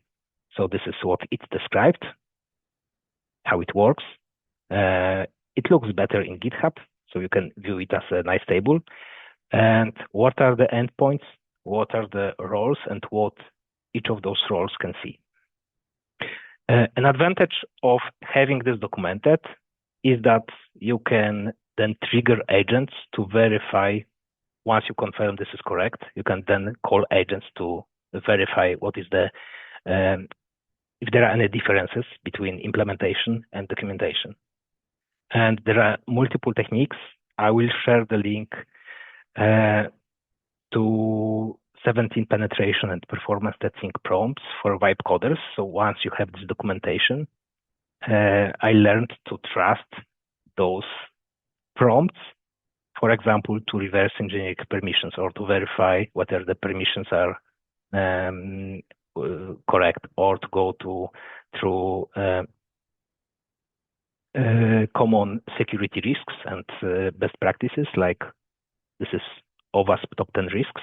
And for every risk, prepare a detailed report for your application. And also a set of prompts to boost performance, to verify whether, for example, if I display a list of certificates, I don't need all the information which is inside. I only need student name, course name, date, maybe some ID, and I don't need all the additional details. So those prompts will go through your vibe coded app and identify areas for improvement. And another thing I will share is one aspect that is rarely mentioned, which is because building is becoming so cheap, it still requires understanding of engineering. It doesn't require coding, but when we can build that cheap, the mode, we need to think differently about the mode. So I will share this article. Also, there is not enough time to discuss this in detail, but this is an article we co-created with Nik Golos, which is a product lead at OpenAI. And in this article, he explains 3 different types of modes, which is either data, so that users generating the product, the more users use the product, the more data they generate, like in Duolingo, behavioral data or other type of data. And this data is increasing your competitive advantage, because the more data you have, the better your product can become. And this is a common theme for all those modes. Similarly, for distribution, we want to build distribution loops. So, for example, customers becoming your ambassadors. And another type of mode that is more relevant in the age of AI is trust. So, when we look at companies using Microsoft, like Copilot, they are not looking for the best possible model or the best possible,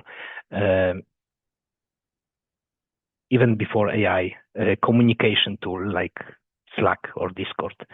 They are choosing based on trust, and they are choosing based on either trust or distribution. So either you are locked in Microsoft ecosystem, or you have trust that this model is verified, and maybe a model like DeepSeek, even if it will have better benchmarks, we don't trust it enough to deploy it in our organization. So data, distribution, and trust, those are those 3 compounding modes that are defensible in the long term. And also, before building a mode, we don't start with mode. We start with a way to differentiate. And also, with Nik that we described 4 types of those differentiators. So this is either workflow integration, so that your product's integrated better with how people currently work and what they expect. UX scaffolding, so this is guiding the users, making the product intuitive and easy to understand. Domain context, which is about the domain knowledge, like if you are creating software for lawyers, you better have a deeper knowledge than all the other companies or startups that do not necessarily understand that domain.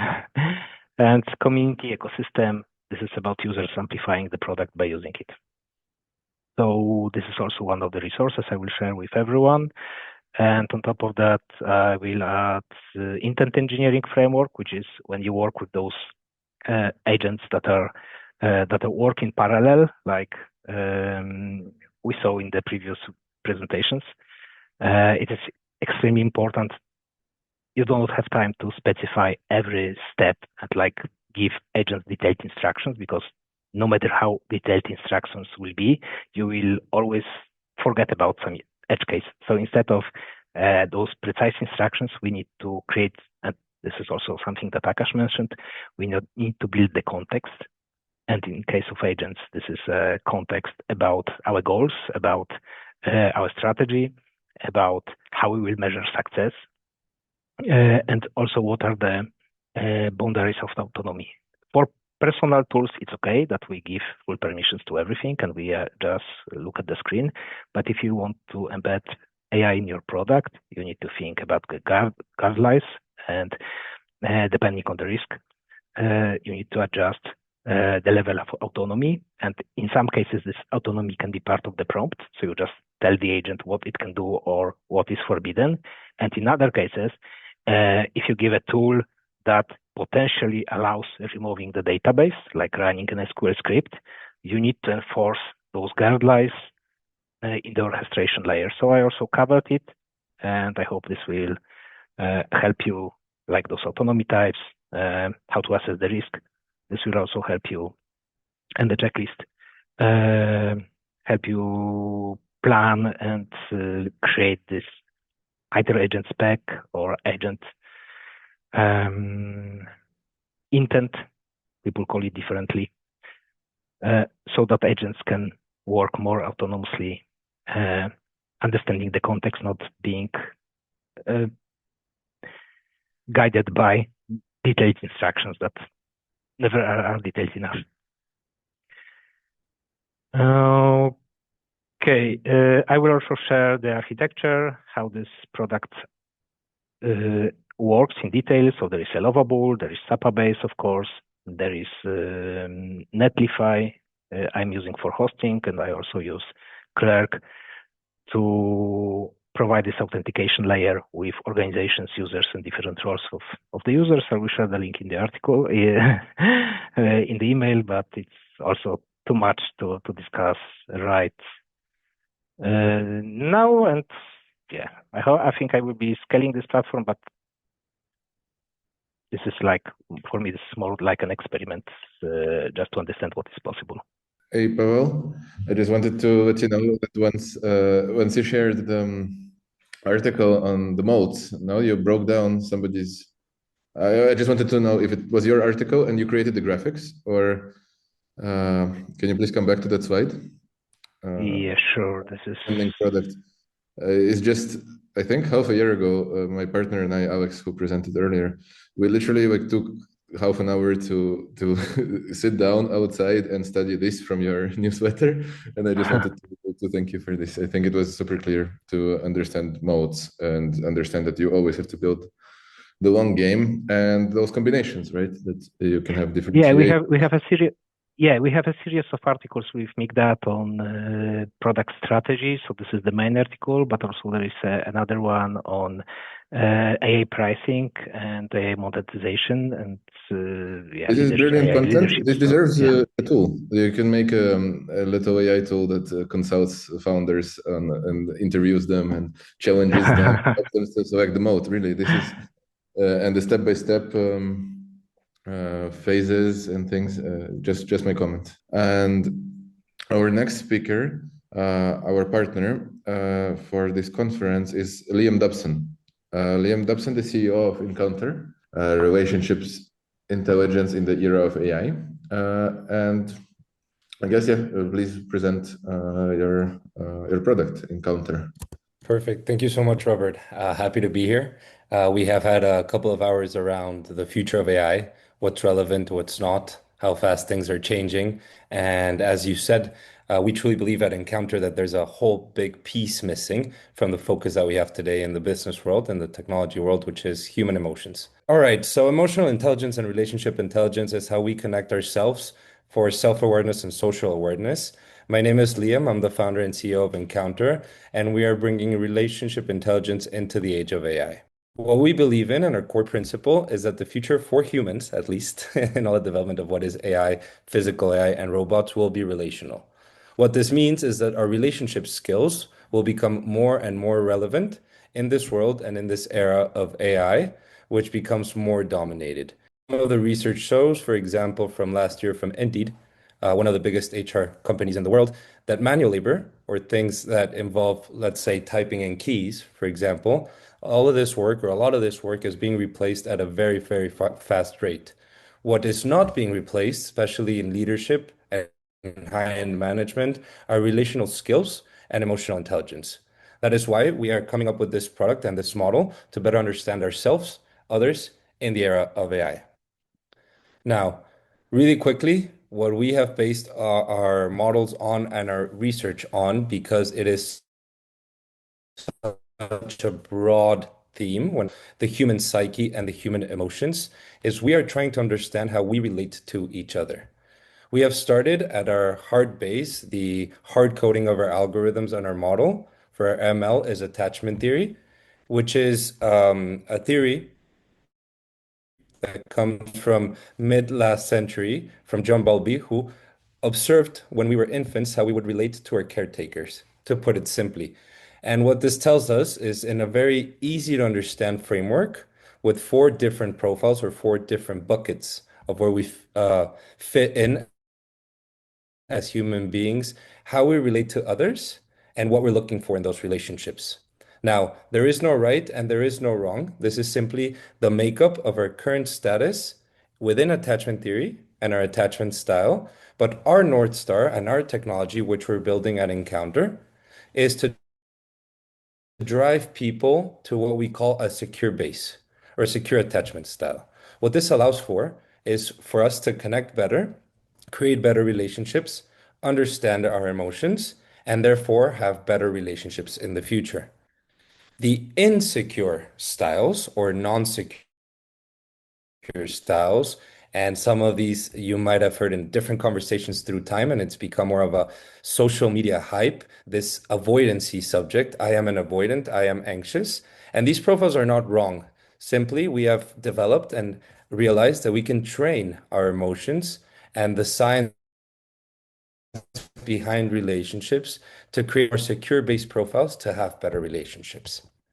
So, as I mentioned, we're going from EQ, which is emotional intelligence, which has not been as relevant as we think it should, and it will definitely be more so as we enter the era of AI, to create better relationships in the world for team dynamics, more productivity, less turnover, more engagement, and just overall having a better time. So if this is interesting to you and you want to learn a little bit more about where to start, where to go, and how to develop that secure base, we can go through a 3-step process or a 3-part pause for leaders and leadership, where you recognize your emotions, you recognize your current behavior and cues, how you relate to others, and you practice with the tools that we are developing at encountr with our own proprietary models to develop them and make them better through time. All in all, we want to prepare you for the future of human connection. This is Maya, our AI EQ ally. If you follow the QR on the left, we're giving away, 1,000 free EQ profiles on how you relate to others and what that means for you and everyone else. Thank you, everyone. Thank you. Thank you for the presentation. I have a quick question. Just could you give us a hint on the user journey of such an experience, right? Because you mentioned critical things for human interactions. I also immediately shared the book that I really like, The Social Chemistry. Maybe someone will be interested on this topic. But what's the UX with your models, apps, services? 100%. Thank you for that question, Robert.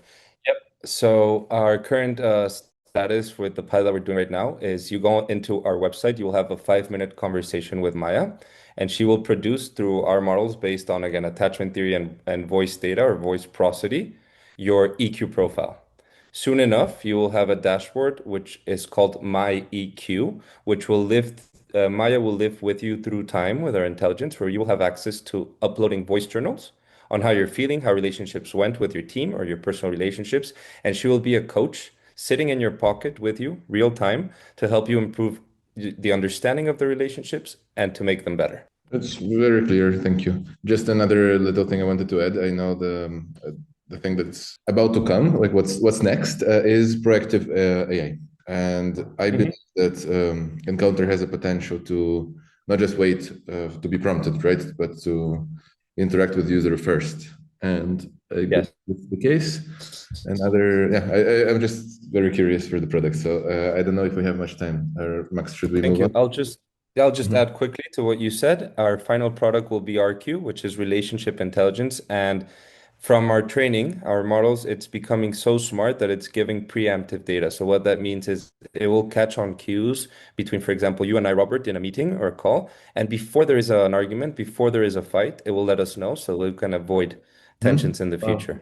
Yes. But I also meant that it would prompt the user to provide the input throughout the day, right? Like it would react to my sleep schedule. And I know it's social, it's not about self-help and well-being altogether, but still, it's very interesting. And I believe socializing is essential, especially in the world where we speak to computers so much.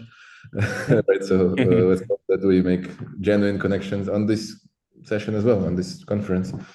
Thank you. Thank you. I will thank you so much. Pass the word to Matthias Walter on agentic innovation.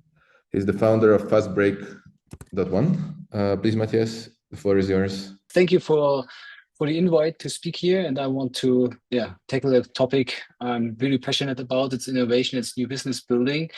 I'm CEO of Fastbreak.one. We are a venture studio. So our job is to help established companies, corporates to build new businesses.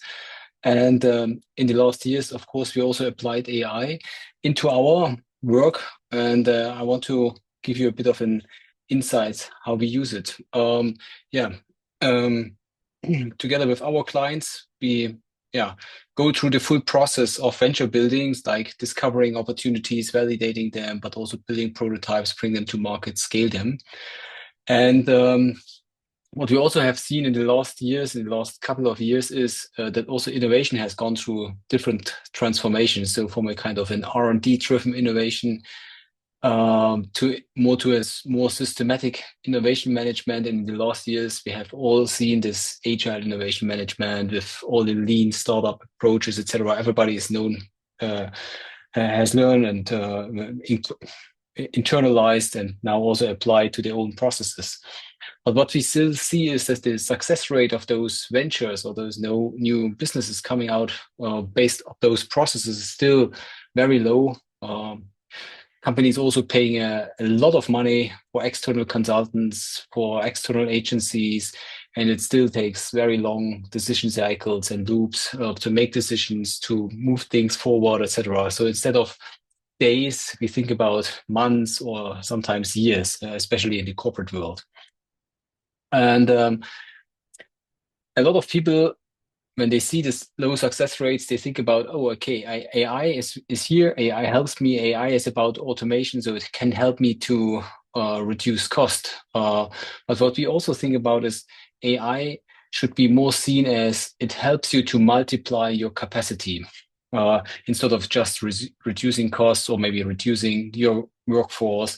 You should think about, can I duplicate my workforce with AI and so being more productive? And this is actually really a question. When I talk to the CEOs of bigger corporates, they don't really ask themselves. They always think about, oh, I kind of apply AI and then maybe reduce the workforce by 30%. But the really, really important question they should ask is, what would you do if you could hire 100 more experts for the price of one?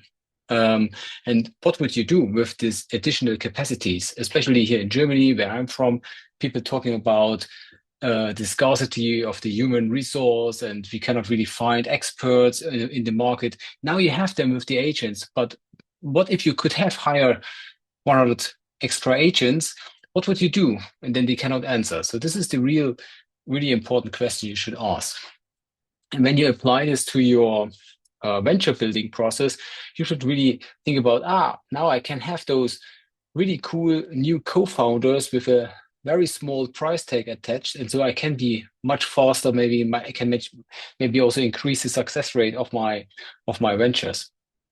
So what we believe is that we now enter a new phase, and we call it agentic innovation. And we talk from going from months to days, less external costs, making smarter decisions, having higher success rates.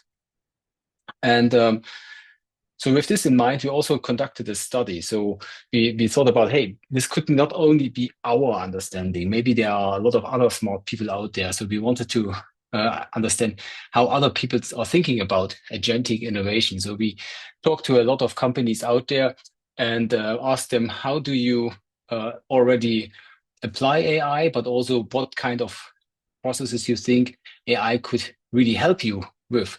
And this is a typical process, and vision means you strategize, you explore opportunities in the market. Embark means you go out there, build a product, build an MVP, bring this to the market. Embrace is more like, now I have my first customer base, now I want to go into a growth phase and scale. And the response we received is that a lot of companies see a huge potential in applying AI, especially in those first 3 stages. We also asked them about what kind of tools do you already explore or use inside of your process. And so you see some typical representatives when you look at the LLMs, etc. You see also that people tried out workflow automation tools like N8N, etc. But you also see that none of them have really developed their own tool. They're all exploring and using different tools. And you can also see that the market is really fragmented. So you see a lot of tools right now. So there's a lot of people see this opportunity to build a very specific and very niche product for maybe a single task like customer validation or something like that, and bring it to the market because there is a huge demand for that. And an example here is a tool called Fifth Row, where you can do kind of strategic consulting work with agents. Or I'm sure you're also familiar with something like syntheticusers.com, where you can test your product ideas, service ideas against some kind of synthetic users and receive some feedback, some kind of yes, no, and whatever. I like it, I don't like it, etc. Or you have things like pitchdeckagent.com, where you can generate pitch decks to present it to your investors, and a lot of more tools out there. Or other tools like Bold, where you can say, I want to have something similar like Airbnb, please build it for me. And then some hours later, you have a kind of a marketplace ready to use. So what we see is this is also a lot of tools, but now we see also this shift towards human AI teamwork. So the humans have explored chatbots some years ago. They now explored AI workflows, and now they move into a world where they build up multi-agent teams, combine them with their human intelligence. And we also see this moving forward into having multiple humans, having multiple agents, and they form a team. So the level of collaboration is more on the eye level. It's not like I use a tool. This is something from the past. I use a tool as a human to build something, but here's more like a perspective of I use a teammate, a synthetic teammate, and work together with them. So this is what we see right now. So also a shift from your tool perspective more into a teammate perspective. And you need to think about artificial resource management. So when you work together with agents, you have to also think about how can I really develop them? And because what is the critical part here is that agents, they have basically book knowledge. It's like a student finished with university, so they have a lot of book knowledge, they have learned a lot, but they not really have this implicit knowledge like a very senior or very experienced employee. They have learned about the company, they have learned about the context, they have gained more subject matter expertise, etc.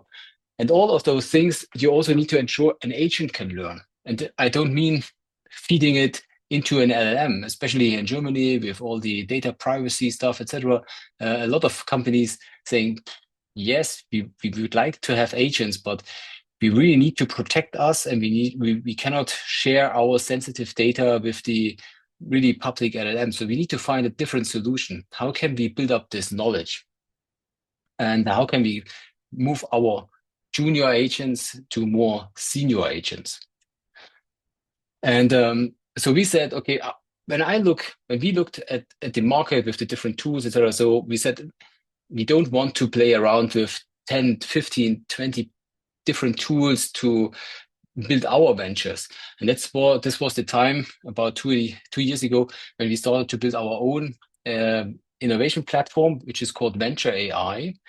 And in Venture AI, you can bring different resources together, AI agents, but also AI experts, synthetic users, and they can fulfill, of course, workflows, but also kind of agentic work. And you can also bring them in a collaborative space with humans, what we call projects. Of course, we are innovators. We talk about projects. So in this project space, you bring your teammates, your human teammates, maybe also external partners in, and you also bring in the agents and the AI experts, and they all collaborate on a joint and very dynamic project plan, developing, sharing the resources, sharing the decisions they made.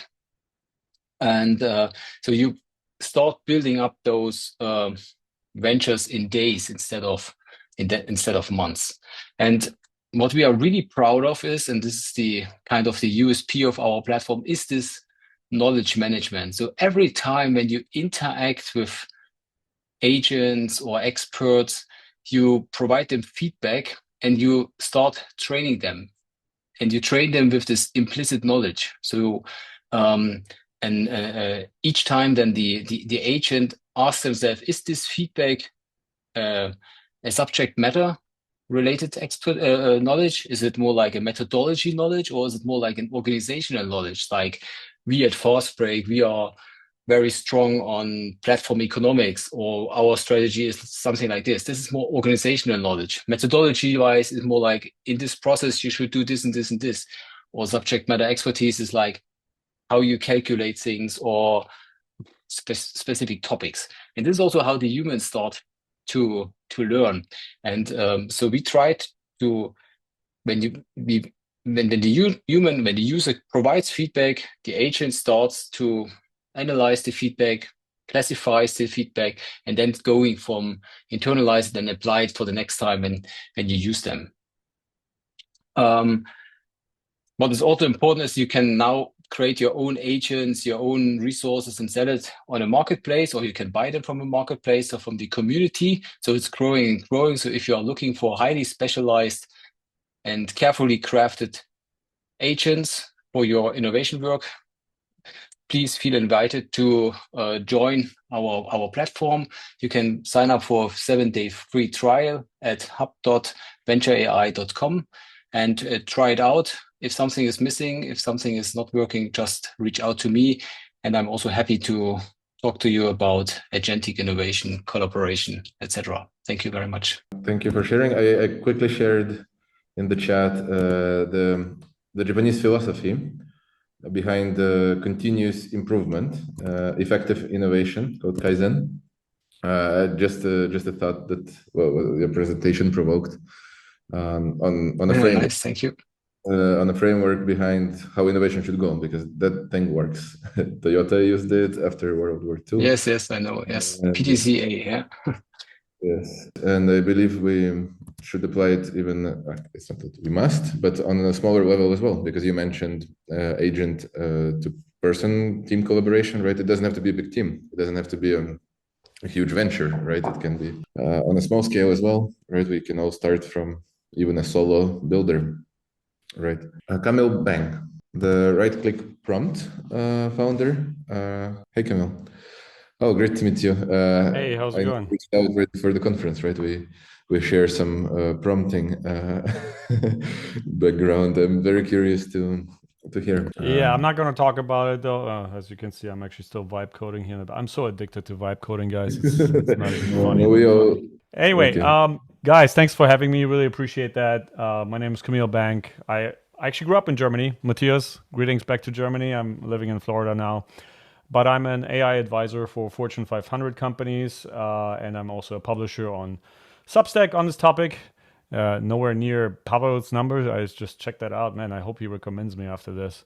But today I wanted to talk to you guys about developing your human API. Let's get going and talk about what it is even that I'm talking about. So there's a gap that most people aren't really talking about. And I'm sure most of the people here already know about it, that AI capability is accelerating faster than anything else that we've ever seen. But the thing that not a lot of people are talking about it, that most of us aren't really keeping up.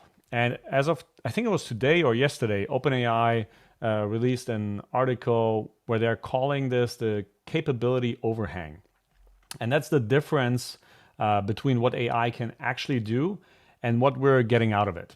They identified that power users extract up to 7 times more value from the same tools, meaning the same ChatGPT subscription, same Claude account, but wildly different results. So what do they know that everybody else doesn't?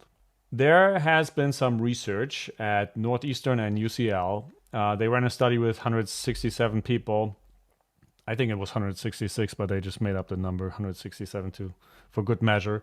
And they measured how well people performed alone and then measured again how they performed with AI helping them.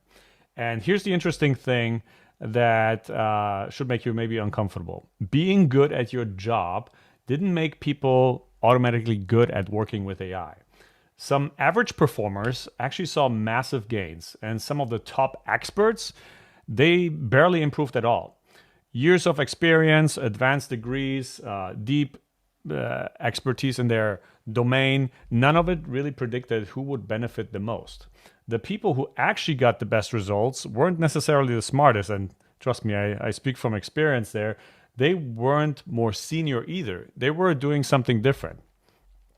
And the researchers also found that there was one habit that separated the high gainers from everybody else. They call it the theory of mind. And that's basically the ability to step into another's perspective. And in practice, it looks something like those 3 things here. First, the people that benefited the most set the scene. Before asking anything, they gave background, who they are, what they're working on, and who the output is for. Second, they filled in the gaps. They asked themselves, what do I know that the AI doesn't? And then they included it in the context, right? That could be company information, internal jargon, what they'd already tried. And then thirdly, they treated bad answers not as failures, but as information. When the AI missed the mark, they didn't just rephrase it and retry. They actually tried to figure out why the AI missed. Did it misunderstand the goal, lack of constraint or anything like that? And then they adjusted and then they reran it. So there was like an iterative process. And this is what separates really someone who's using AI from someone who collaborates with it. And this is the skill that I call the human API. Because think about it, API is an interface, right? It's how one system talks to another. Your human API is how well you translate what's in your head, your expertise, your context, your judgment, into something that the machine can actually work with. And here's the uncomfortable thing that, we got to get over. Your expertise isn't enough anymore.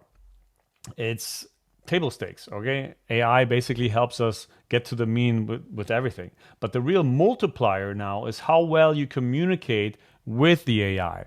And unlike your IQ, unlike your years of experience, luckily, this is a skill that you can build starting today. So how do you build it if you haven't done this before? Here's like a very simple way to think about it. And this is not set in stone, just something for you to think about. Next time you have an important AI request, and yes, this is more for the browser based if you don't have a context building in the background, like with Claude Code, for example. But next time you have a task, I want you to take maybe 10, 15 seconds and go over these questions mentally. First of all, what am I holding that the AI doesn't have? That's your role, your situation, etc. Second, what are the needs? what does the AI need to know and to give me something useful, okay?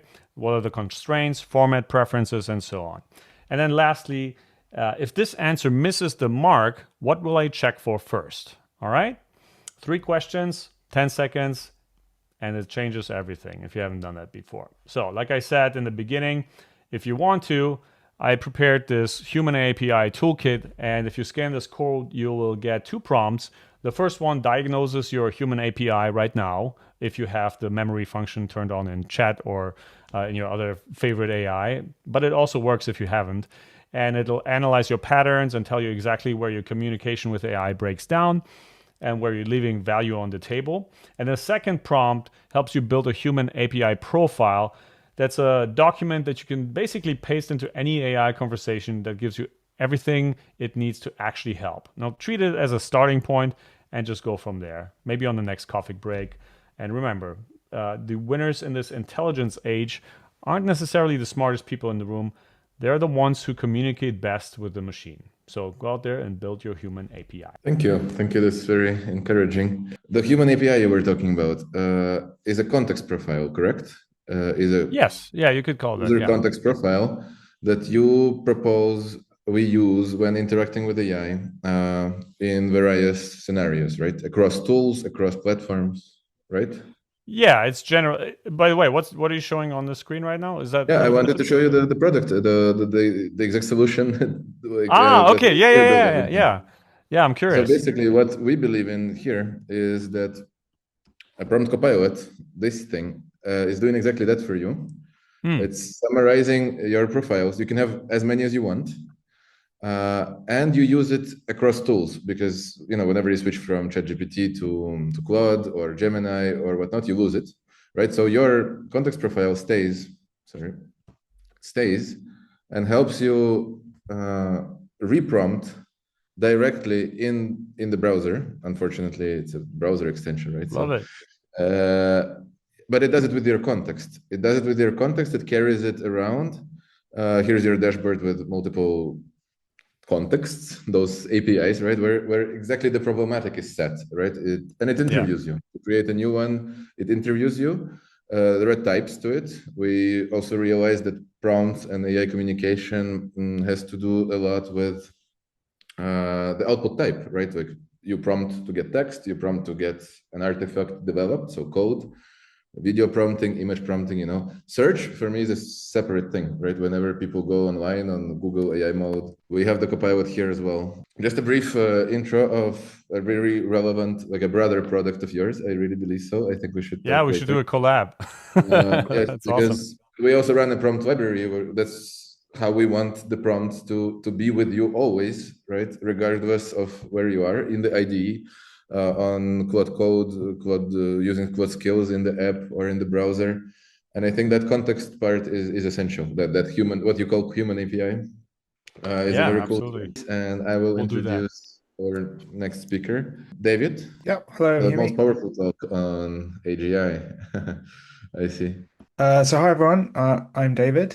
I've worked in data for a really long time and now spend a lot of time with AI too.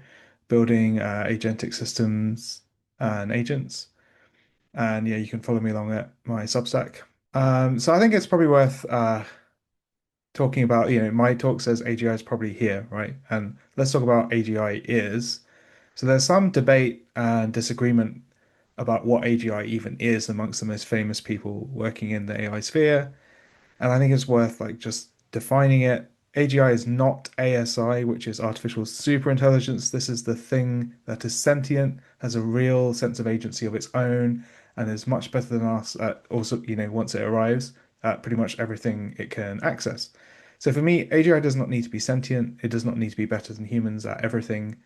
It does need to be able to learn using the if and then experimentation and learning method that we as humans have today. And this is well described by Simon Baron-Cohen in his book, The Pattern Seekers. I'd really recommend reading it if you're interested in intelligence concepts. And so through learning and innate abilities, it can then do many tasks as well as a human. It doesn't have to be hugely broad. For example, you could have an AGI focused on industry or profession like law and accounting, etc. So why do I think it's here? So a couple of weeks ago on my Substack, I wrote that I thought this was the year it would come, but it wasn't here yet. And I had just made a prototype of an agentic system that had the capacity to be AGI because it could build new tools and learn new skills, but was dependent on people using it, which of course for a small little tool like mine wasn't going to happen at any scale. But my thinking was that if one of the big LLM providers made a system like this, then it would become AGI very quickly because of the sheer volume of learning and tools and skill building that could happen in a short time. And, obviously I was thinking very closely about Claude Code when I was thinking that. And Anthropic has, since I published that post, started to work on something called knowledge bases, and I think that's imminently going to be released. And this allows an individual or organization to have a Claude Code or co-work to have a permanent memory of skills and tools. And it's also, and this is really key, able to learn and build new skills and tools to store them in that knowledge base and maintain them. And so for me, once this is released and if it works as I think, then that makes Claude Code or co-work into AGI quite soon. It's not like a shiny, flashy AGI that we're all hoping for, but it's like a practical AGI. And this is why I say it's, probably here, because if they're going to release it imminently, I think it's probably working internally already for them. Then I also recently had some other anecdotal evidence that was like a personal experience as to why I think this might be true. So I would build an agent recently to do some data engineering work in a small closed loop. And so the way it works is it reads a Jira ticket from the data engineering workboard, copies the repo for the data engineering project, makes changes, tests them locally, makes a PR, watches the PR for comments and CI test failures, responds with more changes until everything is addressed, and then once the PR is approved, and then merged, it closes the Jira ticket. So that's like the closed loop. It starts the work and ends the work. And because of the adoption of software engineering workflows here, it's made it easy to have this closed loop. And originally, I made this as a CLI that called sub-agents to do particular things. So like find the Jira tickets, dry run the changes, etc., watch the PRs. And I thought, that felt a bit old school, as you had to operate the CLI, and we know agents are great with CLIs. So I made a REPL with the Claude SDK that I was already using for the agent, and that made it even easier to use as you didn't need to know the commands. And what I realized was that Claude Code was even better at using the CLI than the REPL I had made. And then I wondered, what if Claude Code was better at using the raw tools I had made for the CLI sub-agents to use, and then just use instructions on how to use them and how to do the workflow? And that turns out to be the case. So as you might expect, Claude Code as the alpha agent on the planet right now was the best agent to use. It just needed more tools and skills to be even more powerful. And Satya Nadella just recently said, in the future, software apps will essentially become dumb databases or simple tools. The AI agent will hold all the intelligence, orchestration, and reasoning, simply updating databases as needed. So I think people will stop building agents, but instead build rich tool sets and context gathering capability. And so, and I think this for me was evidence, that the encouragement from the experience was not to build an agent, not to build software, but to build simpler tools for the agent to use. And so, like, what does this mean for us? Whether you agree with me or not, it's probably helpful to work in a way that kind of assumes that it's already here. If you get asked to do something, try to use Claude Code or Cowork to do it. If it struggles, help it build tools and skills to succeed. Next time you need to do it, I'll probably one-shot it. I recently got asked to make an architectural diagram, something I'd spent ages doing in Miro. Instead, I got Claude Code to do it for me. It took a couple of iterations, but it got it right, and I saved it as a skill. Next time, it's going to be nearly instant. And you might be tempted to feel skeptical or alarmed about this kind of situation, but that's not really going to help you. You can't close Pandora's box. And that's my talk. Thanks for listening. Thank you, David. You mentioned one thing and then asked if we agree or not, but I think we do, just because what Pawel was just saying, the micro SaaS trend, right? Yeah. Everyone is building a tiny tool in that huge cosmos, right? Yeah. And at some point, it will be just about that, right? The look at Epify, look at all those libraries of MCPs. Right? 100%. These micro SaaS will just become headless, like they'll just be a backend that the agent will use. Yes, but will agents build agents what's their take on singularity? Well, I'm using agents to build my agents. So I think almost certainly. Then I'm pretty sure there are capabilities of self-improving, self-teaching, self-fine-tuning LLMs and other AI solutions, right? So I guess we won't be needed as much, just scroll, next to all the bots that are scrolling all the AI generated content, or go to nature, go live in nature finally. We'll see where it all takes us. Thank you. About second track. So now we launch second track. Hello everyone, and welcome to track number 2 of our AI Skills 2026 virtual conference. My name is George Graham and I'll be moderating this breakout room today.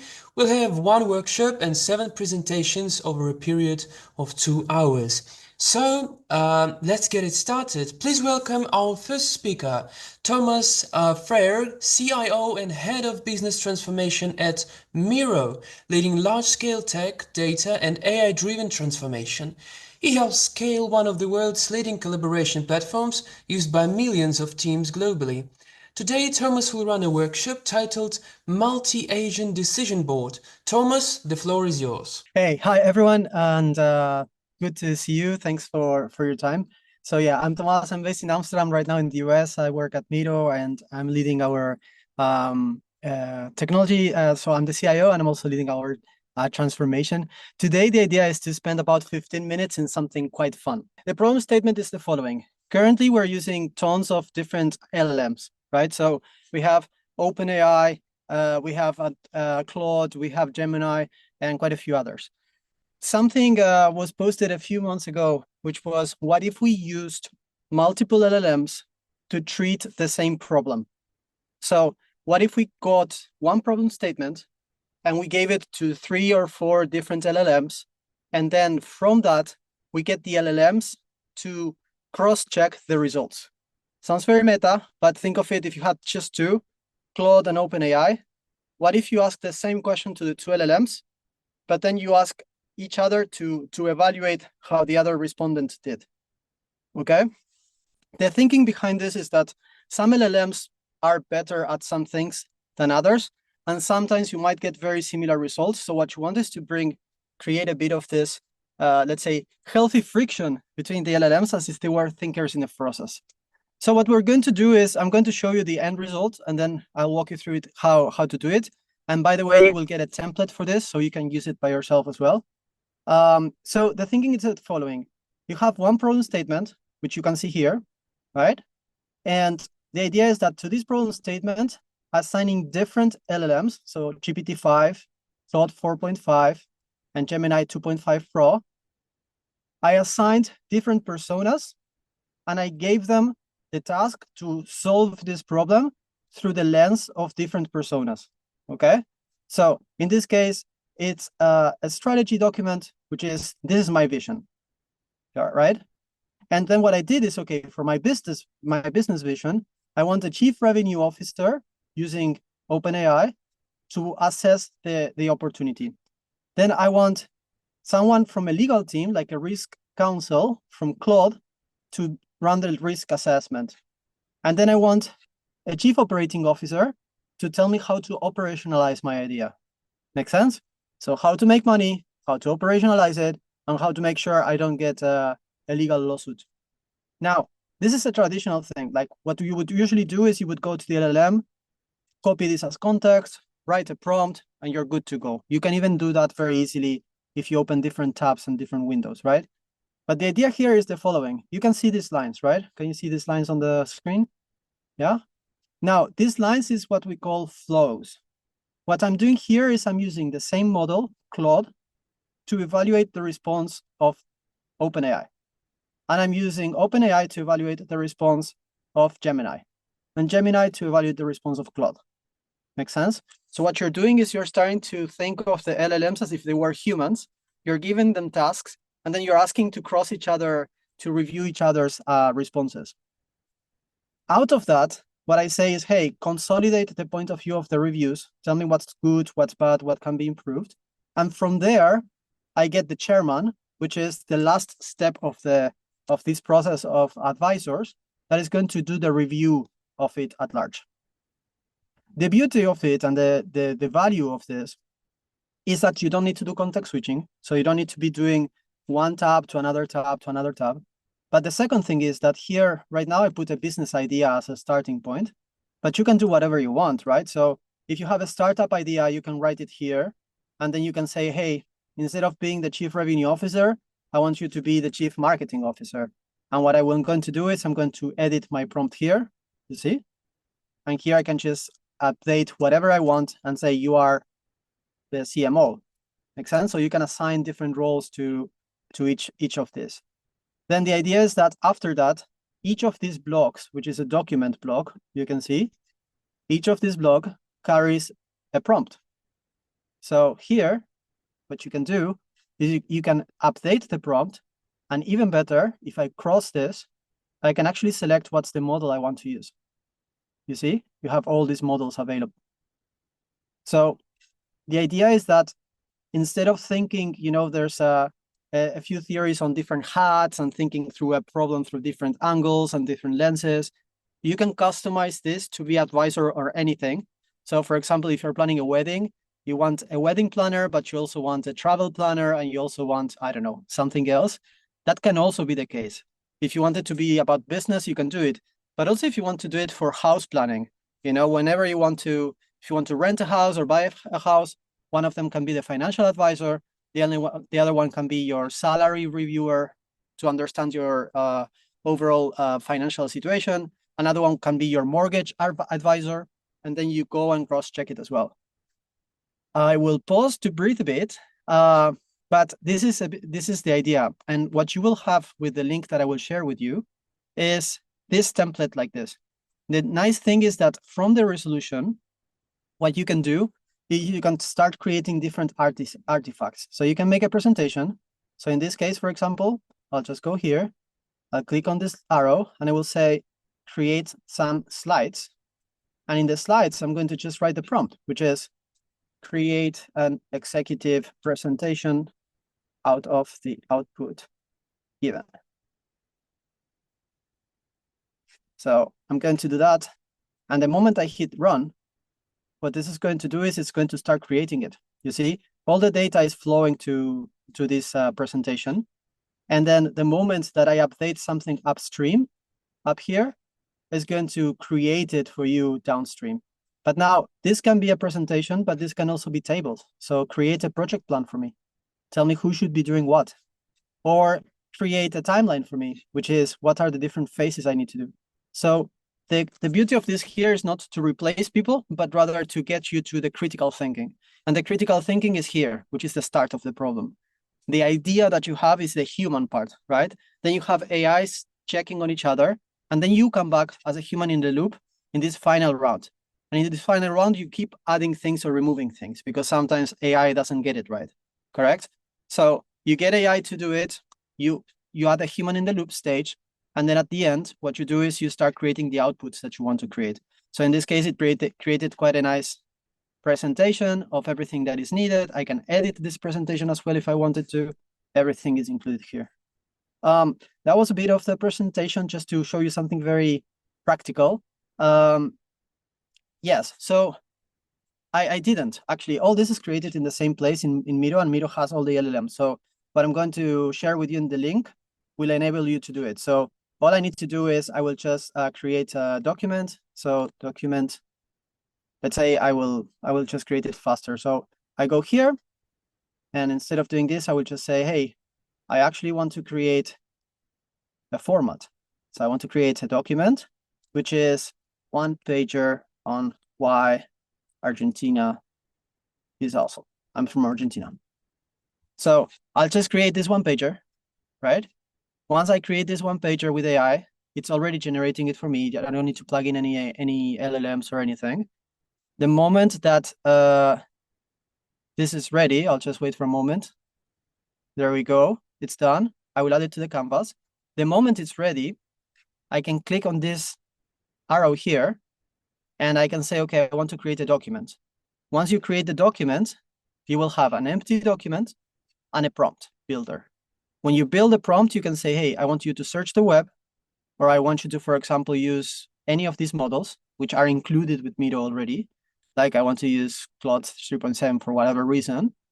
And then the data, the context is whatever you add to this. So you can add multiple contexts as well. So if I had, this is one doc, correct?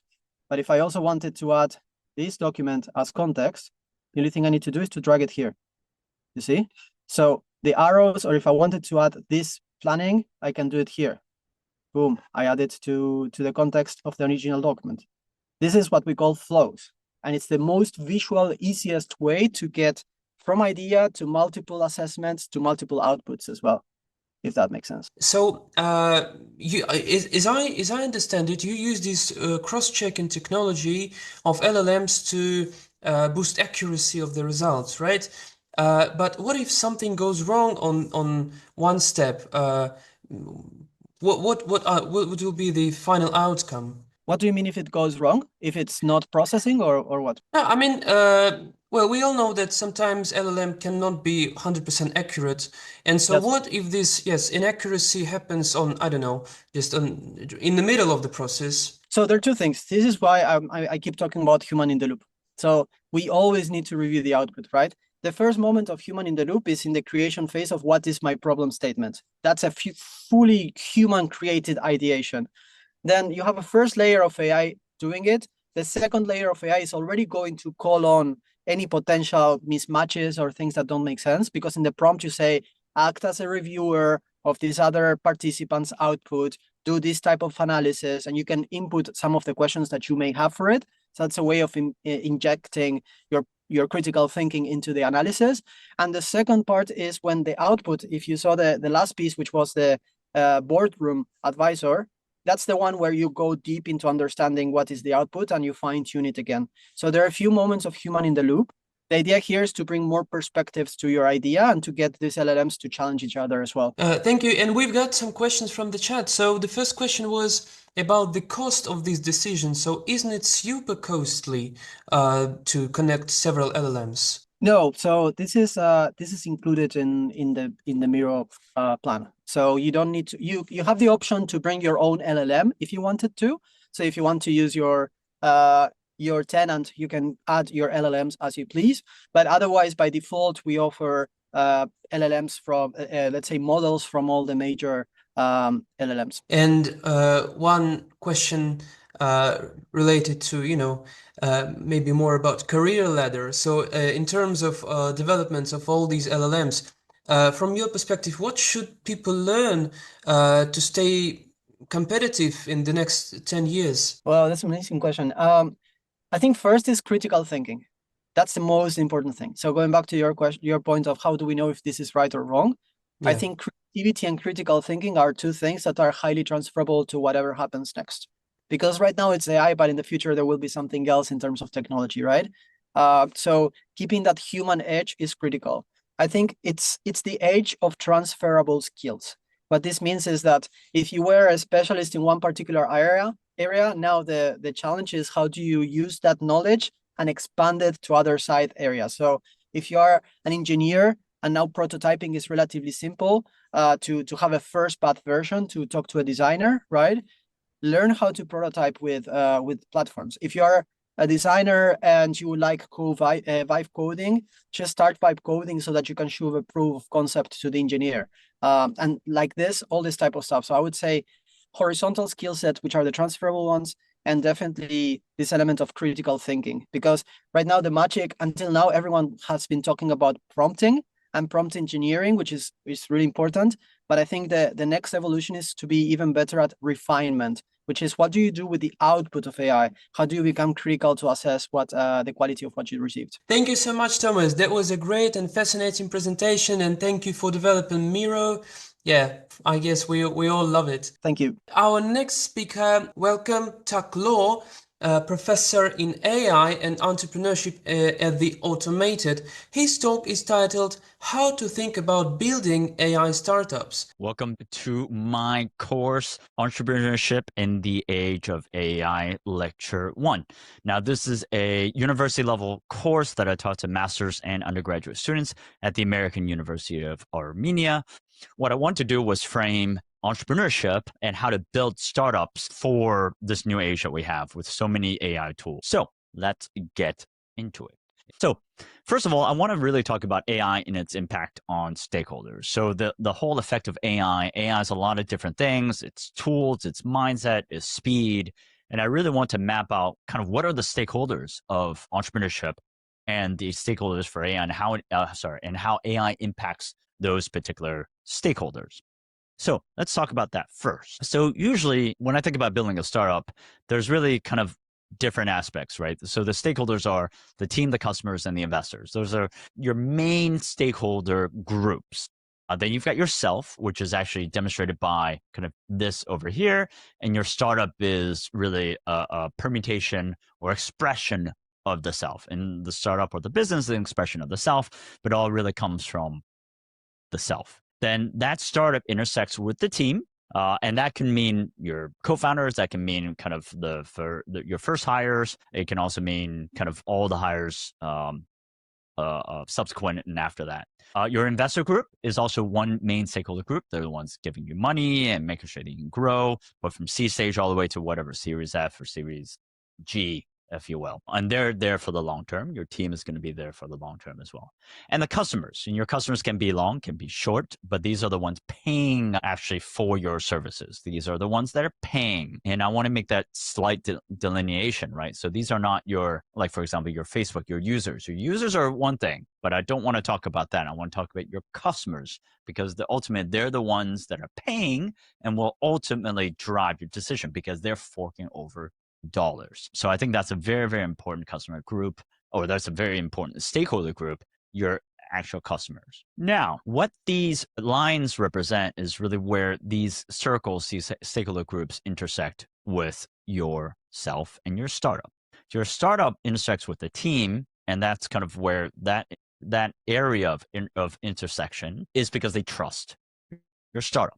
If they didn't trust your startup, they would not have intersection, they'll move out. If your investors didn't actually trust you, they would not intersect, right? And they'll not invest. And if your customers don't trust you to deliver the services that they want, again, the circles will be out and they would not buy your services. So the very fact that they work together with you is a function of trust that they have in your startup, and therefore they intersect. And that's why we demonstrate that intersection with these lines of trust. Now, over time, the expectations of the team and investors and the customers, the largest stakeholder groups, can and should fundamentally push these circles, the stakeholder groups, away from the startup. Now, it's not necessary. Look, it's directionally correct. It could be this way, it could be that way, whatever it may be, right? It's not necessary here, but for demonstration purposes, kind of the away is kind of the most poignant and the most kind of interesting way to demonstrate that. But why do you say that? Why do you say kind of the team will push away? Because the team has expectations of what they should do, and they have their own interests. A team has interests about, let's say, for example, your co-founders. First, co-founders will say, stock equity is important to me, and so are we growing fast enough? Your further team might say that, but it'll be a combination of equity plus salaries. Growth, if you're not growing fast enough and you're not meeting their expectations, if you as a leader are not meeting their expectations, they may leave. So their incentives are always pushing in a different direction, right, from the startup. And their expectations will test that trust, right, between the startup and their expectations and their needs and their wants. Investors as well. Investors actually have their own expectations and what they want. They want a return ultimately on the startup. Can it perform? Can it give me something, a return that I want in a certain amount of time? Because their expectations is that they want to raise their next fund. So they need to say to their limited partners, their LPs, their investors, when is the return? When is it happening? I need to raise my next fund. These are my returns. So they have a certain set of expectations as well that's different, that's driving them to move in a different direction from the startup. The customers as well. The customers actually have their own expectations as well on where they want to move, right? They want more features for the same price. They want better things. They want faster, right? Cheaper, faster. Maybe not cheaper, but they want more options. They want more things. So they have their expectations of what that goes. And oftentimes that kind of moves and stretches the startup. So let's kind of talk about that. The value creation really of the startup. So the startup is demonstrated by our first line over here, the first circle, and the next subsequent concentric circle is the value creation that's happening. So when the team's expectations, this is a positive scenario, when the team's expectations are good, it pushes the startup out. It pushes in a bigger circle. Investors' expectations are good as well and aligned. It also pushes the value, the startup circle to be larger, and the customers as well. Expectations pushes the startup circle larger. And what that does is it creates a value creation. Right? So if everyone's aligned and everyone's pushing healthily those expectations out, it makes a startup bigger and more, and therefore more bigger, more healthier, and therefore that's where the value creation happens, right? So it's worth more.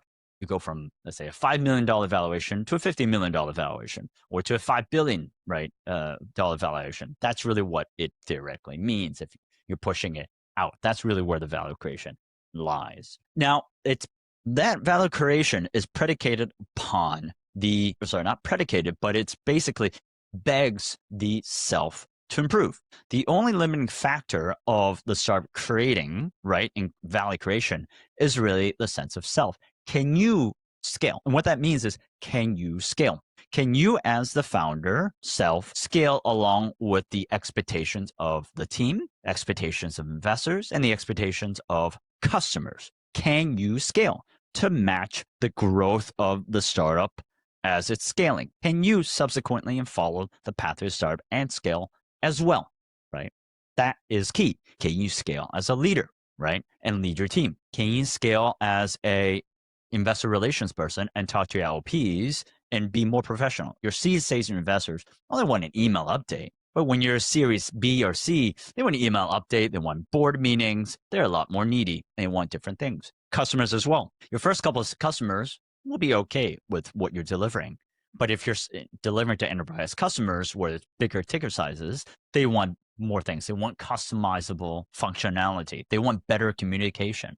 That's going to be the key. So can you scale as a founder? Can you scale alongside with your startup so that value is created for all stakeholders? Now, this is where AI comes in. Traditionally, the model was this, and you had to scale. And so you had to find the skills, you had to deliver those skills, you had to train yourself and or hire people that know how to do it, and also manage yourself and being able to manage those new people to be able to do that. Now with AI is a force multiplier using military jargon. It's a force multiplier to be able to do those things. Now, first we have one result, which is essentially with self plus AI, you're able to scale yourself much more effectively, right? So you're able to do this and be able to address the team and the investors and the customers as they're moving out, and you're able to do that faster, right? You're able to do that without scaling yourself necessarily, because you've got AI helping you with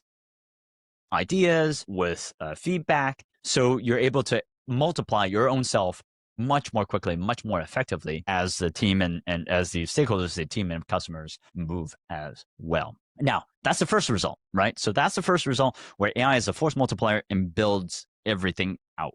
The second result that actually we're starting to see, and I would say theoretically we could see, is actually you don't need a team and investors. So the first part is the traditional kind of model where you have those multiple stakeholders, and then value creation goes out, and then everything is scaled. Your AI is a force multiplier for everything that you have yourself, so that you address all those three stakeholders' needs and expectation. The result B, the theoretical piece, I think, is where actually you don't need a team and you don't need investors. Now, the first part where you say, well, it's a self plus AI, and why do I not need a team? That is a little bit more clear. You don't need a team because, well, I can do everything myself, right? I can talk, I can strategize with AI. I can use AI tools to be able to actually do that. And then I can use AI tools to monitor, for example, marketing, to monitor the results of that and be able to produce more and new marketing material so that I don't need a team member. So that's pretty clear, right? Why do you not need a team member? Because I can do it myself. I've got AI and can drive that. So great. That makes sense. You don't need a team in the future of building a startup. Why do you not need investors? Well, you don't need investors because you don't need a team. You're going directly to customers. Your customers are essentially funding you're able to monetize more quickly, and you're able to use customers' revenue to be able to grow your startup. So you have less pressure to build your startup with investors' money. You can go directly and become cash flow positive. Maybe not profitable, but cash flow positive. So in that case, your demand, your need for investors decreases. You may not even need it. So fundamentally, these are the different ways that in the AI world, entrepreneurship has changed. And I think they are big changes, massive changes. So in that case, in this particular case, what I'm saying is that therefore you could actually build a unicorn. You could build a successful startup by yourself. And we're moving on to our next speaker, who is Seva Ustinov, founder of Plurial, an AI agent for performance marketing growth and a builder of AI native companies. Over the past year, Seva moved his team into Cursor and built a shared AI operating layer that automates routine work and speeds up onboarding and execution, saving 10,000 hours per year for a 30-person team, and avoiding 3+ support hires in just 8 to 12 weeks. Today, Seva will share how to move from using AI tools to running an AI native company in practice. I'm here. Hi. Hey, hello. So the stage is yours. Go ahead. So my name is Seva. I'm the founder of Plurial. It used to be Elly Analytics, but now we're pivoting to AI agents and a new name. A few words about myself and what we do. I live in San Francisco. I've built one $15 million marketing agency, then started Elly as a typical B2B software. And now we're building Plurial as AI agent for large-scale ad management. So our customers spend millions of dollars per month on ads, and our agents help automate all of that. But the topic of today's speech is building AI-first company in practice. And I want to show you like real-life examples. How does that work inside our company? This is Cursor. It is a well-known tool for developers to wipe code, build programs, debug them, and so on. But the case I want to share is that it can actually be treated as a generic AI agent for any kind of knowledge work today. And I want to show you a few examples how that works. Let's start with something simple. Hey, Cursor. I have a meeting with Valentina from, so help me prepare for that meeting. Go read my personal CRM and what should I know before our first meeting?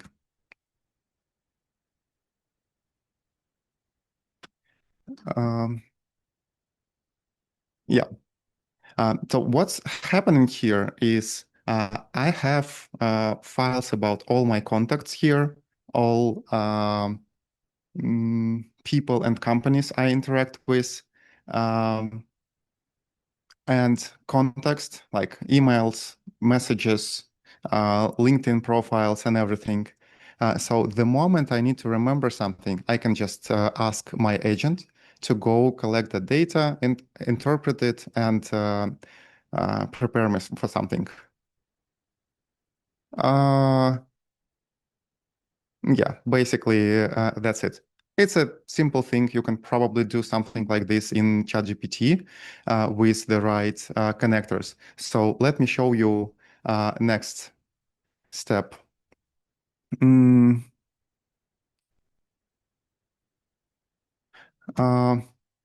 Okay, new question. So I have a new potential client. Let's say, for example, that they are called Spotify. Just use it as an example. Go do the research on them, and their question is, how are we different from Smartly? So go read the competitor analysis from Strategy and help me prepare key talking points.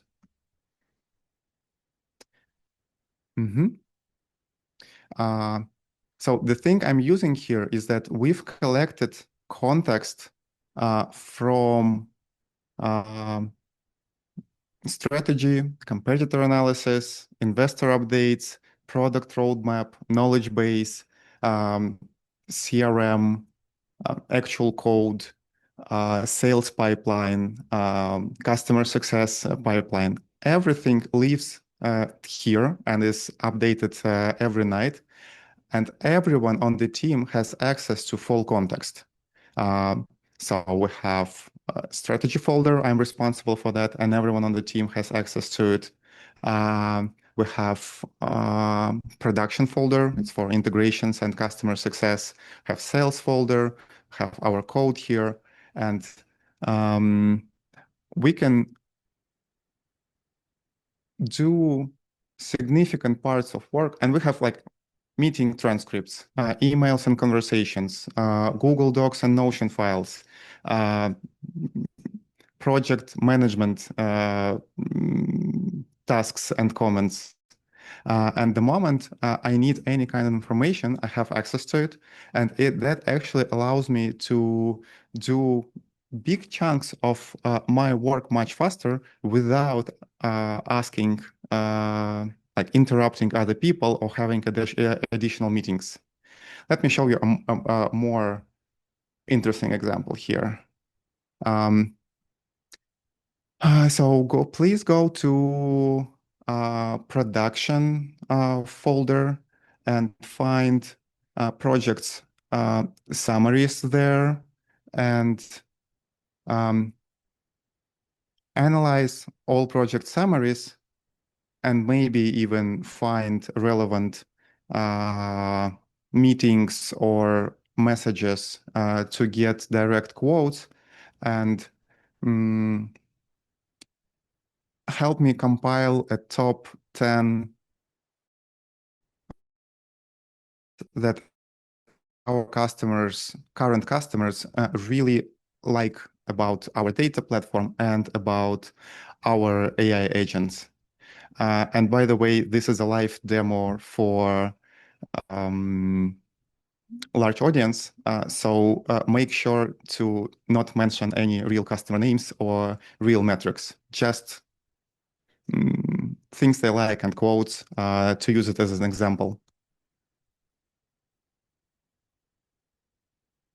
So previously, a thing like that would require maybe a junior marketer or someone to go talk to customer success managers or read those transcripts or I don't even know, like that would be a separate project involving even a little bit many people on the team just to collect that data. And now I can just run it out of my head in in a few minutes, get the data I want. It will probably take a few minutes to read all those reports and meeting transcripts because it's a pretty huge task actually. And the best thing is that workflows and tasks like this can be done without developers, without engineers. Like we still have one person on the team that help us collect the contacts and scripts and updates, so everyone has fresh data. But actual workflows and analysis and follow-ups, cards updates, they can be done by anyone, by marketers, by managers, by analysts, and so on. Like the coolest example I have is like it's not a large scale thing yet, but we had a customer success manager that discussed a new feature for a client on a meeting, then went to Cursor and asked it, hey, go analyze this transcript and full project context and create a task for data engineers to add like new metrics or data source for our client or something like that. So Cursor just analyzed everything and created a new task and click up. And then the analyst/data engineer opened their Cursor and said, hey, I have this new task, ID number 75. Go read it, pull the right data from the database, and implement that task. And that was like one-shotted in one go. That's a rare example, but this is the direction we are moving to. And yeah, here we have that previous prompt done. Yeah, I can now use it for landing page or for emails or for social media posts or for prioritizing features. I could ask follow-up questions and so on. All of that, I can create new tools here. I can create new workflows. I actually have a pretty sophisticated workflow. Hey, please go to strategy, competitor analysis, get the guide there, and update competitor analysis for Smartly using this new guide. So I just ask it to do something, and it already has rules and guides how exactly that should be done,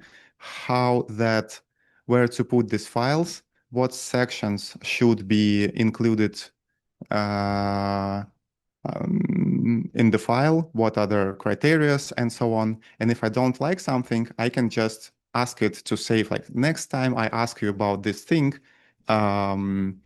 take into account like this, use this template, use these tools, and so on. So the best thing here is that contexts and workflows, they improve over time. So the more people use this, the better it becomes over time. And it's like building layers on top layers on top layers. So we have higher quality data, higher quality tools that are improved over time by everyone on the team, for everyone on the team. And that is done without engineers. And this is what I call AI native processes in the company. You can use Claude Code instead of Cursor, or Google Anti-Gravity, or I don't know, Claude just released Claude Cowork that could be used in a similar fashion, because like the underlying thing is just a set of files and instructions for agents. Fascinating presentation, works like magic, and you can really feel yourself like a Tony Stark with Charles that answers all your questions and helps you. Thank you so much. Thank you so much for that fascinating presentation. You're welcome. Our next speaker is Benjamin Joffe, Senior Partner at SOSV, a global deep tech VC with 1.5 billion AUM and over 1,000 portfolio companies. Benjamin supports SOSV's portfolio and deal flow through the company's global programs and founder-investor events that bring together thousands of participants worldwide. His topic today is how VCs and teams can leverage AI and automation. Benjamin, it's over to you. what I want to share today is some ideas about not just VCs, but also how other companies can leverage AI on automation. So there's already been a lot of ideas shared. What I'm going to talk about is those three ideas. That first, that everyone can actually build things, and even if they don't want to build things, they can still bring a lot of ideas, a lot of support to builders. And the last idea is it's better to start small. I'm going to try to give a bunch of examples so that you get a sense of what it is. So quickly about SOSV, as was mentioned, we have $1.5 billion under management. We're a venture capital fund that focuses on deep tech on early stage. We have over 100 startups we invested in. Here's some examples like brain stimulation device, robots to clean chips, and this one was just featured TechCrunch this week. Transition metal solutions uses bacteria to extract copper. So we do all kinds of things linked to the physical world. But like every VC, we run lots of different processes. We have to find startups. We have to find co-investors. We have a lot of admin to handle, a lot of contracts. So quickly about me, I'm a senior partner at the fund. I have done over 150 projects for work for personal projects, and today I lead AI and automation at the fund. I'm actually not a classic coder. I picked up some Python skills during COVID, and then things really took off with AI tools. So the goals of, I think, every company out there is to reclaim time, deploy things fast, and level up the AI game. So I'll give some examples of things that take a lot of time and can be potentially automated. So filling a form, doing research, scraping data, drafting documents, processing some files. Those are things that can take hours in a week and are not particularly interesting, but have to be done. Longer term, as a VC fund, we have some big ambitious goals of like automating sourcing, of finding the best companies that we want to invest in, and then help us find follow-on investors to keep funding those companies. So when you deal with investment, you have a number of risks. So among those risks, things related to data. There's, of course, data that's not sensitive, like public information. There's data that's low risk, and like some invoices and things like that. There's data that's confidential, and there's also data that's absolutely prohibited to share, to even process in many ways. So you have to be careful when you start to do automation about the sensitivity of the data. Then, depending on the tools that you're going to use, you want also to be careful about whether those tools that you're gonna use or build are personal tools, whether they're going to be internal tools used by others within the company behind some authorization or login system, or if those tools are public. So I think there's a kind of a tension and a desire for many companies to find kind of the silver bullet to solve all their problems using AI and to throw AI at every big thing. But I would say the better approach might be to actually, instead of trying to find a silver bullet, is to try to find a toothbrush. And what I mean by that is something that's personal, that's small, that's used 2 minutes a day and does just one job. And if you combine enough of those tools, you actually become much more efficient, and you can do things like continuous improvement across the company. So you probably know tools like ChatGPT, GPTs or GEMs, and maybe some automation tools like Zapier, Make, and Anytime. So today what I want to talk about is more about AI coding. So AI coding, there's two types, but basically it's using AI to code tools. And one type is vibe coding, where you basically delegate everything to the tool, like things like Lovable, Replit, or V0. And AI coding, I make a distinction here, is where you actually use coding tools where you actually understand somewhat what's going on because you see the code. So Cursor, VS Code, and Anti-Gravity. So those tools kind of trade speed for control, but with AI coding, you actually can get both speed and control. So what you generally need is just an LLM to generate the code and then code editor to run it. And what you need to understand also to be able to do that is have some understanding of what libraries in Python are and what APIs do, and some best practices of structuring programs like hiding passwords, structuring the code, using safe libraries and APIs. You can delegate actually all those decisions to the AI, but you need to be aware and ask for it. So the method is like this. You describe what you want in plain English. You ask an LLM to rewrite a product requirement document. Then you inject some custom requirements, like I mentioned before, like things around hiding secrets or using particular well-known libraries. Then you get the code from an LLM, check the result, and then you repeat until it works. So my favorite tools to do that is ChatGPT to do a PRD and discuss the project, and TagGravity as an IDE, so it's a new tool from Google. And then I like a lot Streamlit to create UIs and as a hosting service. It's a Python library. So I give you some examples of things we've built in-house. So semantic search tool. So that's to search our portfolio. We have over 1,000 companies, so it's impossible to remember everything. And if you just tag with keywords, it doesn't work very well. So this allows to search semantically. We also did a new search tool, a tool for media training, and another tool to help us write social media posts with a particular voice. So I'm going to play a little video here and comment on it. So that's a portfolio search, just a search box. You type whatever you want in it, critical minerals, and then you see a ranking of the entire portfolio with a description of each company and a matching score. It's super, super fast, and that helps us search. This is another search tool for media. If you go to Google News, you will get a bunch of media, but we're only interested in really 20 major titles. So you can see here, there's Axios, Bloomberg, Business Insider, and some others. This one is to help our founders train up on media and interviews. So you can choose do short description, choose your type of journalist, you can put some context, and then you can answer with voice or text to the questions. So here I put an example of a company extracting lithium from brine. I answered a few questions, and then I'm just going to process all the answers and the questions and get a final score, an evaluation of how I did. So you can see here, I actually didn't do very well. You can see the likely title of the article and the results as well of, best quotes, some suggestions for rewrites, and the suggestion for a training plan to improve my media interview skills. So those are some quick examples. And most of those tools took just a few hours at most to build. And as you can see, there's even an interface, and they're mostly for internal use. I'm going to show you one more here. This one's a ghostwriter. Went a little bit fast, but basically you choose a persona. You can paste an article, and you generate a post that sort of summarizes it with our voice for LinkedIn.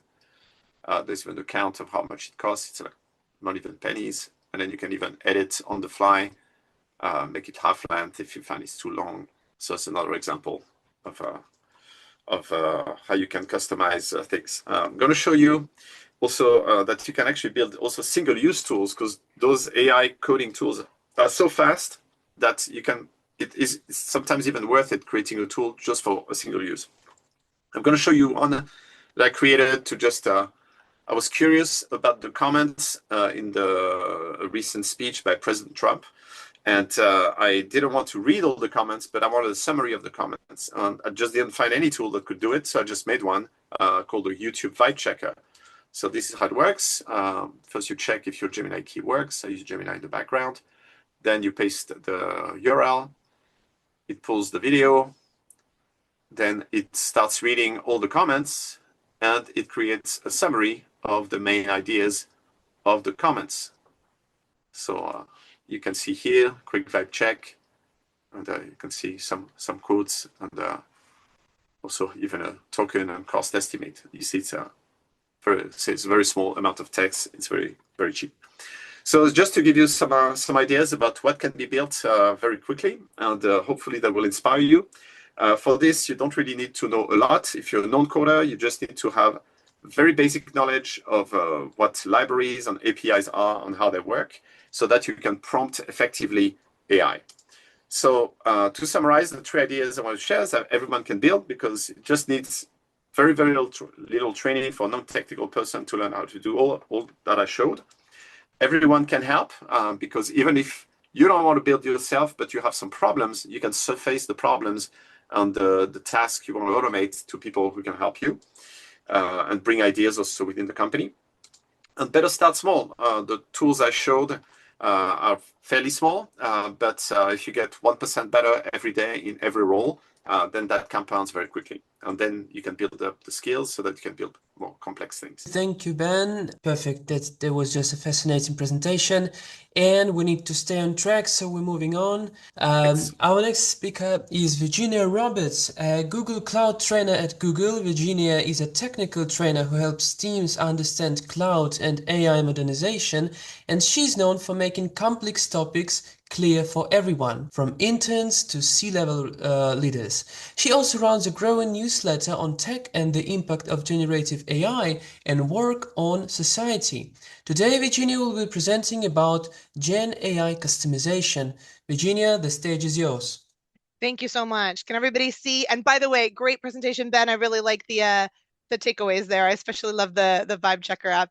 I never want to read the comments either. That's a tenet of an old school internet presence, right? So thank you. And thanks, George, for the handoff.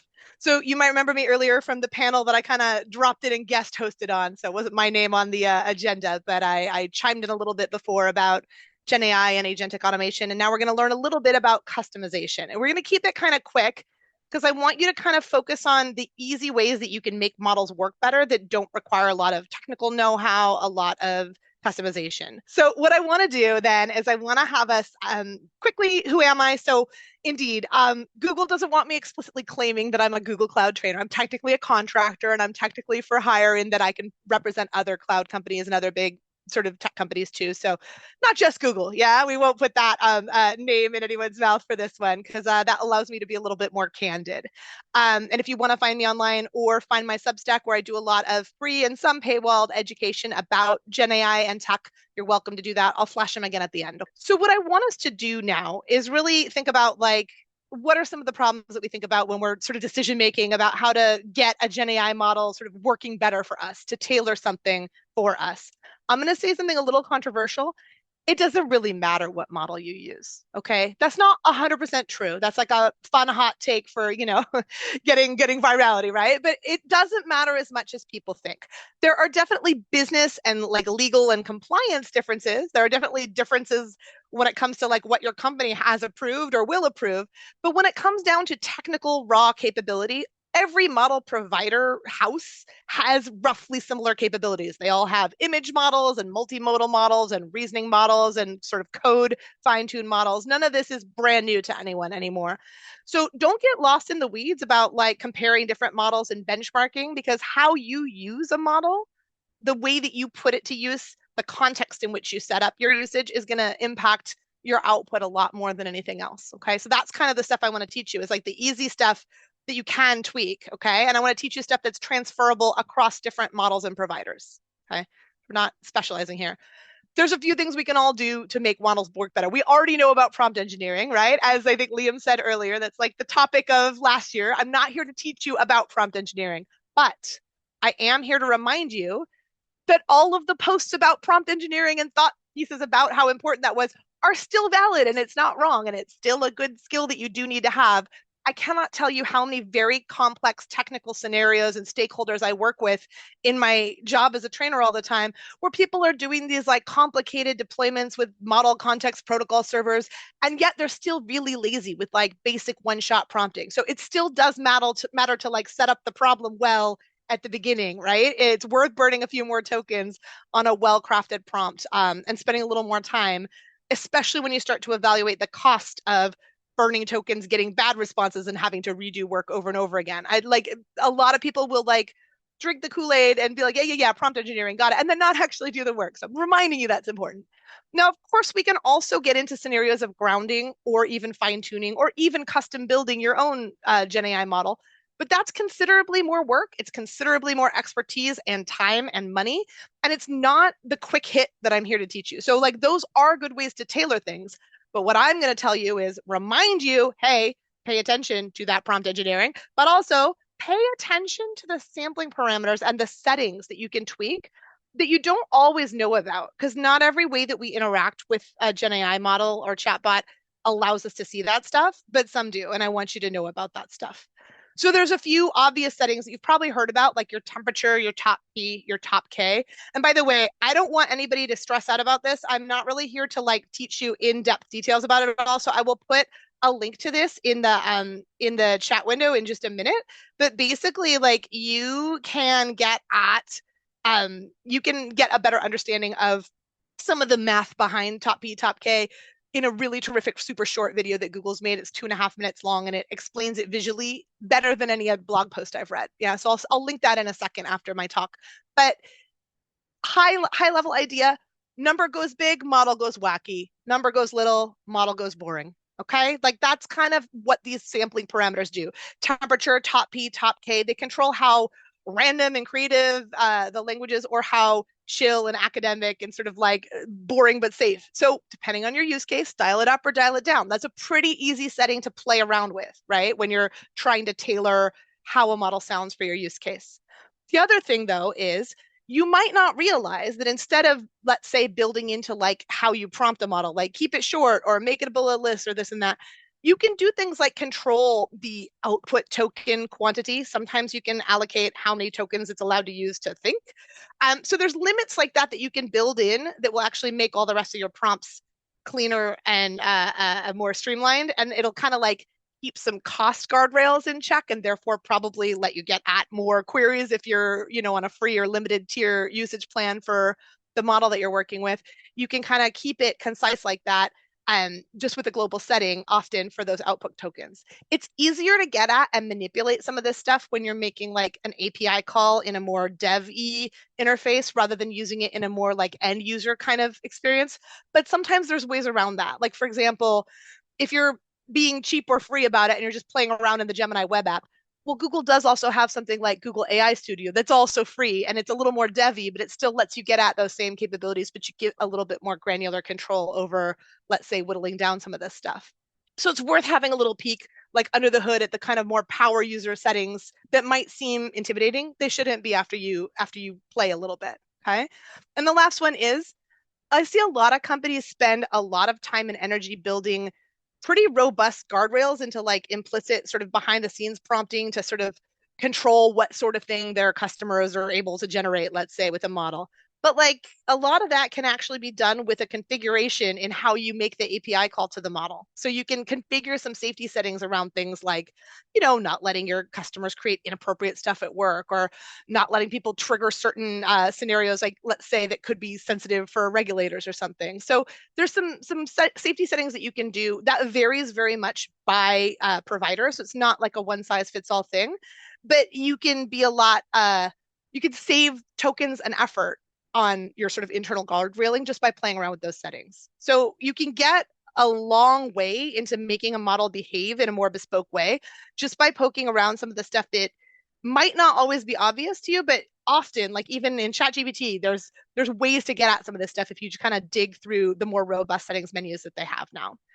So I'm just gonna leave it at that. Like there's things that you can do that are real low hanging fruit to make models work better for you. If you're one of those sort of, not haters, because you're probably not in this conference like that, but if you sort of roll your eyes and you're like, yeah, GenAI is good, but it's only so good for certain purposes, you might be right, okay, for your scenario, but you might just not actually be doing all the things you could do to make it that much better with very little effort. Yeah, so I want you to kind of know about those easy peasy ways to do it. You can find me online. Like I said, you can find my newsletter where I explain things like grounding and RAG and models in general and sampling parameters in general and so much more. I just did a series on Kubernetes that I'm about to publish and containerization and stuff before. So lots of tech topics kind of broken down for people regardless of your model or your provider that you're thinking about. So feel free to connect, track me down, and I'll pop that little YouTube video that I mentioned about sampling parameters into the chat in just a sec. So maybe some closing remarks or final message before we go off. Yeah, I'd say your final message is basically like get using and playing around with peeking under the hood with all of the settings for what you can do with a given model. Don't waste your time thinking too hard about which model do I use or like benchmarking their performance, because the context in which you use it matters a lot more and the things that you do with it matter more. The other thing I'll say is don't be lazy. Go back and read some of those prompt engineering things that you like saved and bookmarked and never read. Pay attention to that. And the final bit that wasn't in my presentation, but I'll say final remark, you are always better off evaluating how well a model's working for you in the context that you plan on using it in. So now you got no excuses with this kind of conference. Build yourself a little prototype with like valid working RAG, and you'll see much better whether a model will do the job that you need or not, than just looking at it standalone. And with that, I will go ahead and stop sharing, and I will pass on to the next person. Thank you. Beautiful. Thank you. Thank you. Amazing session with Virginia. So our next speaker is Boris Krumrie, is an enterprise automation and AI leader at UiPath, who helps global organizations scale intelligent automation and transform AI investments into measurable business outcomes. Today, Boris will cover 2026 AI and agentic automation trends. Boris, the stage is yours. Go ahead. Thank you. Hi, everybody. I'm Boris Krumrie. So I'm going to talk about these 7 trends that we are seeing and just going through them. Hopefully, the time will be working for everyone because it's going to be a little bit fast, but I'm going to post all the links so that you can, have in your own time the chance to read it in more detail or even watch the full webinar this relates to. I'm one of the co-founding members of UiPath in the very early stages in 2017 when we started with robotic process automation, which leads me to the point, for everyone who doesn't know who UiPath is, if you played around with other kind of AI workflow systems, well, that's exactly UiPath, but for the enterprise. So one of the key things that we were kind of the leader in this particular space is for everything that is like UI, user interface automation, and doing that in a very highly reliable way, and wrapping that around what we call robotic process automation. From there, we actually expanded into doing agents. So we have no-code agents, low-code agents, and pro-code agents. So all the agent environments and IDEs you're using, you can use in our environment, but we offer entire kind of a governance, control, orchestration. We have BPMN inside and so forth. We serve about more than 10,000 customers. Many of them are on the Fortune 500. And you see, we have also a very large community of community users ourselves, and lots of business partners in this area. We've been over the kind of 78 years now, the leaders in RPA, or robotic process automation, but now in the new category, intelligent process platforms. We are all, again, the leader in this particular space. Even the time has kind of said we're kind of a best invention, especially our orchestration capability. For anyone who wants to kind of have a peek and play around, here's I'll post also the link. Here's a QR code. It's a community edition. You can kind of play around, build agents, do all sorts of things, extract information whatsoever. So I'm kind of going to deep dive now right away into our survey. So this is based on our customer base, on our kind of millions of community users, but also very much on other survey results from analysts and so forth. We are in this space for, I would say, quite some time, seeing more from an enterprise level what people are doing. So far, I've been watching and following this whole session. I saw it. Lots of it is around people who like to kind of code themselves or key into doing, or more coming to do a startup or so forth. This is a bit different. This is really for people who sit in big companies, or also smaller companies who just want to start developing an agent that allows operating like as if I'm triggering humans to work. And so in this particular area, everything is a bit more constrained around compliance, which is kind of a much more important factor for many companies, and around security and so forth. And there's a lot more concerns. So they're far more conservative than playing around with all the tools that we have spoken about today. Access to data is always the key thing. So let's dive into the trends. So the first trend is necessity as the mother of reinvention. What companies are seeing is that clearly it's not good enough just to automate bits and pieces in existing workflows or using bits and pieces of tools in their daily work. It needs to be rethought. And when you do kind of multiple agents or AI workflows, this may have such an impact that you're replicating what humans are really doing. So you actually have to rethink that how your organization looks like. Many startups don't have this problem because they already automated right from the beginning. But for big companies, that's a big challenge. Then now is the end of exploring. I mean, 2025 was really around exploring. This now is around really proving the return of investment. So that's kind of a key thing. And there's a bit of a playbook advice that we're seeing. So kind of, where do you start?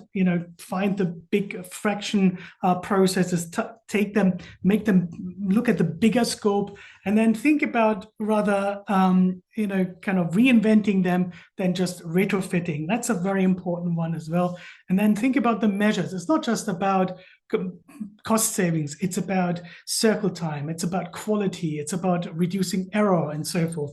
So that's kind of a key thing. And if you think about the statistics here that are shown, the 65% that of pilots that are really kind of not giving the right return, that kind of proves that's the point, is that there's a lot of investment, but now the boards are asking, hey, we want to see the return of investment being done. Now is the time to prove that, and our technologies should be, ready to go for this. Interestingly, verticalization. So that means for particular areas, whether it's finance or whether it's HR or whether it's kind of a particular industry, any of those ready-made agents that you could redeploy is something that more and more customers are looking at now.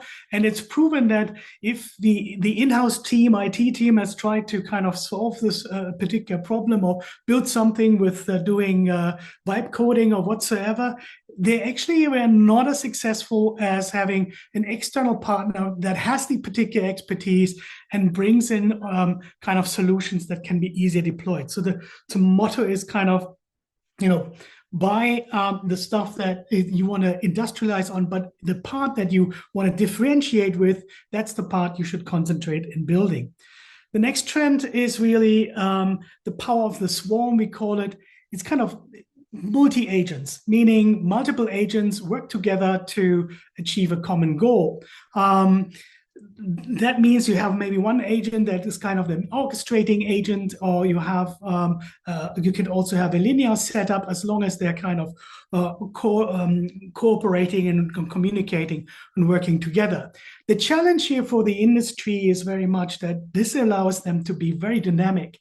And that's a big challenge to allow this dynamic without the unnecessary control, which leads to the next point, the next kind of trend. People are looking for a command center. They're looking for a center where they find all the information controls to understand what are actually the agents doing, what decisions, what level of decisions are they taking, and how can I make it transparent. If you're doing it with the code examples you had there, that's just kind of easy assistance of retrieving some data here. So, but if it comes to complex end-to-end solution, then you really want to know the insights, and that's kind of a key thing.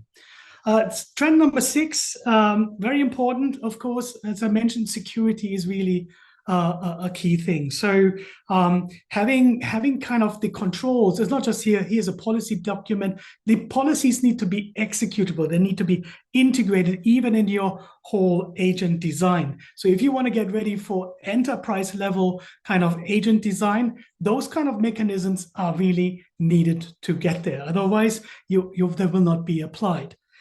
And the last trend is very key. It's around data, and we all know when we come from the AI space, data is kind of key. That was the key problem. Has the data got the right quality at all? Because if the data is incorrect, then of course your agents are not going to be very efficient. But there's also another level of data that needs to be considered. That is the metadata these agents are creating. So in a platform like ours, all this kind of mechanism of having the metadata around what the agents are doing and so forth. We actually feed that into whole process mining, process intelligence platform as part of our platform, where you can actually see everything about how much time everything is taken, all the metadata around the agents itself, which gives you immense insight. So that's going to be the rocket fuel going forward. But you also still have to solve, the kind of data quality and data access problem, because one of the biggest challenges in the industry is still data access. So what does that mean? What is the to-do list from a strategic perspective for an executive? It's okay, first of all, you need to frame the model, be very clear, think about, okay, I have here an organization, a team, how do they work? What roles do they have? Where are the handoffs? What are how do they orchestrate together? And that's exactly what you're basically needing to define first. Once you got that idea, then you have actually already your specifications for the agents. You could take that specification in UiPath and really one-on-one create all these agents and orchestrate this. And this is why we call our platform Agentic Orchestration Platform. So you need to have an infrastructure, the command center, everything to control the insights and all these mechanisms. And then you need to make sure that when you run it, that you actually can prove what's the return of investment. So we have analytics and insights and so forth. So I spoke about that, gives you exactly that kind of insights. And then last but not least, you've got to strengthen the data. So not just harvesting the metadata, but you got to understand where the data is coming from. Is the data correct? Is it well maintained and so forth? Otherwise, you're ending up into that problem. So here, the full overview of all the 7 trends that we clearly see. So when you're developing for a company or for customers that are in the Fortune 500, then all these factors are now becoming key. And if your product or your idea is not fitting to those or considering any of those particular trends, then you may be not fitting that key profile that you're looking for the customers you want to target. And with this, actually, I'm going to close off. Thank you very much. Maybe just some final remarks, some closing remarks, final messages to our viewers. Thank you very much for following through. It's a bit different than what was shown before. It was very hands-on. Mine is more a study around this, but hopefully give you a bit of a view in the industry. There's they may be lagging behind in terms of the experience that you have when you're code vibing and so forth. Whoever does code vibing is already way ahead, right? So just keep that in mind. And so I think this could be an interesting orientation. Thank you, Mark. Thank you a lot. Thank you, Boris. Bye. And so we are going on to our next speaker, which is Angela Sun. Angela Sun is the AI adoption lead at Microsoft and the founder of Enterprise AI Enabled, specializing in driving large-scale AI transformation across Fortune 500. Today, Angela will share how to build and scale AI skills across the enterprise. Angela, the floor is yours. Awesome. Thank you. Hi, everyone. Jumping right into it, my name is Angela. I'm based out of Seattle, Washington, because I work at Microsoft. So at Microsoft, I'm an AI adoption lead. And what that really means is that I'm responsible for everything from internal employee upskilling to agent building to tooling evaluation, everything from a programmatic standpoint to figure out how do we get our employees, and we have many employees, leveraging AI for high impact use cases as much as possible. And so today I want to share with you some of the insights that I've learned about how to build and scale AI upskilling effectively across enterprise. And the reason I think that this topic is one that is actually relevant to all of us is because it is one that has a lot of impact on all of us if you're stock market invested, essentially, because enterprise AI adoption is a huge piece of the current hypothesis around this space. And unfortunately, there's a lot of noise. So for example, you have the MIT report saying 95% of Gen AI pilots fail, but then you go on LinkedIn and there's folks who are saying, hey, as a leader, I'm seeing all these successful use cases. And even celebrities like Ben Affleck and Matt Damon have chimed in as well, right? So there's a lot of noise, but not a lot of signal. And so therefore, how do we decipher what is it that is going to make or break adoption within a company? Well, I'm here to share with you that the true differentiators from what I found both in my work and in conversations with many other leaders, and I'll share a little bit more about that as well, is that the true differentiators are not technical. They're in fact things like, what is your industry and use case? We see certain industries adopting much faster because their use cases, such as sales and marketing, for example, lend very well to ROI stories, right? Implementation, talent, buy-in processes, metrics, messaging, etc. And so fundamentally, when we think about successful AI adoption, we need to think about both what models are we using, what tools are we using, but also where are we setting up, where are we focusing our attention across all of these software measurements, and how are we strategically approaching them? Because ultimately it's on each and every single one of us to figure those things out, to devise a holistic strategy for how your company can enable an AI effectively. And so today what I want to share with you all is how I strategically think about this problem space, some of the guiding questions that I use when I think about program design, and a few case studies around how we've actually been doing this ourselves and been finding a lot of success. And so there are three main pieces to this, right? The first piece is, I think one of I'm a big, this is a big belief of mine. I think one of the biggest mistakes that people I'm seeing with regards to AI adoption today is people are trying to kind of get to the solution a little too fast, right? Like taking some time to slow down and think through, okay, what is the logic behind what I'm designing, whether it's an agent, whether it's a program, etc., is going to really set you up for success. And so the way we can be a lot more thoughtful here is looking at the individual level of what makes or breaks AI adoption. And I'll share some interesting findings that we found here. And then thinking through how can we scale this across at a company level. Boris, had mentioned that's going to require a lot of innovation. And then finally, what can we do at an industry level? At a very high level, my background is, in addition to what I do at my day job at Microsoft, I also run a private community of AI enablement executives across 40 plus enterprises, and have worked over 13 years in both the product management, so the technical side, as well as org development strategy, so the people side. And so today what I'm going to be sharing with you is insights from all of those different experiences amalgamated, as opposed to insights from one specific company. But jumping right in, looking at the individual level, right? So we found through our research that it was quite common to see in enterprises this tale of two employees scenario.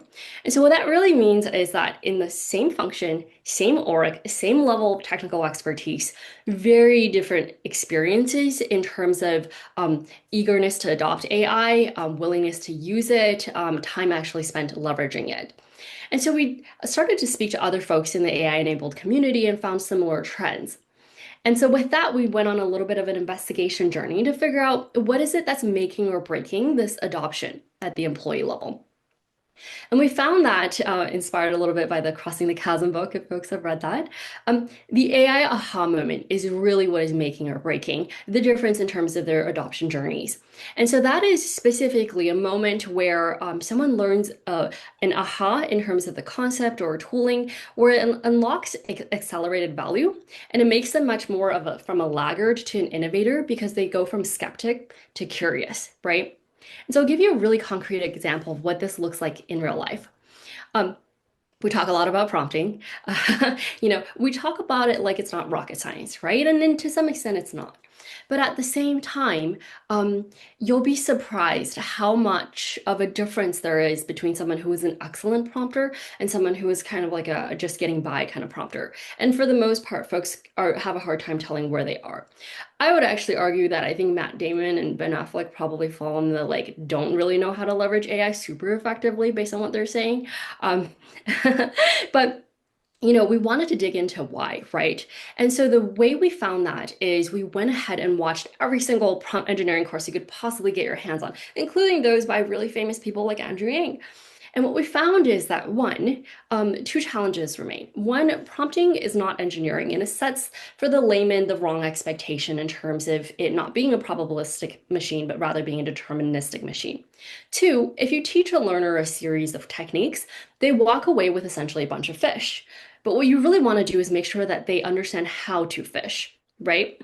And so therefore, at Microsoft, we completely reinvented prompt engineering training. And I led a team to develop the art of prompting or prompt artistry training, which essentially teaches you fundamentally how LLMs work and using that to devise a more artistic and probabilistic approach to being able to real-time come up with what techniques you need to leverage. Because we found that this was what was driving the fundamental understanding unlock between employee A versus employee B, and found a lot of great success, 94% learner satisfaction rating, and a lot of great reviews. And so with learnings like this and more, the question becomes, how do we scale that out across an organizational level, right? And so this is where I've worked in traditional L&D, and I found that we need to actually really reinvent how we do things in order to build programs that scale. And so the approach that we took is we essentially built a centralized AI learner's brain by breaking down what are the key phases across gather, evaluate, learn, and try, build, and measure that comprises the average learner's experience. And therefore, where can we actually map roles and responsibilities against each of these phases, like someone who's responsible for gathering trends or finding the aha. Even we actually have someone whose sole job is to come up with new ways and innovative ways to measure success with AI. And so with all of this, obviously a lot of it you can build AI agents around as well, but fundamentally it's reimagining the capabilities that allow us to take these nuggets of insights and scale them across an organization. And so these are just scratching the surface around some of the kind of new ways and nuggets of how we're reinventing how things are done with regards to enterprise upskilling. But fundamentally, I see quite a few areas of innovation that are outstanding. For example, Anthropic came up with a 4D metrics for evaluating AI native fluency. But to me, that's not even like where we need to go with this. I think there's more space to be innovated. Similarly, Claude Code recently became really popular, and that's going to require us to rethink, now that a PM and a dev has some overlap, like what are the new roles and responsibilities? But fundamentally, it's going to require a lot of reimagining, fundamentally how enterprises operate. But luckily, with Enterprise AI enabled, what we're doing is not only bring together this really exclusive group of senior leaders to share best practices, but also sharing it with all of you. And so we'll be publishing a variety of podcasts, best practices that we're learning real time. And so have we solved for AI enterprise in enterprise? Not entirely yet, but that's what's really exciting because there's an opportunity for each and every single one of us to impact from your own unique lens, right? And there's just so much room for white space and so much room for thoughtful innovation. And so if you're interested in partnering with us or learning some of these best practices that we'll be publishing, feel free to follow me. I've left my QR code on screen. Alrighty, that's me. Thank you. That's beautiful, absolutely beautiful. So we have one. If you can pick only one tip for adoption, what would it be? I would say the number one thing is, I'll give you an example. When I saw that 95% AI pilots fail report, I actually went to a senior director of AI at a very, very large global e-commerce firm, a public firm. And I asked her, I said, is this what you're seeing as well? And she said, no, actually, we kind of have the reverse metrics. And so I sat down with her for 2 hours to understand what it was that she was doing differently. And what she shared with me was that like a lot of folks, when we look at a tool like Claude Code, our urge is to go and build and then go and kind of figure it out backwards. But what she was doing was they would spend this much amount of time with the product manager sitting down, building out all the edge cases, all the design, etc., coming up with a lot of planning, and then only this much time actually running the experimental cycles on repeat. And so I would encourage, if you really want to be successful, spend more time in upfront design. It's okay to slow down because otherwise you're more likely to build an agent that hasn't really been thought through. Thank you so much. Thank you for joining us, Angela. Yeah, thank you. Thank you. Bye-bye. And now our final speaker of track 2, please welcome Amandeep Khurana. Amandeep leads product efforts of AWS Agent Core, was the founding PM for Kiro, and helped build the PLG motion for Amazon Q. He's also a startup founder, and his company previously exited to Databricks. Today, Amandeep will tackle a bold question. Did AI just kill the PM job? Amandeep, it's over to you. Thank you. Thank you for having me. Great. So did AI kill the PM? After what Angela just said, that spend more time with the product managers thinking through it, we'll take it from a different angle here and just explore the question, did AI kill the PM? A little bit about me. Thanks for the introduction already. I lead product efforts at AWS. I work on Agent Core right now. Prior to this, worked on Amazon Q, founding PM for Kiro, which is an agentic IDE. I led product and engineering as a GM before that, and I'm an exited founder. But I'm an engineer by training and a builder at heart. I just love solving hard problems and kind of selling and just enjoy that. Let's get into this. Now, by the way, everything that I'm going to say, these views are my own. They don't necessarily reflect Amazon's views. And with that disclaimer, we're going to get into it. As I was thinking through this particular topic, this is the clip that kept coming up for me again and again. So I'm going to play this. Hopefully, take the specifications from the customers, and you bring them down to the software engineers. Yes, that's right. Well, then I just have to ask, why couldn't the customers just take them directly to the software people, huh? Well, I'll tell you why. Because engineers are not good at dealing with customers. So you physically take the specs from the customer? Well, no, my secretary does that, or the fax. So then you must physically bring them to the software people? Well, no. Yeah, I mean, sometimes. What would you say you do here? Well, look, I already told you. I deal with the goddamn customers so the engineers don't have to. I have people skills. I am good at dealing with people. Can't you understand that? What the hell is wrong with you people? Well, AI or not, that job is in trouble. And that sets up the conversation for the next few minutes. Far too many of product managers, far too many of us have been very, very comfortable in our jobs. We take input from customers, we create a backlog, we then go work with our engineering teams and get that thing built. And then we say, we ship this product. And we're kind of keep doing that again and again. And it's really tough to justify that as the key value, especially going forward, when some product managers are truly going 10x with the help of the latest tools. So let me walk you through a few stories. This is the first one. This is a story of a Series B company. The founder pings me, this is about a month ago, and says, you know what, this is a developer tooling company. We're having good amount of success with bottoms-up adoption of our product. Developers try it, and they love it. They start to pay for it. Small teams adopt it. Great. And this is multiple 10 million in revenue, and we're very happy with that. But at the same time, large enterprises, Fortune 100s, are knocking on our doors and saying, can we do an enterprise agreement? Because we want to roll this out to thousands of our developers. How do we go from bottoms-up success to enterprise selling? How do we upsell? What are the features that we need to build? How do we support these 1,000 people? So they did a couple of deals and they found that, oh no, we have to integrate with the directory system. How do we do that? Was that something that we should have prioritized? What are the other things that we need to prioritize? And so on and so forth. What is our marketing strategy? How do we close deals? How do we sell? What does customer success look like? Now, this is a product company. So a lot of the questions that I'm bringing up, you may say that these are go-to-market questions. But at its core, for a product company, these are product questions, right? They're not go-to-market questions. So that's the first takeaway here. Understanding the user persona, or all the personas in any organization. Again, this is B2B, in any organization. Understanding the ICP, what are the things that they care about, what are the requirements, and what is the buying behavior. It all feeds into the right product strategy, right? So this is the first takeaway, and from that particular story.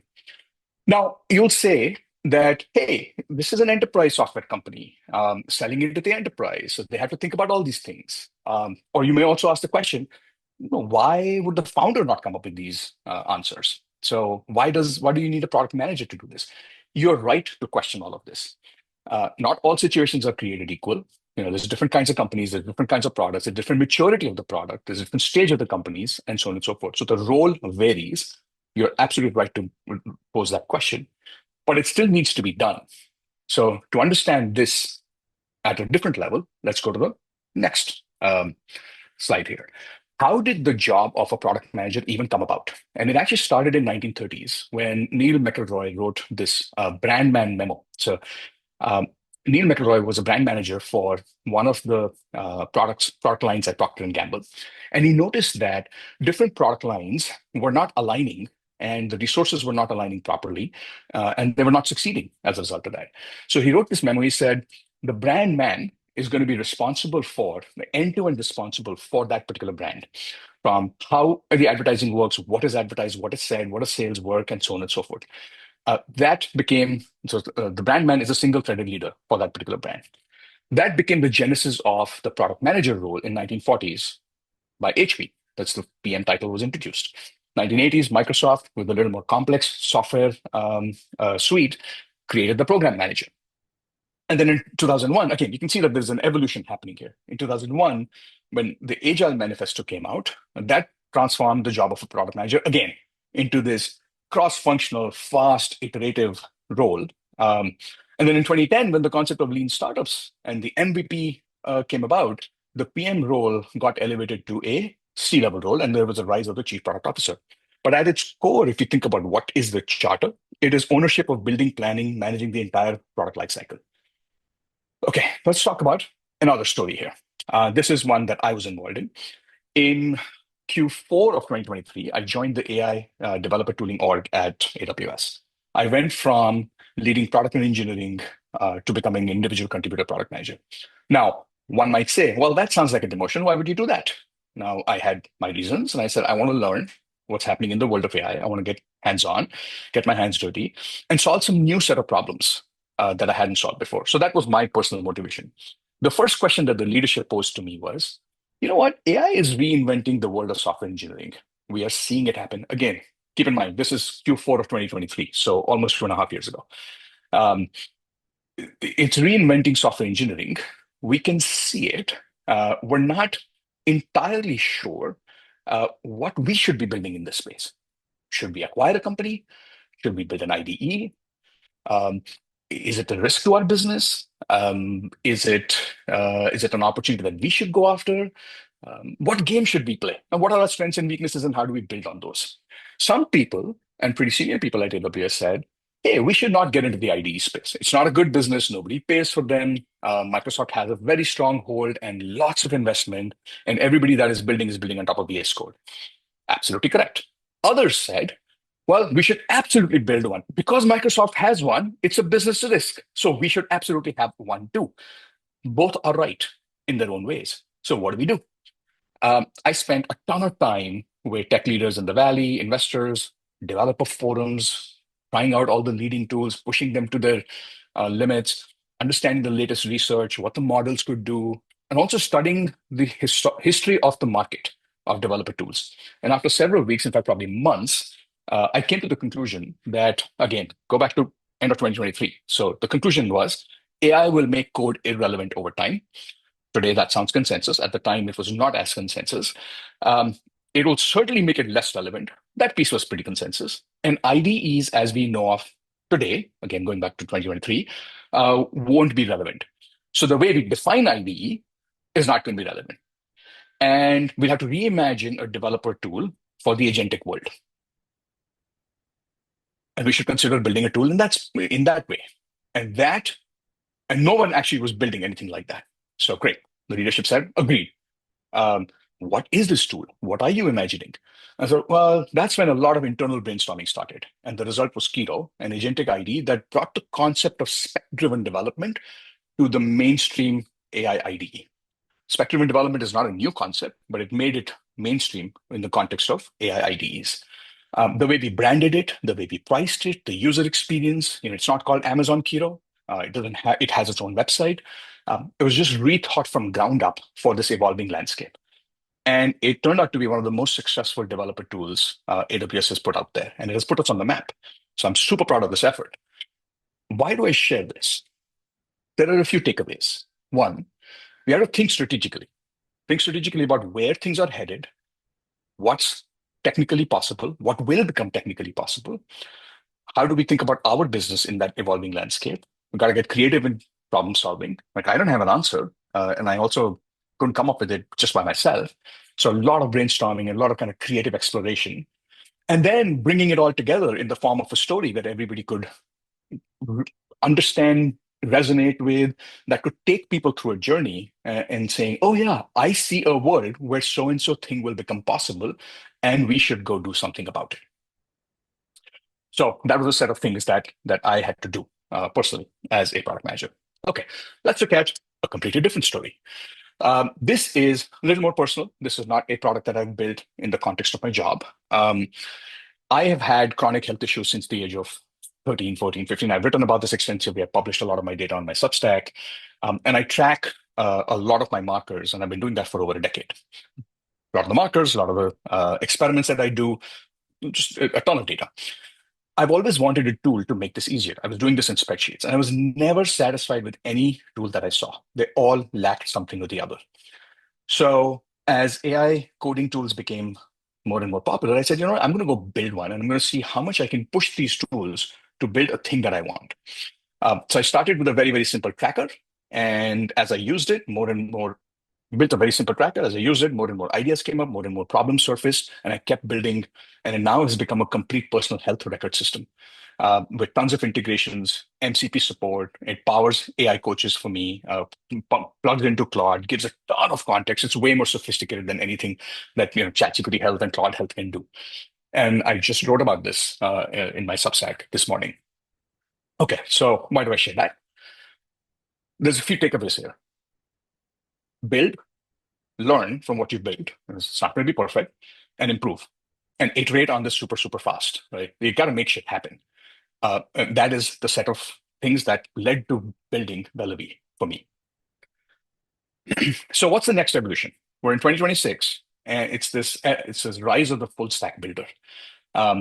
We are seeing this, again, the role of the PM has evolved over the last 90 years, and we're seeing the next evolution of it. The paper pusher job won't be relevant going forward. And this rise of the full stack builder, or a 10x PM, LinkedIn has been experimenting with this role and found some good success. Startups always want full stack, and really that's the future. So how do you thrive in this ecosystem going forward? Well, understand your customer deeply, understand the market. Who are you building for? Understand the problem deeply. Like, why are you building? Think strategically about the space. Get creative in terms of the solutioning. And then bring it all together in a narrative and tell a story that people can resonate with and kind of get behind. And the most important thing is agency. Make shit happen. If there's one thing that you take away from this conversation, it is that agency. Make shit happen. So maybe some final closing remarks, final message to our viewers? The one thing that I would say is be curious, learn, make shit happen, don't wait for permission, take action. That's it. That's the only moat that any of us have in this ecosystem going forward. Fantastic. Thanks you. Amandeep brings us to the end of our track 2. Thank you so much for joining us today, and a huge thank you to all of our speakers for the great insights and sessions. And thank you, everyone. I guess, Max, we're closing the conference. Yeah. So, I think we've done more than 5 hours of content. Thank you for the conference. I learned a lot. I enjoyed the event. I'm puzzled. Like, few hundred people are still here. So thank you for your time, and let's keep learning and building and observing what is happening in AI in 2026. Yeah, super. Thank you, everyone. Thank you, Pawel. It was great to meet you. Jay, Thank you. bye-bye. It was great to meet you too. Thank you, Robert. Thank you, Max. Thank you, everyone. Bye. Take care.